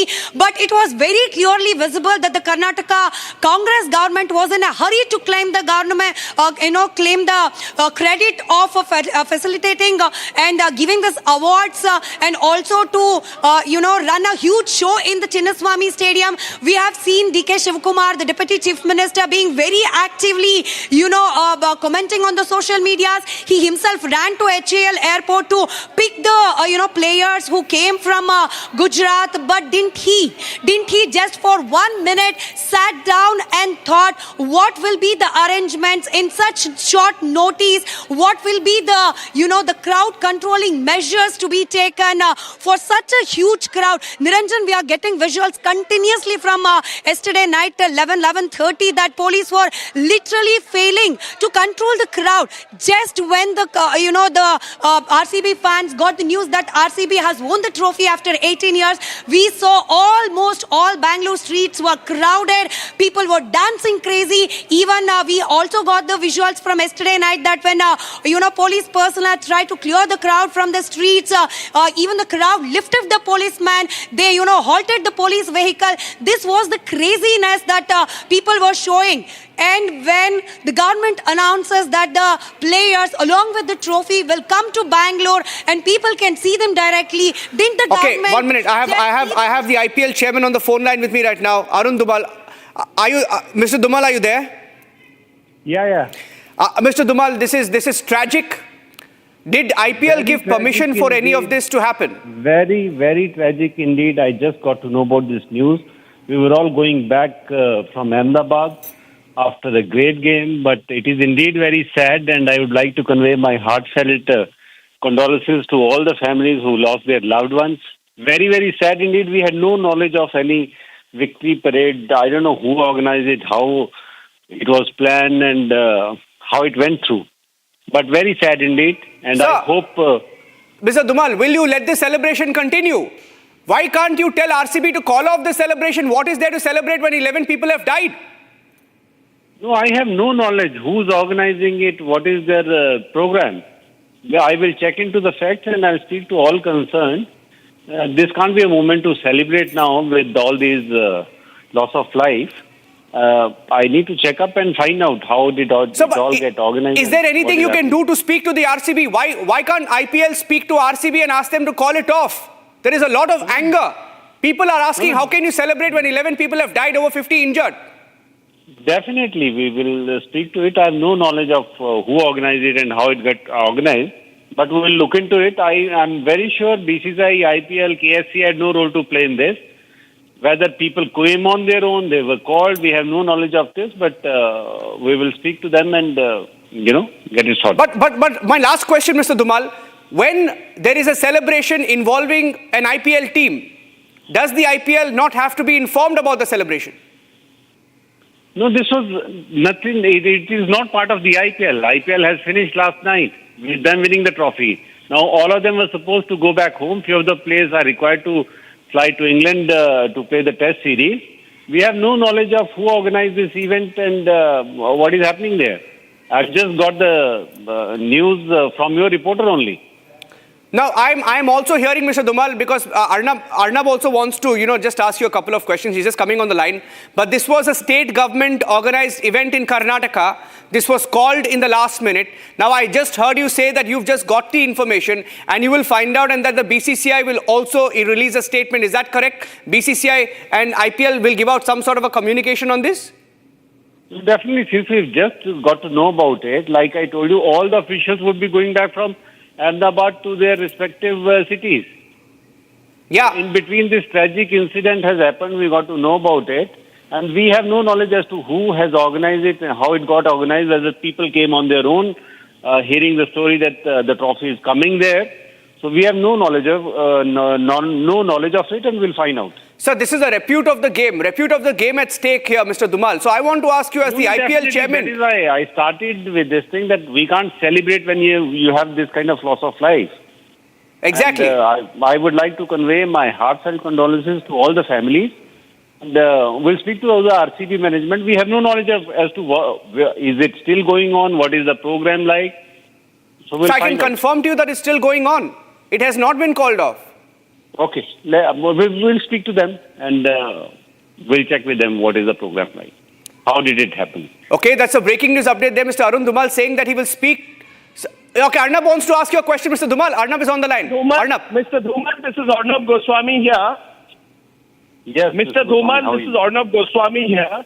I just want to ask you why this celebration has not been called off and why you as IPL chairman have not called the RCB team to call off the celebrations. People are extremely angry. 11 people have died and among them is a 6-year-old girl.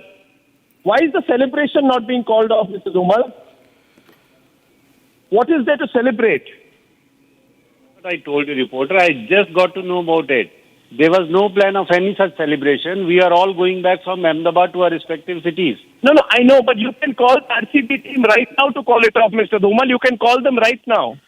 I have to call off this interview, then get on with somebody on the call. Yes, you please get on the call. I'll be the reporter only.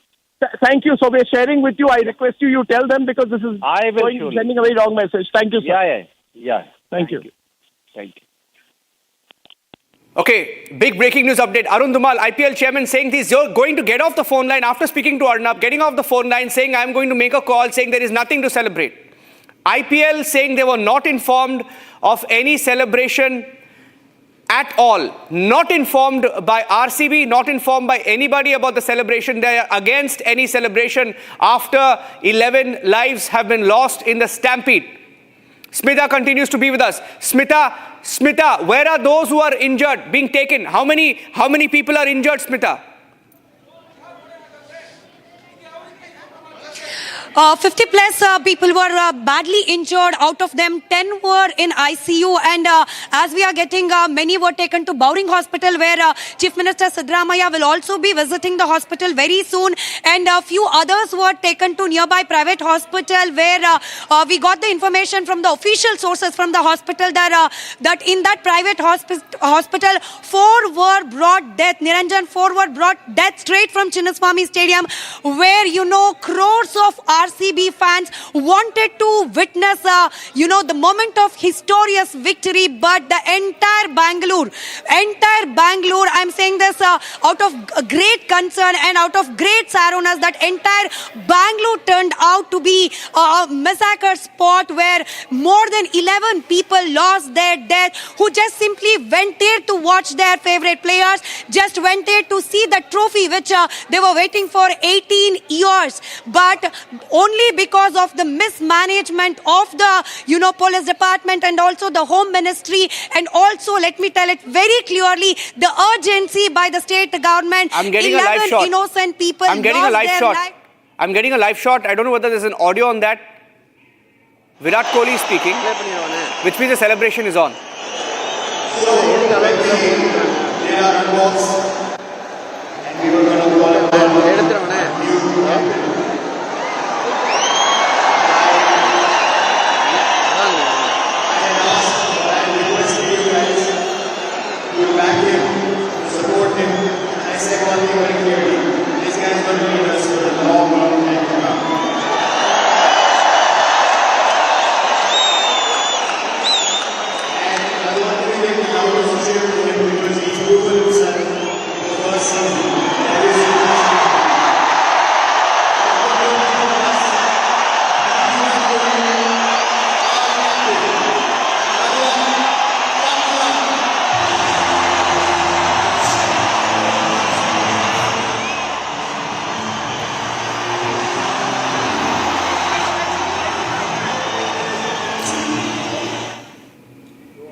Unbelievable. There are laughters, there are smiles inside the stadium as they continue with that celebration. That celebration continues inside the Chinnaswamy Stadium. They have not called it off.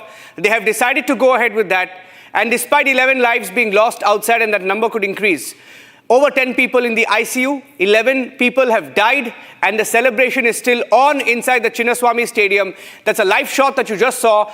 Virat Kohli, all smiles, inside the Chinnaswamy Stadium, and they have decided to continue with the celebration despite what is happening outside. Over 50 injured, 11 people have died, and that celebration will go on because cricket and IPL is way bigger for these people than the 11 lives that have been lost outside. People who are trapped because the state government couldn't handle the situation. Smita, I saw that picture. I think that's a live shot. They have decided to continue with the celebration. Who will will give the information, Niranjan. It's a basic question. The government, the police department was supposed to call off this celebration. But I think by the visuals we are witnessing that the state government is clearly trying to hide the reality from the RCB players and also the fans who are sitting there innocently inside the stadium enjoying the moment of the victory, but they are clueless. Let me tell you very clearly, they are clueless what's happening outside. The police department didn't give the information to the IPL. The state government didn't give the information to the IPL players or the management. They just tried to take the credit. Even the BJP is, made a tweet very recently saying that the Congress government was busy, shooting the reels, taking the photos with the players when 11 innocent RCB, fans were losing their lives, and many admitted in the hospitals, many in ICU, struggling to save their life. But the entire Congress government is busy taking the photos, making the reels, shooting the videos inside the cricket stadium.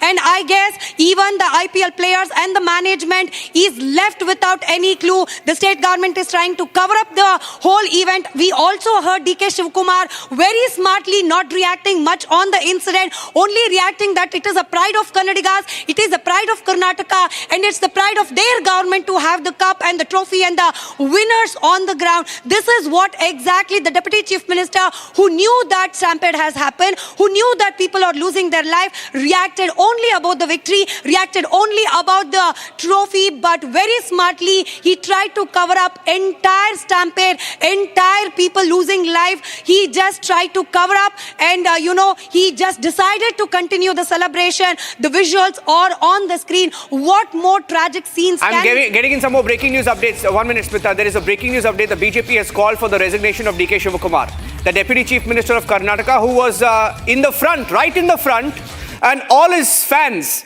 not fans of RCB, fans of DK Shivakumar next to him saying, yay, they were all clapping for DK Shivakumar. They were all clapping. As he was speaking to the media, believe it or not, fans, sycophants of the Congress were all clapping for DK Shivakumar for holding such a celebration. As people were dying, in one of those sound bites, people were clapping, saying he's done a great job holding this celebration. And what a tragedy it's turned out to be. The BJP is asking for the resignation of DK Shivakumar. That is the big breaking news update coming in. I have a breaking news update.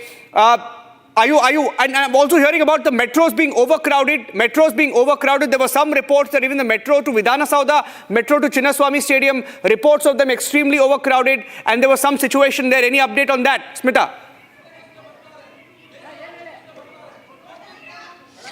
Niranjan, we have seen the roads. You have also seen the roads which are connecting Vidhan Sauda and Chinnaswamy Stadium. They are max 200 feet, where it can handle up to 5 or maximum 10,000 people. But the crowd was more than 25-30,000. And once the stampede started, people running I have a live shot. That's the metro visual. Smita, if you can see the visual, that's the metro. That's the metro. That's the madness. People are jumping over the metro. People are jumping over the metro. The metro is overcrowded. I saw some people jumping over them as well, not paying the tickets. This was the situation in some of the metros. Look at that. Look at that. What's the situation now?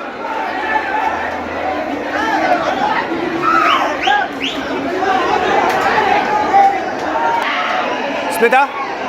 We are also getting the information. I'm just waiting for the confirmation that there is a stone pelting. I'm just waiting for the confirmation, but as of now, we are getting the information that there is a stone pelting happening near Vidhan Sauda.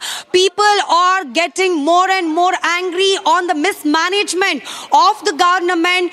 People are getting angry because they saw people losing their life in front of them. People saw, many others running to save their life just right in front of them. So I'm just getting the information that there is a stone pelting, and if you allow, I will also read out the BJP's tweet, Niranjan. 7 dead, many are battling to save their life, but the Congress government was busy shooting reels and hoogling a limelight with cricketers. Shame on this photo of Congress government is what BJP is calling. Okay, can you 1 minute? Can you tell me 1 minute? I'm getting in. You're telling me about stone pelting. Can you confirm? What do you have on record? Officially, what do we have?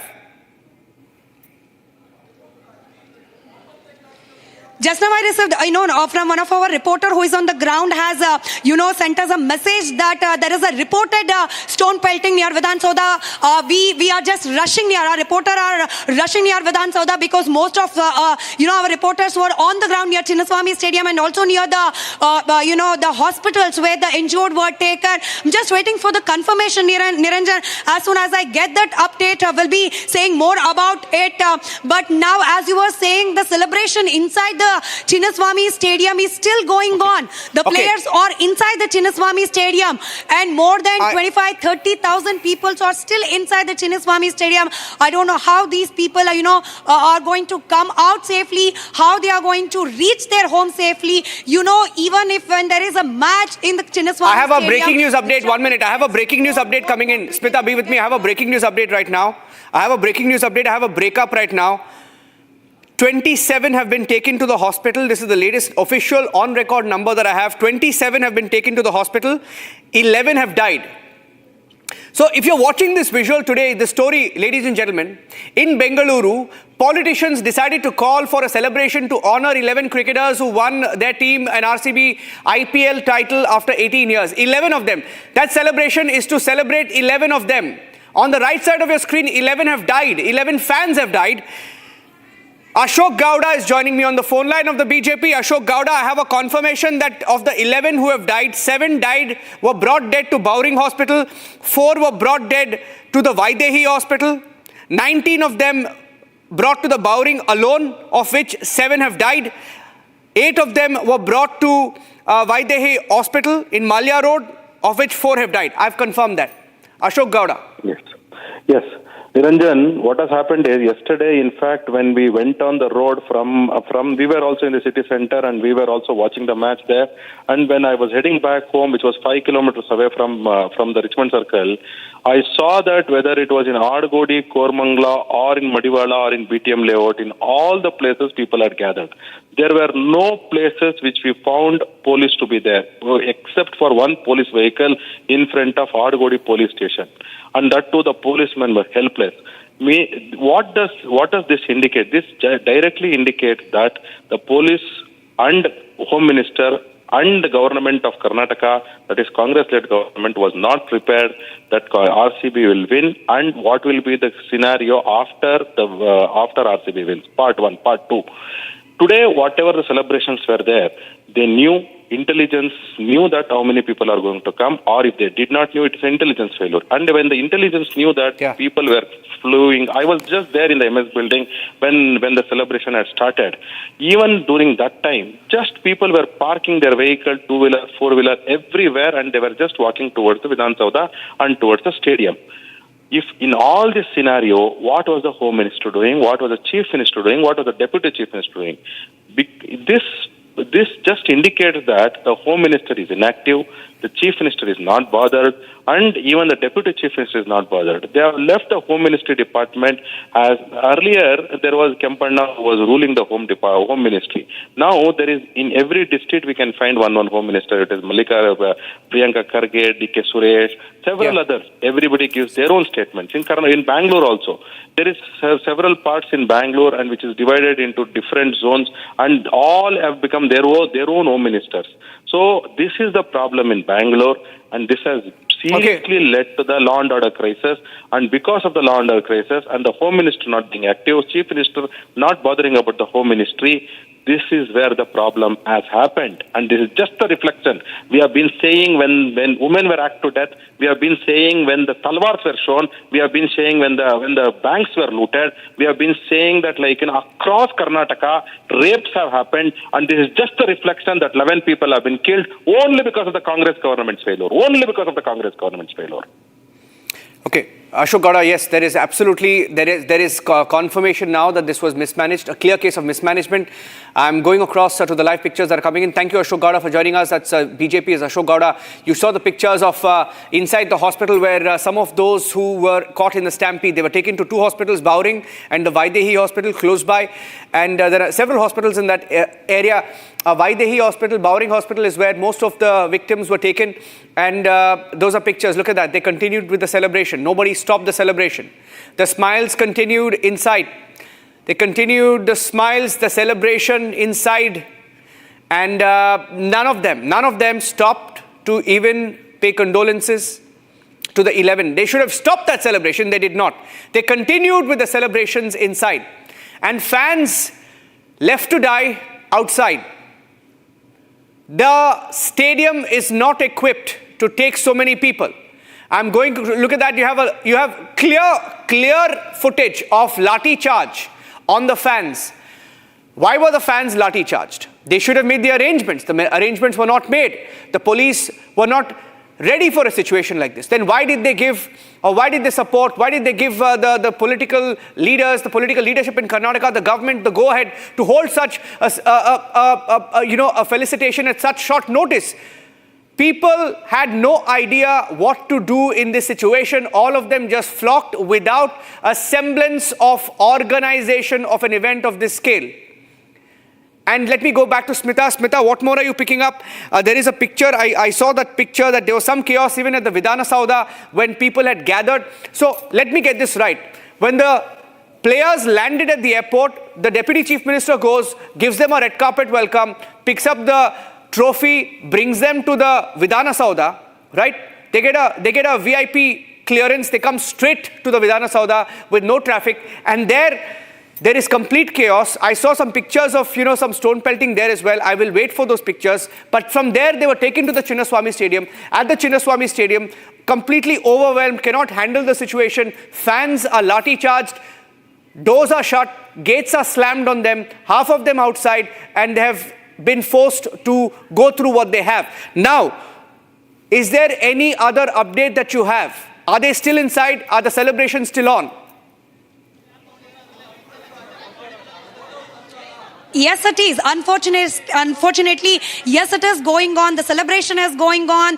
Even the fans who are inside, who are literally locked inside the Chinnaswamy Stadium, are also clueless and enjoying watching the players and the trophy. But where exactly the situation is opposite in the hospitals, where the people are struggling to save their life. Niranjan, as you are rightly saying, the Deputy Chief Minister D.K. Shivakumar himself rushed to HL airport. 1:32 p.m. Probably the players reached airport. From there they were escorted to Taj West End Hotel, where they stayed for 2-3 hours. They took rest. Niranjan, 2-3 hours was more than enough to notice the situation outside the Chinnaswamy Stadium. Those 2-3 buffer hours were more than enough to witness the situation outside the Vidhana Sauda, Niranjan. But as I said previously, the government was completely lost in taking selfies, was lost in taking videos, so blinded that they didn't even see the massive crowd which was gathering right in front of Chinnaswamy Stadium and also in front of Vidhana Sauda, which it again is a very narrow road, in between Vidhana Sauda and High Court, which is right opposite to Vidhana Sauda. There is only 2-lane road where maximum of 10 to 15,000 people can gather. But there were more than 30,000 people gather. Didn't the government see the crowd right in front of Vidhana Sauda? Is a big question. When the crowd witnessed a stampede-like situation in front of Vidhana Sauda, also Niranjan, hopefully you will get those videos also very shortly. We have updated it in Kannada. People are watching it in Kannada Republic. People in front of Vidhana Sauda, started throwing slippers. Niranjan, slippers and stones right towards Vidhana Sauda. And in those visuals, we can also see that those slippers and the stone reached until the stage where they're still celebrating. 1 minute, I want to interrupt you there. Because the celebrations are continuing. I'm shocked to see those pictures inside the Chinnaswamy Stadium. That was D.K. Shivakumar. I just saw him. I just saw D.K. Shivakumar holding the trophy with all the players and celebrating. The celebration continues. They have not called off the celebration. Ladies and gentlemen, we will rewind those pictures. I will just show you the pictures.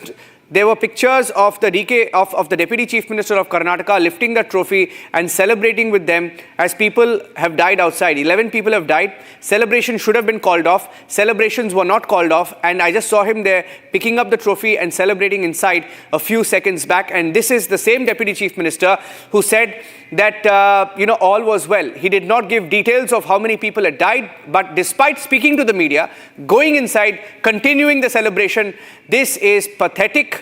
And I'm not sure, and I think a few victims' families have also spoken to Republic Kannada in the last few minutes. What are they saying, Smita? What are they saying about what is going on? What can they say? They are just, they are just on tears, Niranjan. They are still sitting on the streets near Chinnaswamy Stadium, crying, helpless, hopeless, just because of the situation, just because of the irresponsible situation created by the state government. You are right. Our Deputy Chief Minister, who is one of the most powerful minister in the entire government, he is not that dumb that he can't get the information about the situation outside the stadium. I'm sorry if I'm using harsh word, but I don't have guilt saying this. He's not that dumb. DK Shivakumar is not dumb that he will not get the information. He know exactly what is the situation outside Chinnaswamy Stadium, but yet he is choosing to celebrate. He is still there holding up the trophy as if it's his own victory, as if it's his own government's victory. Niranjan, he should be shameful. He should be shameful. He should, if at all he had a slight of responsibility, slight of concern towards the people who are dying outside, he should have immediately called off the program. He should have rushed to the hospitals where the people injured have been admitted, which is not too far from the Chinnaswamy Stadium, where he is celebrating. Fake celebrations is going on. It's just few meters away. Both the hospitals, Vaidehi and Boring hospitals, are very nearby. DK Shivakumar, if at all he was a responsible people representative, shouldn't have been there celebrating for the reason for which he is no way responsible. Yeah, Niranjan. I'm getting a picture right now. Look at that. There's a family member of one of the victims. On the left of your screen, the celebration continues inside the Chinnaswamy Stadium. They're all smiles. They're giving flying kisses and all smiles inside the stadium. Almost like an achievement, isn't it? Like a lifetime achievement. All of them very happy. And on the right side, I want to show you that picture that just came in from the morgue. I think it was a morgue at one of the hospitals in Bengaluru. Can we play that picture again of the body of the victim being wheeled inside? The hospital. Any numbers on the death? No, I can't. Only 5,000 police personnel were deployed, sir. You said the crowd that came in was running into thousands, sir. Was No, this enough? it was not thousands, it was lakhs. ನಾನು ಯಾರನ್ನೂ C ನೋಡಿ ನೋಡಿ ನಾವು ಏನ್ ಮಾಡಬೇಕೋ ನಮ್ಮವರೆಲ್ಲ ಮಾಡಿದ್ದಾರೆ. I don't blame my police department. They have done their best. But ನೀವೇ ನಿಮ್ಮ ಕಣ್ಣಲ್ಲೇ ನೋಡಿದಿರಿ, ಕ್ರೌಡ್ ನೋಡಿದಿರಿ, ಯಾರು ಕಂಟ್ರೋಲ್, ಅವ್ರಿಗೆ ಯಾರಿಗೂ ನಾವು ಯಾರು ದೊಣ್ಣೆಗೆ ಇಸ್ಕೊಂಡು ಹೊಡೆಯಕ್ಕಾಗಲ್ಲ, ಇದನ್ನ ಮಾಡೋಕ್ಕಾಗಲ್ಲ. ಏನು ಅರೇಂಜ್ಮೆಂಟ್ ಮಾಡಬೇಕು, ಅದಕ್ಕೋಸ್ಕರ ನಾವು ಪ್ರೊಸೆಷನ್ನ ಓಪನ್ ವೆಹಿಕಲ್ ಅಲ್ಲಿ ಬರಬೇಕು ಅಂತ ಅವ್ರದ್ದು ರಿಕ್ವೆಸ್ಟ್ ಇತ್ತು. We did not allow, number 1. ತಿರ್ಗಾ ವಿಧಾನಸೌಧದಿಂದ ಬರಬೇಕು ಅಂತಿತ್ತು, ಅಲ್ಲೂ ಮಾಡಲಿಲ್ಲ.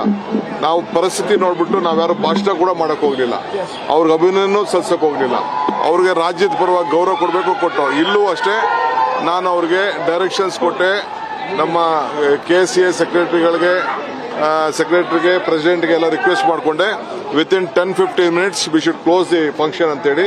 ಅದಕ್ಕೆ ನಾನು ಬಂದು ಇಲ್ಲಿ ಇದ್ಕೊಂಡು ಇಲ್ಲಿ ಯಾರು ಏನು ಮಾತಾಡದೆ ಒಂದು ರೌಂಡ್ ಮಾತ್ರ ಮಾಡಿ ಸೆಕ್ಯೂರಿಟಿಗೋಸ್ಕರ ಅವ್ರಿಗೆ ಬಂದಂತವ್ರಿಗೆ ಅಭಿನಂದನೆ ಸಲ್ಲಿಸಲಿಕ್ಕೋಸ್ಕರ ಮಾಡಿ ಆದಷ್ಟು ಜಲ್ದಿ ನಾವು ಮುಗಿಸಿದ್ವಿ.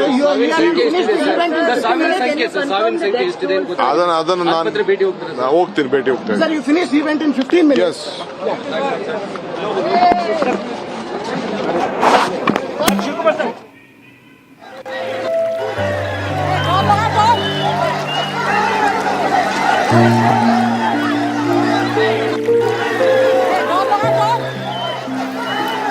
Smita, over to you. Smita.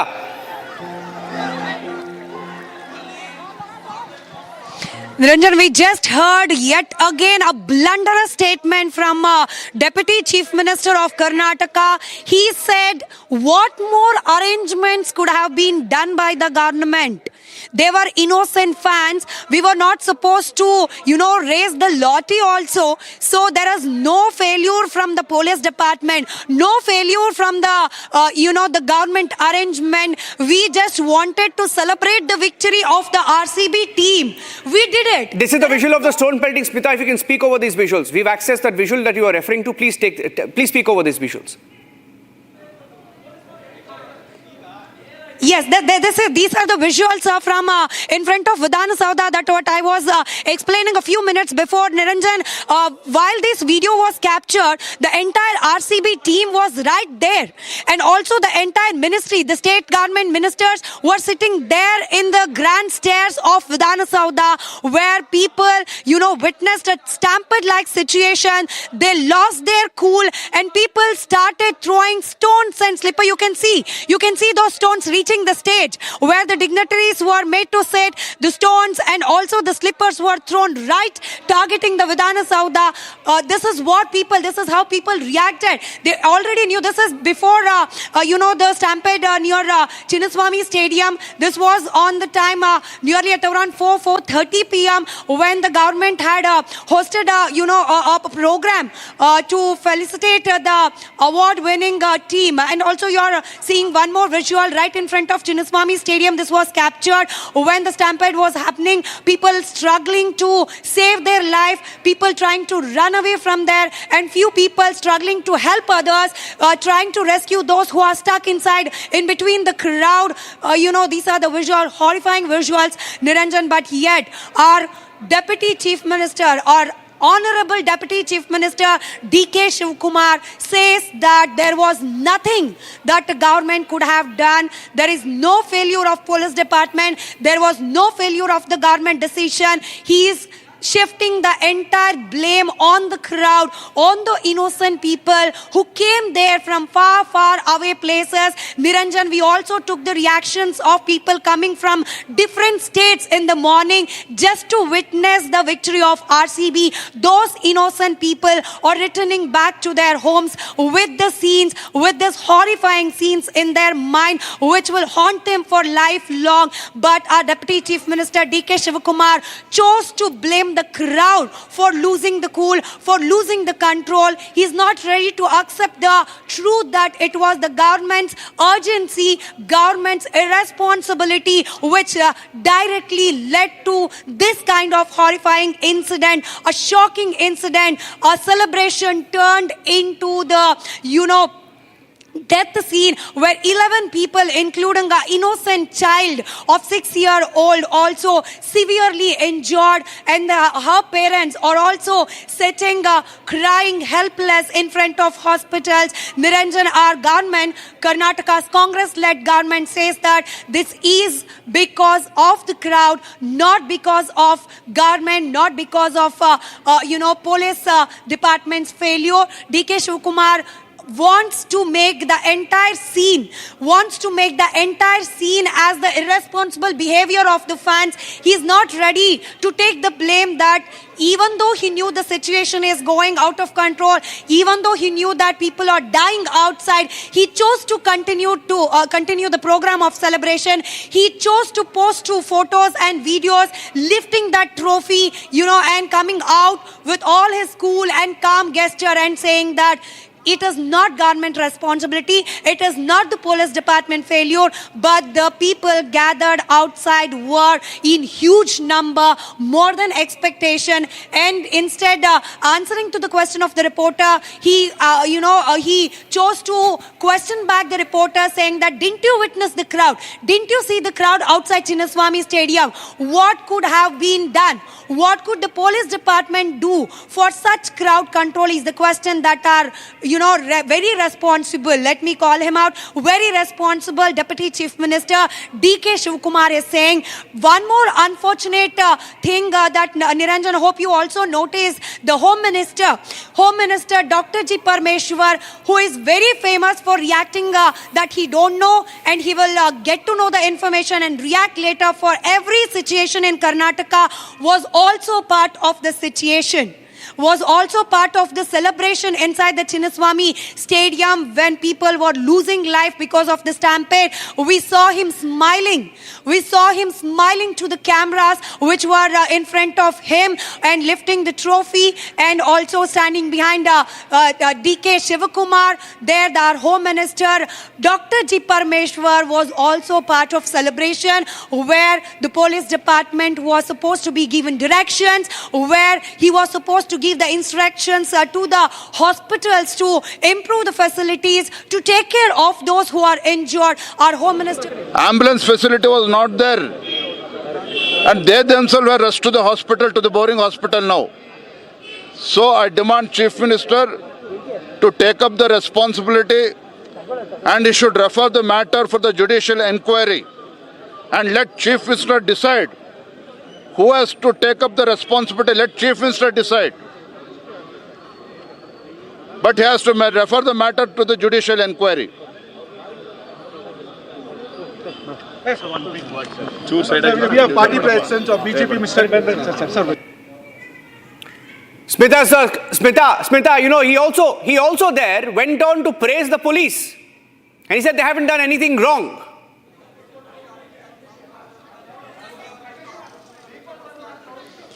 BJP is also trying to take the political advantage.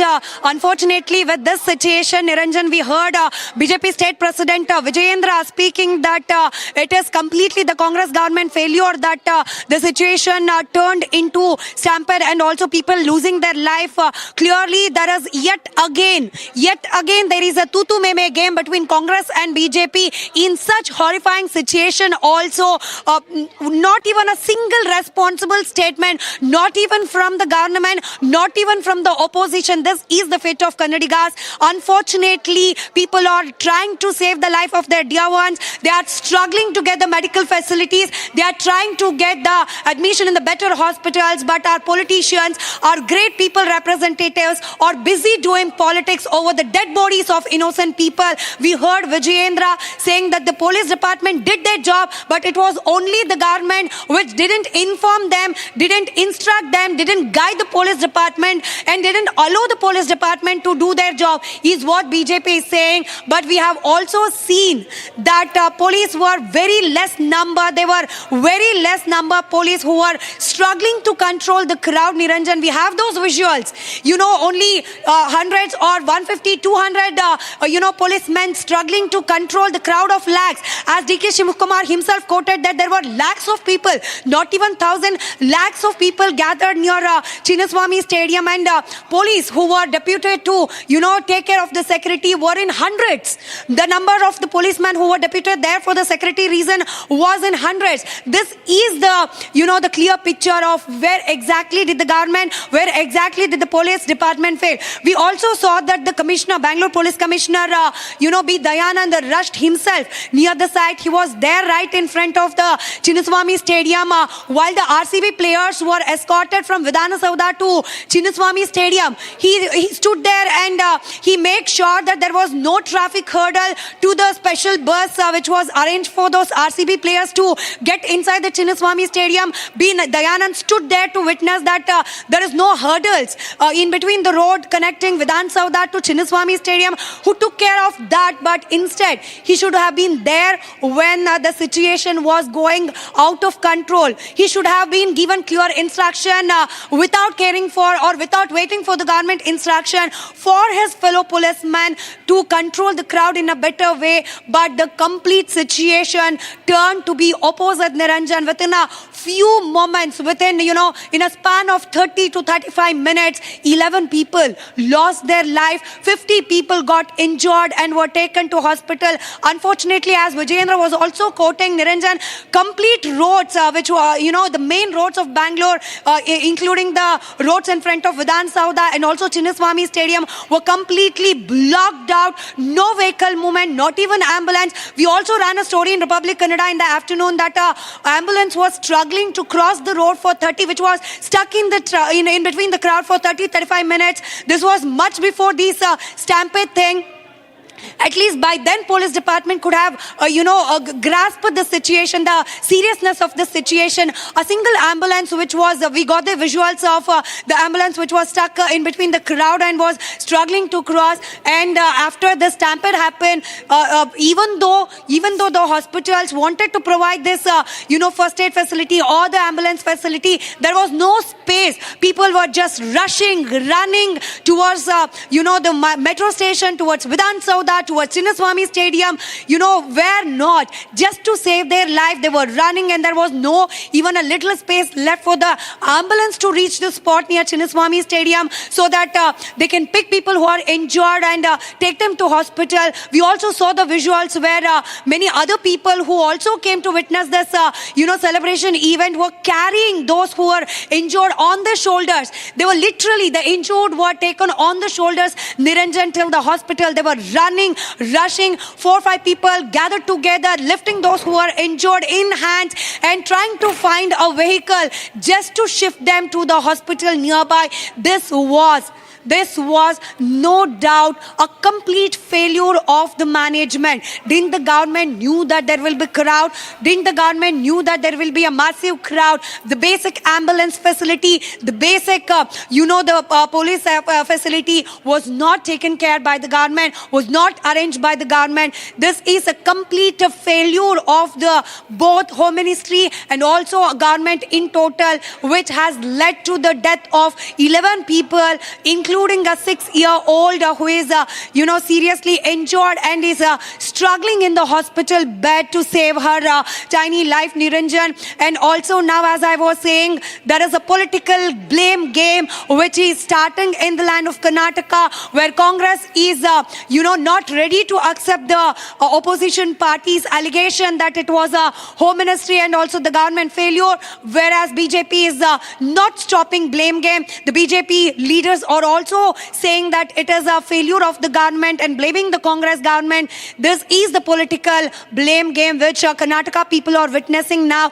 But what we are more concerned is about the visuals, what our audience are seeing on their screens right now. The horrifying situation during the stampede near the Chinnaswamy Stadium today at around 5:30 p.m. Niranjan, you can also see how people were in the mid-shot, in the middle of the screen, we can see how people were struggling to get out from the crowd, one climbing on the other, trying to save their life. And in another visual, the other people trying to save those, trying to pull them out, those who are stuck in between the stampede-like situation. In one more visual, explaining the tragedy of the incident, explaining the intensity of the grief, the pain that those who were stuck in the stampede were facing. Is the other visuals where we are seeing on the screen. This is what we are getting to see, and we are also waiting for the latest update about the condition of those who are injured and taken to hospital. 2 hospitals primarily, one the Bowning Hospital and one more Vaidehi, a private hospital where more than 50 people have been admitted, 10 still in ICU. The death toll is now 11, and we are also seeing few visuals where people were trying to save those who were injured in the stampede, trying to get some vehicle so that they can shift those who are injured to the hospitals. When they failed to get any vehicle, the people decided to carry them by hands to the nearest hospital. This was a literally horrifying incident, Niranjan, we are seeing on the screens as of now. And now BJP, the state BJP leaders are demanding the resignation of Deputy Chief Minister D.K. Shivakumar and also Home Minister Dr. G. Parmeshwar. One more shocking thing is, this news broke out at around 5 p.m. today in the evening, and now it is 6:45. More than 1.5 hours since this tragic incident. Not even a single statement from Chief Minister Siddaramaiah and also Home Minister Dr. G. Parmeshwar. It was only D.K. Shivakumar who came in front of media second time, saying that there is no failure of government, saying that there is no failure of police department. It was only the crowd who overreacted, and it was only those crowd and those people who came there to witness the celebration are responsible for the entire situation. Is the official claim or the official statement by the Karnataka state government that was done by Deputy Chief Minister D.K. Shivakumar. Unfortunately, people of Karnataka who were eagerly waiting for the trophy to come home after 18 long years of waiting, we had seen a complete celebration visuals yesterday. The visuals of celebration, the night visuals of the firecrackers bursted all over the city sky, went viral, and everybody, a cricket lover, non-cricket lovers, every Kannadiga was celebrating this till today afternoon. But a massive shocker happened, and now entire Karnataka is under grief. But our government is still under celebration mode, where the Chief Minister, I don't know where he is missing. We got the information that he will be visiting Bowring Hospital. Our reporters are waiting, in front of gates of Bowring Hospital to take the reaction from Chief Minister. But Chief Minister Siddaramaiah is not seen anywhere in the scene. Chief Minister of Karnataka is missing right now, and the Deputy Chief Minister is busy shifting the blame on others, on innocent people, and also busy taking selfies, videos, posting it on the social medias. And the Home Minister of Karnataka is also clueless, and he was standing behind D.K. Shivakumar while he was lifting up that trophy in Chinnaswamy Stadium. Complete irresponsible behavior from the state government of Karnataka is what, unfortunately, the people of Karnataka are witnessing right now. Complete insensitive mode of celebration, which Karnataka people didn't even dreamt of. They just wanted to see the trophy, see those celebration visuals, take some videos, go back to their home, share those videos with their friends, family members, and wanted to be the part of the history of celebration of this, the RCB Cup. But the situation turned down.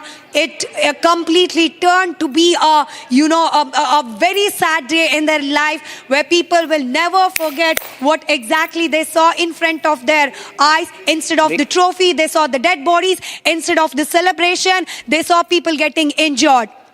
Stay with me, Smita. I'm taking a short break. We'll take a short break, and we're coming back with the live pictures of how the celebrations continue despite the tragedy, despite the stampede. Live coverage on Republic. Stay tuned.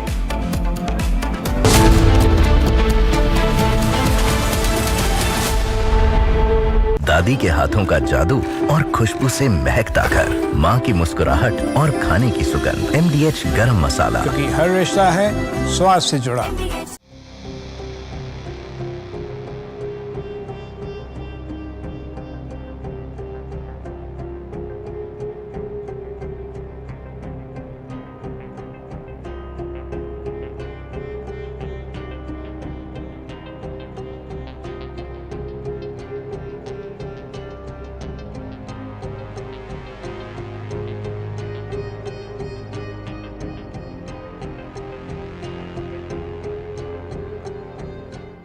Afternoon, everyone.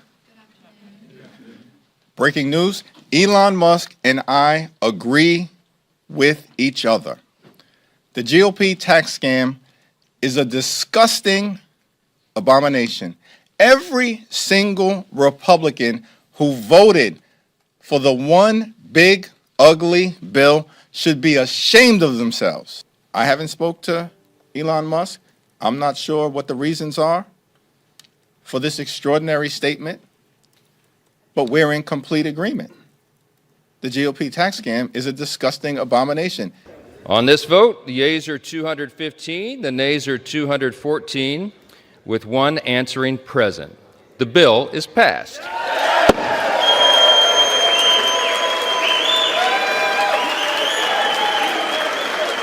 USA, USA.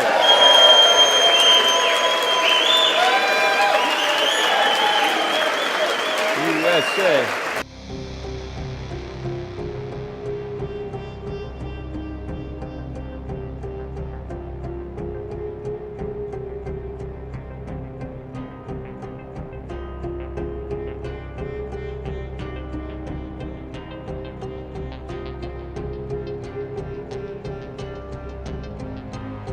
We will be negotiating that bill, and I'm not happy about certain aspects of it, but I'm thrilled by other aspects of it. That's the way they go. It's very big. It's the big, beautiful bill, but the beautiful is because of all of the things we have. This bill is going to contribute significantly to the debt, and that is one of the limitations that some of our members of Congress are very concerned about.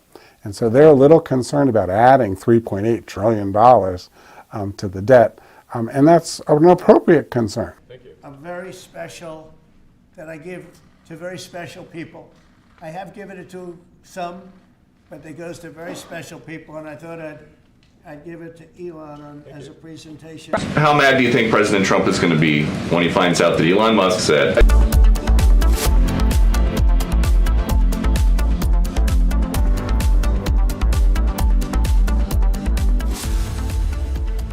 आधे bowl दही में 4 चम्मच MDH चटनी पुदीना मसाला डाला, stir करो, पुदीना चटनी तैयार। MDH चटनी पुदीना मसाला। विमल में गुलिस्तां की ये कुछ लजीज फरिश्ते जब साथ घुले तो जी ललचाए और दिल कहे कि स्वाद की इस जुबान में खुद को ऐसा डुबाऊं कि निकल ना पाऊं। विमल की जुबान कुछ है ही ऐसी, मानते हैं ना? विमल, बोलो जुबान Kesari.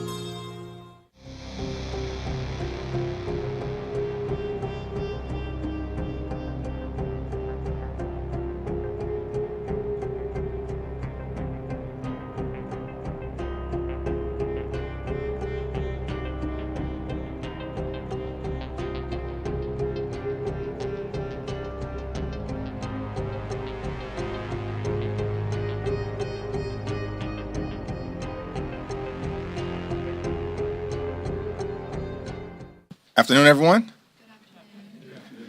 Breaking news, Elon Musk and I agree with each other.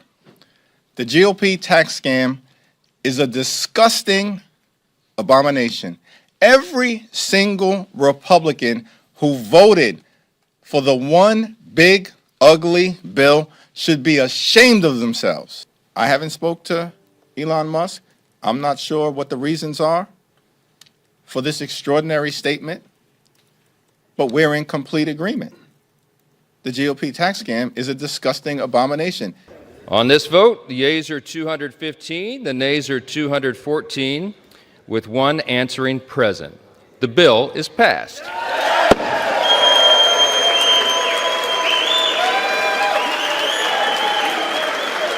USA, USA.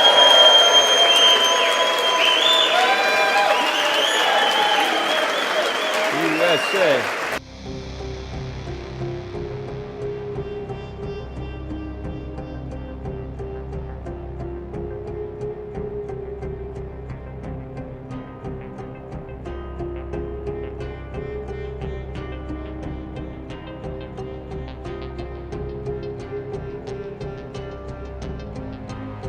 We will be negotiating that bill, and I'm not happy about certain aspects of it, but I'm thrilled by other aspects of it. That's the way they go. It's very big. It's the big, beautiful bill, but the beautiful is because of all of the things we have. This bill is going to contribute significantly to the debt, and that is one of the limitations that some of our members of Congress are very concerned about. And so they're a little concerned about adding $3.8 trillion to the debt. And that's an appropriate concern. Thank you. A very special.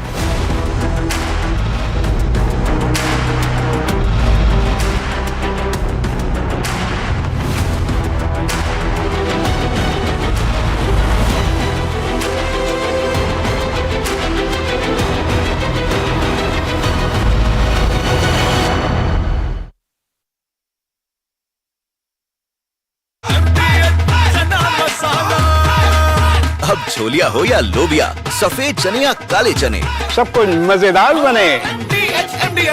Hi, this is Chef Ranveer Brar. Guarantee you brilliance on behalf of IIHM.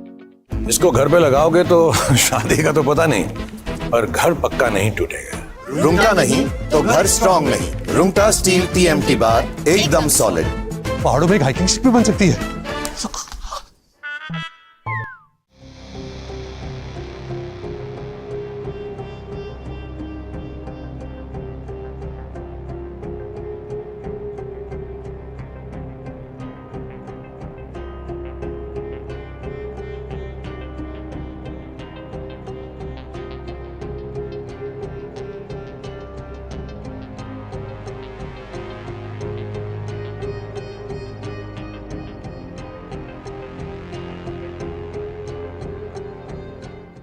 Afternoon, everyone. Breaking news, Elon Musk and I agree with each other. The GOP tax scam is a disgusting abomination. Every single Republican who voted for the one big, ugly bill should be ashamed of themselves. I haven't spoke to Elon Musk. I'm not sure what the reasons are for this extraordinary statement, but we're in complete agreement. The GOP tax scam is a disgusting abomination. On this vote, the yeas are 215, the nays are 214, with one.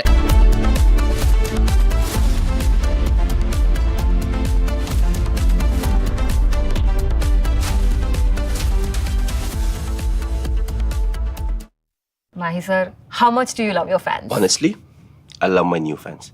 पुराने वाले बेकार में शोर करते sir fans है शोर तो करेंगे ही ना नए वाले नहीं करते and they listen to what I say. The new generation Orient BLDC fans. Super silent performance with voice control. Silly me, I thought. Cricket fans. मेरी नई हुंडई एक्स्टर। अरे तुमने भी तो कल नई कार ली है ना?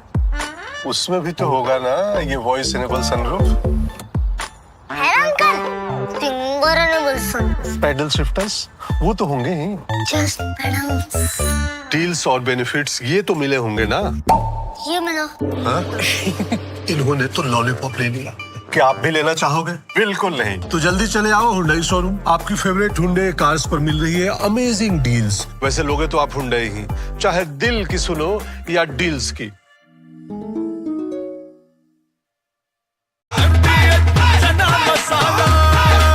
अब छोलिया हो या लोबिया, सफेद चने या काले चने, सब कुछ मजेदार बने।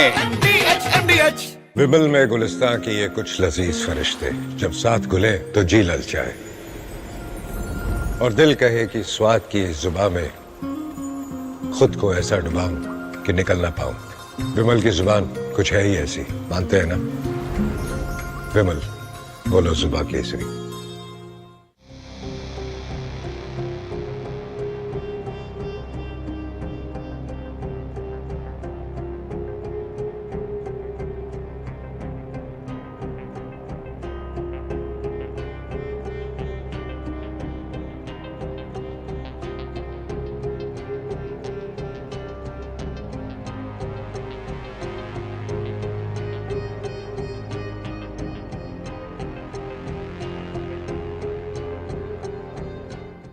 Afternoon, everyone.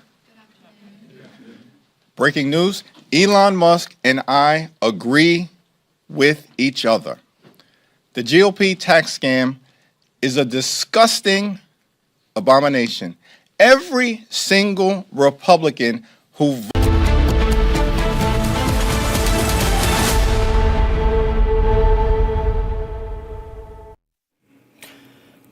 Welcome back. Getting in breaking news now that the Karnataka Chief Minister in a few minutes from now will be holding a news conference on the stampede outside the Chinnaswamy Stadium in Bengaluru, where the celebrations continue despite the stampede. Now you had the Deputy Chief Minister come out and say it was just a 10 to 15 minute celebration, just a 10 to 15 minute celebration. Why did the celebration continue? Emergency press conference of the Karnataka Chief Minister, who was not to be seen after the stampede, getting in a confirmation in exactly 30 minutes he will be speaking to the media. Smita continues to be with us from the Republic Kannada newsroom, which is leading the coverage from Bengaluru this evening. Smita.